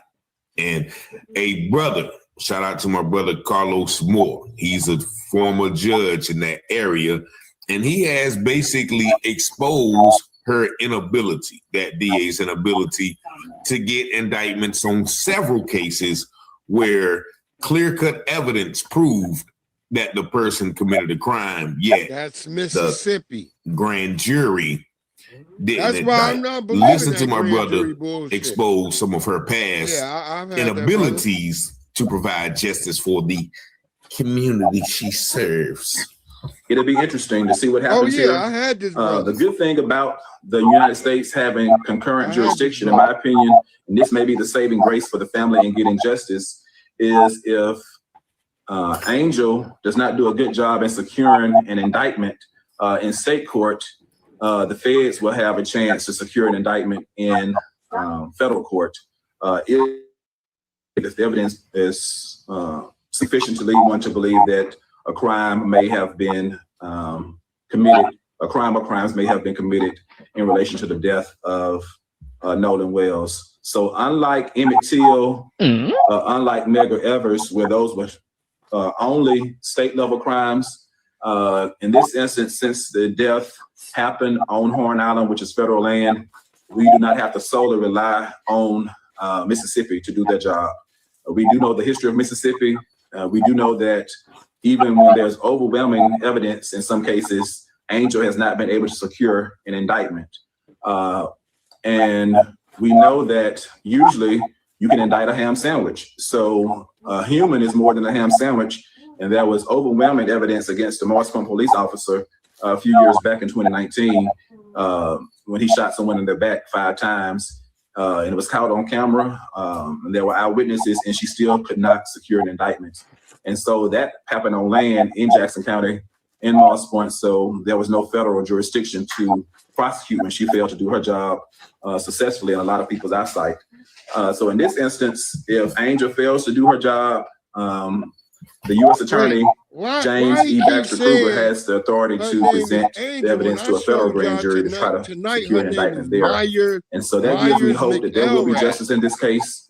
And even if a Trump-appointed U.S. attorney does not secure an indictment, at some point the tide will change, and there will be a Democrat in the White House who may give this case the attention that it deserves and appoint an attorney general. All right, so we'll just stop it right there. You know, all of that political stuff. Once again, we've been switching Democrats and Republicans for years, and we still have situations like this. Nevertheless, exactly. You hear him say, the saying is you can indict a ham sandwich, which is true.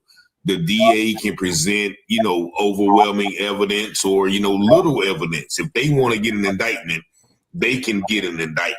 And he cited a case in 2019 where an officer shot someone in the back 5 times on video, overwhelming evidence, and they couldn't indict him. Why? Because they indict who they want to indict, and they don't indict who they don't want to indict. That is the system that we live in. It's just basically, as Tariq Nasheed always says, I'm white and I say so. How your mother used to, you say, Mama, can I go outside? No, why? Because I said so. And that's it. That's a wrap. And so this DA has came out and made that rehearsed, monotone, I think she was reading from a teleprompter statement full of nothing but babble, if you ask me. A lot of babble, and I find it strange she does it, a day after the autopsy report release. that shows, once again, certain body parts missing, integral body parts to prove or disprove, you know, whether something happened to our dear brother. Once again, a lot of people feel like he was hanged because of the markings on the back of his neck and his missing throat. But we're going to keep an eye on these people down in Mississippi because we know the history of Mississippi, and I don't know why people want to just erase that.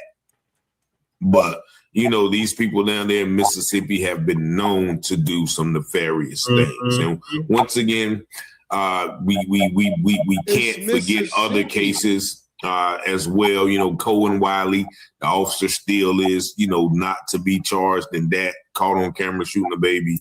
And, you know, we haven't heard anything of that. And that's, you know, in Senatobia, Mississippi. So there's a lot of cases that has gone on, and all around the country too. A lot of cases coming up that's similar to this case. And so we must stay vigilant. We must stay vocal. We must keep these cases in the public's eyes.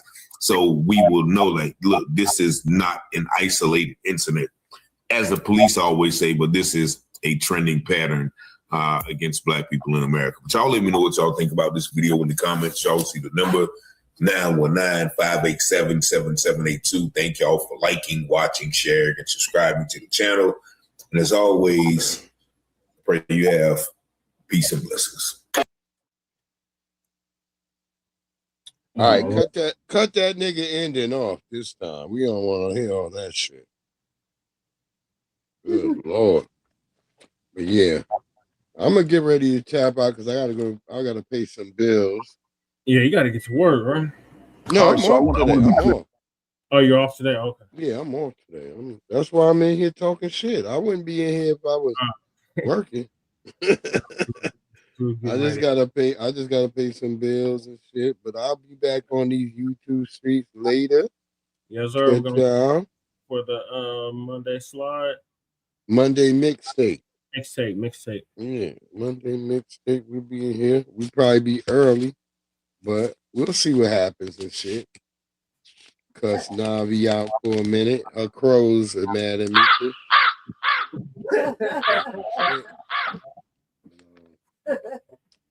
We pay these bills, which I'm doing it all digital. I'm paying my bills digital, like nigga. But I gotta be on the phone to do all this shit. You gonna go on at your usual time? Possibly, but maybe a little bit earlier. But you know what it is. You'll see. You'll see the thumbnail pop up.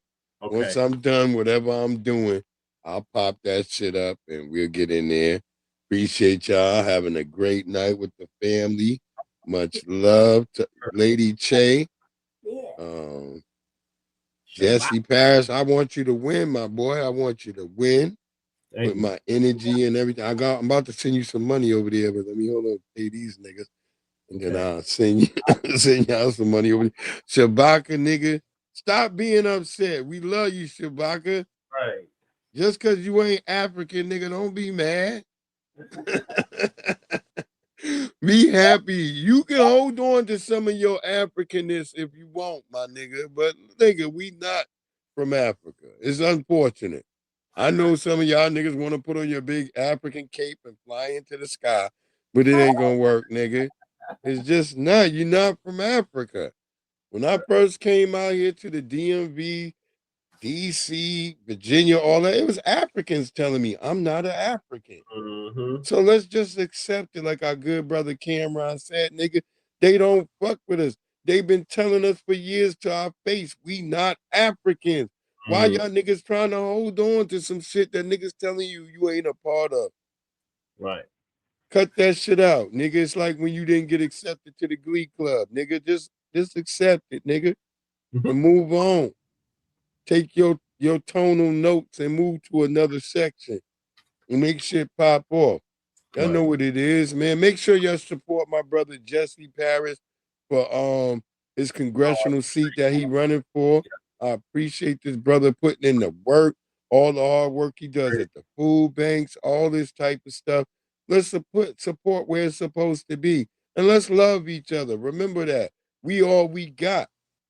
And ain't nobody else gonna come to save us. Ain't no nigga in the sky particularly a nigga with a perm and he's white. It's not gonna work. We already know that our Lord and Savior is ourselves and looks like ourselves. So get that in your mind. Have a great Monday. Monday is always a great time to start thinking ahead. It's a new week, new day. Make shit function. Think about the family. Start thinking about what we can do for each other. Not what can your state or your lineage do for you, but what can we do for the lineage to make it bigger, better, brighter, and a better day for foundational Black Americans. Shout out to Lady Che. Shout out to Jesse Paris. Shout out to Val Hawkins, my beloved sister. Shout out to goddamn who else was in here? Black RU. Oh yeah, Black RU. Shout out to MWP, Michael, all y'all. And as I told you, Michael, the Japanese over in Japan don't gotta allocate for shit. It's the Japanese over here. Other than that, you know what it is, family. I'm gonna catch y'all on the flip side. We're gonna be in here. We'll be up on later. Other than that, I'll be posting. You'll see a lot of car videos popping up today. But yeah, I'll hit y'all. Y'all have a great one. Nothing but love for the family. And I'm gonna catch y'all on the flip side. I'm out. Okay, peace, Breeze. Have a good day. All right, so now we're on to Officer Tater Tots again.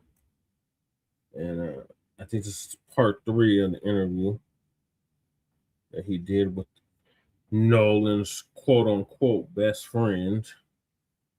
Brother Taylor House will give us an update on that. With this one thing, because I know you mentioned before, is there any chance or any knowledge that you have that anybody deleted stuff from his phone? You guys get ready to leave prematurely, right? And like, what? Explain that, because you guys got there around 10. Yeah, it's now 4:30. Right. People are still out there partying and they're having a good time, but something happened to where it necessitated you guys to get the boat up and running. Can you explain that? Yeah. So I had a girl come up to me and say, "Hey, your brother just got in a fight." And obviously I have a younger brother, and that's who she was talking about. And I was freaked out. So I walked over to the beach, and I didn't walk over. I ran over. I made a beeline. I didn't talk to anybody, put my drink down and walked over there. And my brother was kind of angry, and there was a lot going on, but someone was getting pulled away. I don't know who it was. And my brother was like, "Oh, I just got in a fight, and this guy punched me in the face," and I punched him right back. And then went to the ground, and my brother put him in an armbar. And was Nolan involved in any of this? Absolutely not. When I was over there was a bunch of younger guys like my brother's age, and I mean, Nolan. I never saw Nolan over there. Yeah. All right, peace and blessings. Peace and blessings. All praises to the Most High. And this is the third part of the interview that the Sambo Uncle Ruckus type figure, Officer Tatum, is doing with this guy, Warren Hudson, who is reportedly the son of the judge who told everybody to delete their profiles after Nolan Wells' death. And he's basically trying to explain away everything that the people are saying about this incident that is contradictory, suspicious, and downright nefarious. Now, you may wonder why Officer Tatum is doing this. Well, there you see, he is married to a snow bunny, as Dr. Umar would call him. So it is his duty to uphold the evils of white supremacy. Now, all throughout these interviews, this guy has said nothing of substance. He has proved nothing. He has actually made himself look more guilty than innocent. And actually, if you ask me, he definitely looks like a D-rug user to me. Nevertheless, we're going to listen to this interview, and I'm not even going to stop it, but we're going to point out some things. Definitely the fact that he does not seem like someone who lost their best friend. There's no emotion, no empathy, no sympathy for Nolan, just trying to explain away and pass the guilt on to Nolan, saying that, well, yeah, he just stayed on the beach. Just watch the video. Absolutely not. And, but Okay, sorry, I just lost my train of So thought. you get ready to go. There's an issue with the boat. Okay, yeah. And this is Well, what this led up to that. That's what I'm saying. So the fight happened with your brother, or a little scuffle. You know, I'm assuming that it was cleared up. Right. You got your brother out of that situation, and then how did you find out that this boat is sinking? Well, I walk back over, and like we're probably around each other for a little bit. I mean, you know, I wasn't thinking anything of it. I pulled my brother off the beach, and I was just like, listen, get in the water, hang out with us, calm down. I mean, he was calm, but I didn't want anything else to happen, you know? And so once I got back over the boat, I got on the Triton, and the Triton had probably about 6 inches of water up to the transom. And I was freaked out because I'm good friends with Wyatt, and that was his boat. And, you know, no water's coming out, no access water's coming out. And, you know, it was a big issue because I think the reason was because there were so many people getting on and off the boat. And at some point the boat was very, very crowded, and there was just a lot of people on. So that it drags water in. And eventually, I think over time, we were out there for a couple hours, the boat just started filling up with water. So I popped the starboard side hatch, and the battery was completely underwater. And so the motor wouldn't trim down. I mean, my buddy would go to trim it down from the console, and it'd trim down, and then it'd come right back up. And so Wyatt's trying to throw a rear anchor, so we're caught, and he's, you know, yelling at people. Everybody's kind of freaking out. And eventually I'm like yelling at other people, trying to tell them, you know, calm down. Like, you know, the boat could possibly sink, you know, and I'm not paying attention to everyone around me. I was paying attention to my buddy's boat. And that's what all my other friends that were on that boat were doing, trying to solve the problem. So you're on the boat now. The water is getting up to the point where the boat may be disabled to where you couldn't get it out from Horn Island. So what happens after that? Wyatt jumps in the water, tries to throw a rear anchor, and my buddy Meyer, you're sitting looking, trying to pull trash out the bilge. And the bilge is basically a pump that pulls the access water out the boat. So the bilge was failing to work. So any excess water was just sitting in the boat. It wasn't getting pumped out. And I looked over the gunnel, and I looked at the release hole for the bilge, and it was even with the water. So, I mean, we're all freaking out. All of our, you know, we're not focused on anything else other than the boat. Well, then eventually my buddy Bart on the tide line is like, I'm going to pull y'all out to where we're out of all this, you know, all this chaos. Cause we left at 4:30, and there were still just as many people there, if not more than when we got there. I mean, probably around the same amount. I mean, it was crazy. Like, there was a lot of people. And, I mean, eventually Bart pulls us out. You know, we left at 4:30, but we really weren't pulled out away from everybody.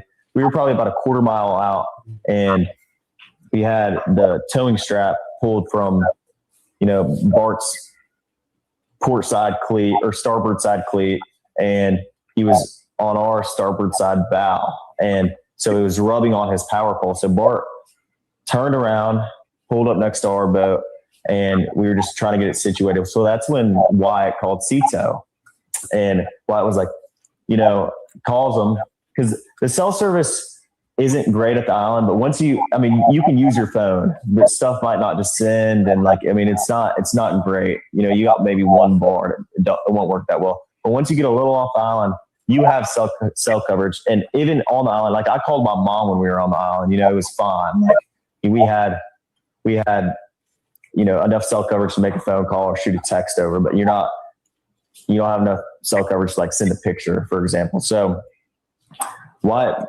So I want to go back. Yeah, so I want to touch on that real quick, because the phone thing came up at some point. And so was it when you guys got off the boat? Yeah. I mean, were people taking their phones off the boat, or is that not typical? Because I know that.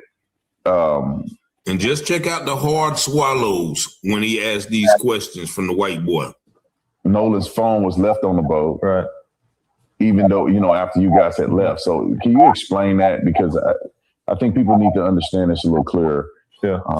Was it typical for people to have their phones left on boats, or did they keep their phones in the water? Yeah. I mean, everybody kind of goes out to the island to get away from, their phones and everything else. I know I got on the boat to get away from, just the regular world. And no, when you're waist deep in water, no one's carrying their phone in their hand, especially at Horn Island. The water has been very, very murky because of the rain. And when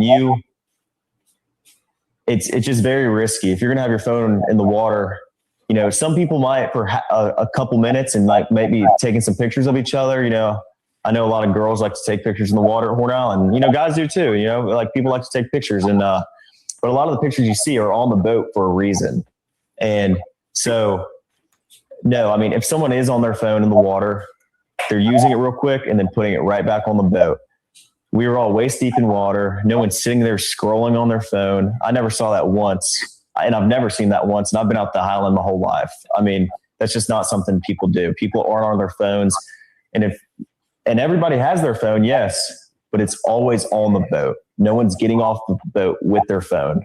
So you guys get ready to leave out of there, getting towed out. Yeah. And then where's Nolan in this situation? Well, the last time I saw Nolan was 3:00, and Nolan was cradling a girl in his arms, Katie, Katie.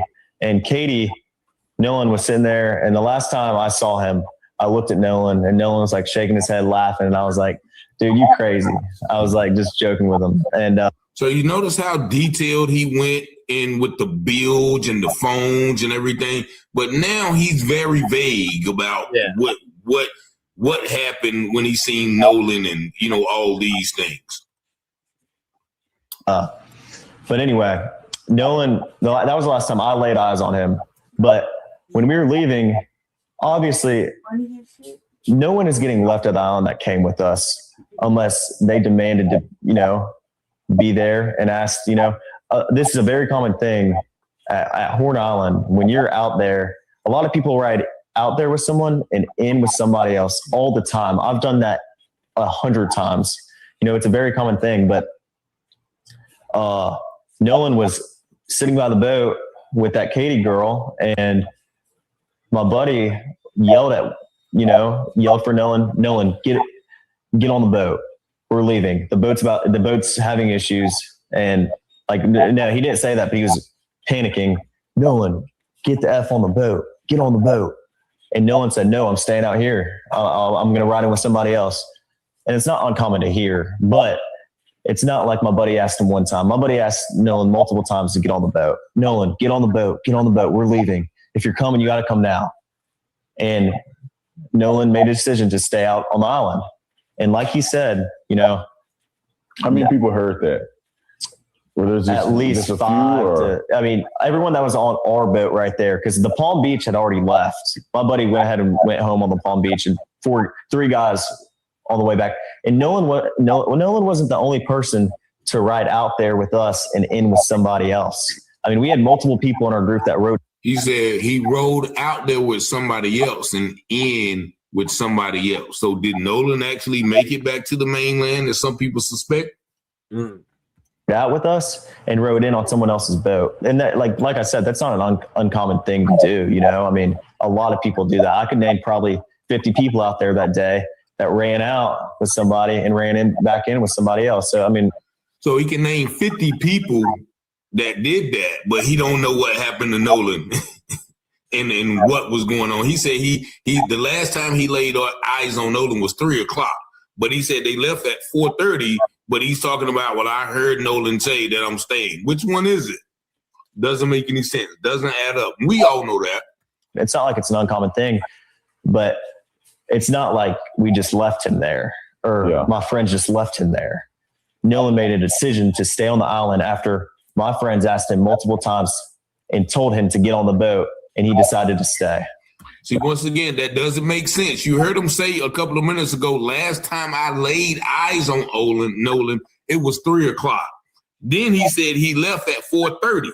So if last time he laid eyes on Nolan was 3:00, and if his buddies asking him to get on the boat at 4:30. How does he hear that? Keep letting them talk, please. And I heard the girl that he was with, Katie, had text somebody that she heard people yelling for Nolan to get on it. Is that true? And so if she heard people yelling for Nolan to get on, then why did she say what Nolan said he was going to leave with his friends, since he's literally in front of her saying that he's not getting on the boat? See, once again, let him keep talking. She texted my buddy, and the next day everybody was panicking and everybody's texting Katie, because she was obviously seen with Nolan the whole day at the island. Katie sent a message to my buddy the next day and said, this is the last time I saw him, he's really sweet. But she also mentioned that the last time she saw Nolan was when my buddy was yelling at him to get on the boat. And she was right there. So if she saw him asking him to get on the boat and she saw him not get on the boat, then why would she tell people that he was leaving with his friends? And then he also said he was seen with Katie the whole day. Nobody else has said that. He's trying to distance himself from Nolan. There to see that Nolan decided not to. Yeah, so you guys get in the boat, you start to get towed in, and you make it back. Now, explain how did you get to the point where you were concerned about Nolan? Because obviously you said, "Hey, Nolan, y'all need to," or somebody, not when you, did I get but to that point? You guys had made mention Nolan didn't get on a boat. Yeah. He didn't. Yeah. You guys get back to wherever you're going. Right. Explain that. Did you guys go back to somebody's house, or you guys like what happened there? And then when did you feel like, well, wait a minute, where's Nolan? Right. Okay. Well, running in was very chaotic. I mean, Nolan chose to stay on the island, so. Notice how he never asked him, did Nolan ask for his phone, or why didn't y'all give Nolan his phone? But let's continue. My focus wasn't on anything else other than the boat, because if the boat doesn't get in, then no one gets in. I don't want to sneak out there on my buddy's boat, and no one does. But my buddy Wyatt jumped out and pulled the plug on the boat once we kind of got out there, because he got the motor to trim down. And the motor trimmed down, my buddy Wyatt pulled the plug, and we planed off. We moved all the weight to the front of the boat so we could plane off. And eventually we planed off, and the boat was running. So when you're planed off and you have water in the boat and you're hauling, we're going pretty fast. We're going probably 40, 42 miles an hour. And so all that excess water that was built up in the boat is coming out of the boat. So, I mean, that's what we had to do. So we ran into Fort Bayou, and we didn't just run straight to my buddy's grandparents' house. We ran into Fort Bayou. A couple of us jumped in the water, and Wyatt, the whole reason for the stop was so Wyatt could hop in and put the plug back in the boat. So then after that, we went and docked it, and I went back to my buddy's house, and we ate and, napped for a little bit. It was a long day at the island, so, we were all tired. And eventually we go over to a girlfriend of mine. She was having people over for 4th of July. We were doing fireworks and stuff. So we all went over there to swim and, hang out. And this infamous picture that I've seen online of Nolan in the water in the swimming pool. Yeah. Where is this picture associated with? Because you said you guys went back to swim. Nolan wasn't with you. Yeah. So where's this picture at? What's the context around that picture that's been floating? That picture is taken on June 27th, a week before the 4th of July. We all went to a friend of ours in Pass. Conveniently, he's very certain about the date, right? Christian. We have a lot of friends from Bay St. Louis, Pass Christian. We all went over there to hang out, and And Nolan was in that picture. Nolan was in that picture. And if you look in the picture, my arm is around Nolan in that picture, And, that was a week before the 4th of July. So that picture is not associated within even the same. That was a week before. So, yeah. So you guys are now at swimming and having a good time at a lady friend's house. Right. I never got to the pool. I talked to her dad for a while, and I mean, all my friends were downstairs. I went upstairs, talked to her dad.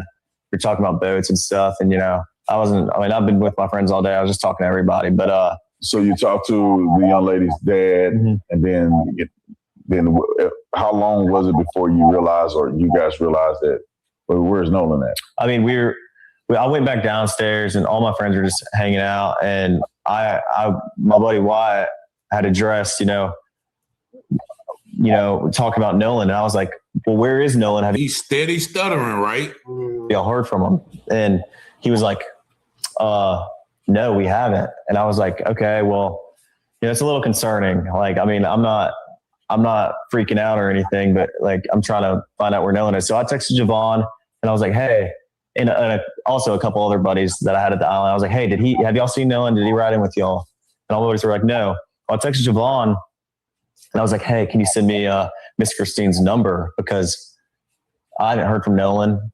And if she hasn't heard from Nolan, then I'm calling the Coast Guard. And so eventually Javon sends me her number. Who is her? That's Miss Christine. Miss Christine is Nolan's mom. Nolan's mom. Yeah. And I walked down to the dock because, I mean, there was a lot of people at Ava's. Not a lot, but, there was probably 15 of our friends there. And I was just like, walked down to the dock with a couple of my buddies, and I got on the phone. I called Miss Christine, called her the first time. She didn't answer. I called her a second time, and I got on the phone with her, and I asked her if she had heard from Nolan. She said no. And I said, all right, well, don't freak out. I'm going to call the Coast Guard. And this was at about 11 o'clock. So what's your intent in calling the Coast Guard, right? Because right now, Nolan could be with a chick. He could be with somebody else. Right. He could have gone back with somebody else. What made you concerned enough that you felt like you couldn't weigh it out anymore? You had to call the Coast Guard. Well, I mean, like I said, my friends and I have been on the water our whole life. Stuff happens. People die all the time. I know people that have died out there. People die all the time. Stuff happens. So he's basically saying, I knew he was dead, basically. And, it's a fun place to be, but it's also a very, very dangerous place to be if you're not handling it right. And Nolan, so I hadn't heard from him, and obviously I'm thinking I'd way rather be safe than sorry. I mean, I would rather call the Coast Guard 100 times and lose my mind over it, my buddy be okay, than, not, and me not know where he is and him not be okay. And so I called the Coast Guard and I talked to them on the phone for like 20 minutes, gave him a description, what Nolan was wearing, the last place we were at, the last time I saw him, who were we with, what boat we were on, the conditions of the water, just a summary. And I called Miss Christine back after, and I talked to her, and I said, I got in contact with the Coast Guard. I'm not sure who she called or, what she did, but I think she said she was going to make a couple phone calls to either DMR or Jackson County Sheriff's Office. And I think that your best friend is missing and you don't know what she said or what y'all did. Like, y'all ain't playing nothing together. I was thinking worst case scenario. Like, I would way rather be safe than sorry about this, Yeah, so you called. So it seems like you called mom immediately. Right. Probably the first phone call that she got from anybody. That's the first phone call, like, at least I made. And I would assume that's the first phone call she got from anybody, because Javon hadn't called her. And, there's nothing wrong with that, but Javon hadn't called her. And, I was just worried about my friend. Stuff happens out there, boat problems. It could be anything. But, there's a lot of stuff that happens out there. And I was just worried about my friend. He keeps saying a lot of stuff happens out there. Now, we've seen the video where it looks like Nolan is getting attacked in the sand. What do you mean by a lot of stuff happens? And how, first of all, how did it happen? And like, how could Nolan get on the island drowned by herself? But that's the question nobody seems to address. And so you guys made that call, nothing that night. And I'm assuming you wake up the next day, and then what happens? I wake up the next day at about 7:30, and my dad had texted me, because obviously Nolan's photo was all over Facebook, and I just saw it everywhere, and I was freaked out because I was like, oh my gosh, like that, I assumed, Nolan's just, we had been drinking all day and like, that he's just sleeping somewhere and, that he's okay. But I didn't want to believe that if we didn't know for sure. So, I mean, next day I woke up and no eye contact. My stepdad walked to my room and he said, "Hey, like, have they heard anything about Nolan? Like, what's going on?" Because I hadn't spoke to him. And he was like, I was like, "Yeah, no, like, I don't know. I had just gotten up." And he was like, "All right, well, we're going and getting on the boat and looking for him." And I was like, "Okay, yeah." So I got my buddy Ricky, I got my buddy Brooks, and I got my buddy Jax. My mom came on the boat with my stepdad and I, and we all went out there and looked. When I got out there was dozens of DMR boats, helicopters, planes flying over Horn Island. And this wasn't just Horn Island. There was also Ship Island they were looking at, I'm sure, and Chandelier Island, Petty Boy. I mean, it wasn't just Horn Island specifically, but where I was at Horn, there were boats everywhere, and not just like random boats, but like, marine resource boats and, cops and, the whole nine. Like, it wasn't like there was just a couple boats looking for Nolan. There was planes and helicopters and, everybody. So. And then after this, obviously they didn't find Nolan that day. Right. And so what was your reaction like when you heard the news, or how did you hear the news that they found Nolan's body? Well, like no emotion, no tearing up, no swatting, no hard swallowing, right? The next day, it got to be about 1:00 on July 5th. And I was like, my mind started to turn. I was like, man, if he's not awake yet, like, where is he? Like, I got very, very worried. And, I was with my buddy Brooks the next day. Notice no mention of the phone all this time. And we're driving, and my buddies were texting my group chat. They're like, "Hey, listen." And then I got a phone call from my buddy Trace, and he was like, "Hey, man, they just found his body." And I was like, I wanted to have hope, but it was really, really hard to have hope when they haven't found your buddy. And you notice he said he didn't break down in tears last 2 days, and but there's still a little bit of hope there, like maybe, he's not gone, and maybe, he's okay. But my reaction was just, I was with my buddy Brooks and I broke down. I mean, I haven't experienced death a lot, but especially with someone I'm as close with as Nolan. And I mean, I broke down, and I sat there on my buddy Brooks' shoulder and I cried. And, once again, this should elicit the same emotion while you're talking about it. Does that look like somebody with emotion right there?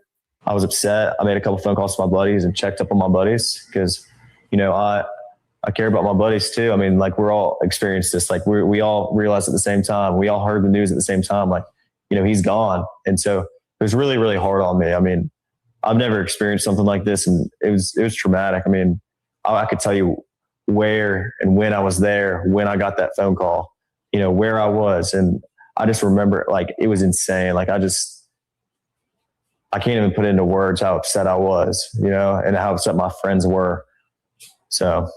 And then comes the. See how he quickly, like, okay, so like all of that this is so scripted. It's a shame. Stories and backlash and, and the craziness. And you guys are now hearing that you're responsible for it. You did it. You killed Nolan. So what was the next step? Did you guys ever engage with police or? Yeah. So the first time I talked to the police was July 7th. I talked to the lead investigator, and I told him my whole story, top to bottom, dotted every I, crossed every T. I told him everything I knew, every little detail. I mean, everything I could, tell them to try to figure something out, Well, you don't want to talk to the cops, or no, of course some not. Other guys? Every person that was included, especially, the guys that you see on social media, everybody cooperated with the police fully. No one's with us on the way out, and he rode out on the boats with us. So, I mean, we were the first people to get questioned. I mean, we cooperated with the police the first time they called us, and, we talked to them, as soon as they needed, and we were fully cooperative. And we see Benjamin Crump coming to town, made it about race. Right. What's your feeling about that? Do you think that any of this has anything to do with race? Or, because, I mean, obviously something happened to Nolan. It appears that you guys may not have been involved at all. When I say may not, it's no evidence that you were involved at all. You guys had left. Right. But do you think that there's a racial component to any of this? Of course not. I mean, I think if Nolan ever felt the most little bit uncomfortable around us, which we never gave him a reason to, but if he did, he wouldn't hang out around us. But if you go look on, you know, like my friends have had Nolan posted all over our social medias, you know, since freshman year in high school. Like, if Nolan ever felt uncomfortable with us, why would he be hanging out with us all the time? I mean, every day we're back from college, we hang out and we're around each other all the time. So absolutely not. I would never look at Nolan any other way than I would any of my other friends. I mean, he was like a brother to me. You guys had been interviewed by law enforcement. All of you guys have given statements. But then I think that there's a part associated with this that's being rumored out in the public, and that is the situation with the cell phone, potential deletion of messages. When did that occur? All right, so we'll stop it right there because, you know, he ends it right there.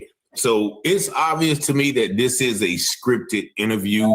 He's already knowing the questions, but he's still stumbling and bumbling. There's several different just inconsistencies in this whole story. But the main thing, and the guy pointed this out, a psychologist pointed out, there is no emotion. If you just lost your best friend, a guy who's your buddy, guy you've been on since 8th grade, a guy you've been hanging out with every day since y'all been home with college, there is no change of tone, no teary-eyedness, none of that within this interview. That is a cold, calculated strategy. That is a cold and calculated, okay, well, you know, I'm just trying to make everything seem okay interview. And once again, we have to just definitely hold Officer Clayton Bixby, Sambo, Uncle Ruckus, Tatum accountable as well, because he's going out of his way to say, oh, well, yeah, well, I won't say maybe, there's no evidence that you guys did it. Yeah, because all the evidence has been skewed. Deleted messages, removal of organs, tampering with the autopsy, all of these things. So once again, to me, in my opinion, that this interview didn't do anything but exacerbate his guilt, magnify it, amplify it to me, because once again, they said none of the hard questions. How did Nolan get on the island? If he rode back with somebody, like you said, how do you think he just ended up drowned? Out of an island of thousands of people out there, nobody knows anything. But once again, they are trying their best to put these white boys in a good light when there's, you know, multiple videos and pictures out there, multiple testimonies. The kid came and said, look, man, I know who did it. And if they don't make it right, I'm going to tell everything. So what is he talking about? Katie's sister came out and said, okay, well, nah, that's wrong what they're saying. You know, so all of these things, but he's the only one that's talking. Where are the other friends at? Where are the other ones who love Nolan so much and had him posted on their social medias? Why aren't they coming forward as well? But we all know on this channel, and most of the people, you know, that's been watching this case know that once again, there's something wrong and a cover-up is taking place all the way down from the police, like he talked about, to the sheriff, Coast Guard, family, friends, judges, prosecutors, DA, medical examiners. Everybody's in, and we are sitting here on the outside looking in. Hopefully we can find a crack in their armor. Y'all let me know what y'all think about this video in the comments. Y'all see the number 919-587-7782. Thank y'all for liking, watching, sharing, and subscribing to the channel. And as always, I pray you have peace and blessings. And as the scripture says, all things that are hidden shall be revealed, and those things done in secret shall be exposed on the mountaintop. Let's go, Rich. Let's go. Be watching Telehouse Publishing, breaking news coverage. Give you the truth before the news, don't muddle it before the jury decide and the judge discover it. You should tune in to Telehouse Publishing, Telehouse Publishing, breaking news coverage. The propaganda grammar, don't believe none of it. Before the jury decide and the judge discover it, you should tune in to Telehouse Publishing. Who keep the people informed? The stories abroad from literary work, where the narrative's wrong. The research is always on point, the commentary is hard. It's Rich Teller raising the bar. Follow along, shout out to FBA, still FTP, big up NFAC, and all my black families. It's three sides to all stories, which one you gon' believe? We run down on the false prophets when they come to deceive. 400% urban world news, current events. We don't like them lies. Media is biased, we got God inside. Slaves and just as power. If you don't know by now, look around, we the darkest hours. Cops squeeze their hammers, cause they don't understand. We stop and freeze with our hands and kill us off like cancer. Don't speculating for the facts on the case. Telehouse set them straight by smoking rich investigating. You got your Telehouse Publishing, breaking news coverage. Give you the truth before fake news don't muddle it. Before the jury decide and the judge discover it, you should tune in to Telehouse Publishing, Telehouse Publishing, breaking news coverage. The propaganda grammar, don't believe none of it. Before the jury decide and the judge discover it, you should tune in to Telehouse Publishing. Negroes have listened to the trickery and the lies and the false promises of the white man now for too long. And they're fed up. They become disenchanted. They become disillusioned. They become dissatisfied. And all of this has built up frustrations in the black community that makes the black community throughout America today more explosive than all of the atomic bombs the Russians can ever invent. Telehouse Publishing, Telehouse, Telehouse Publishing, Telehouse, Telehouse Publishing, Telehouse, Telehouse Publishing, Telehouse, Telehouse Publishing, Telehouse, Telehouse Publishing. All right, y'all. I'm gonna wrap this thing up. So we'll see y'all for part 3. Appreciate everybody tapped in. Damien just came through. Salute, Damien. That's the end of this thing. Appreciate y'all tapping in. Join us later on today after City Council for part 3 of the Frontline Black News. Appreciate everybody that tapped in. Shout out to Uptight for coming through. Shout out to Sister Val for coming through. Shout out to Black RU for coming through. Shout out to our brother Breeze Omega for coming through. Shout out to Shabaka for coming through. And shout out to Sister Val Hawkins for coming through. Joyanne for coming through. Time 18. 18.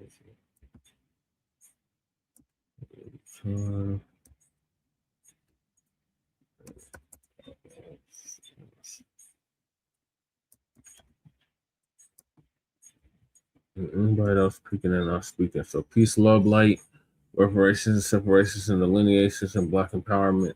Chan Kruma and Lady Che signing off from the Maha Income and Illegal Migrant Florida City.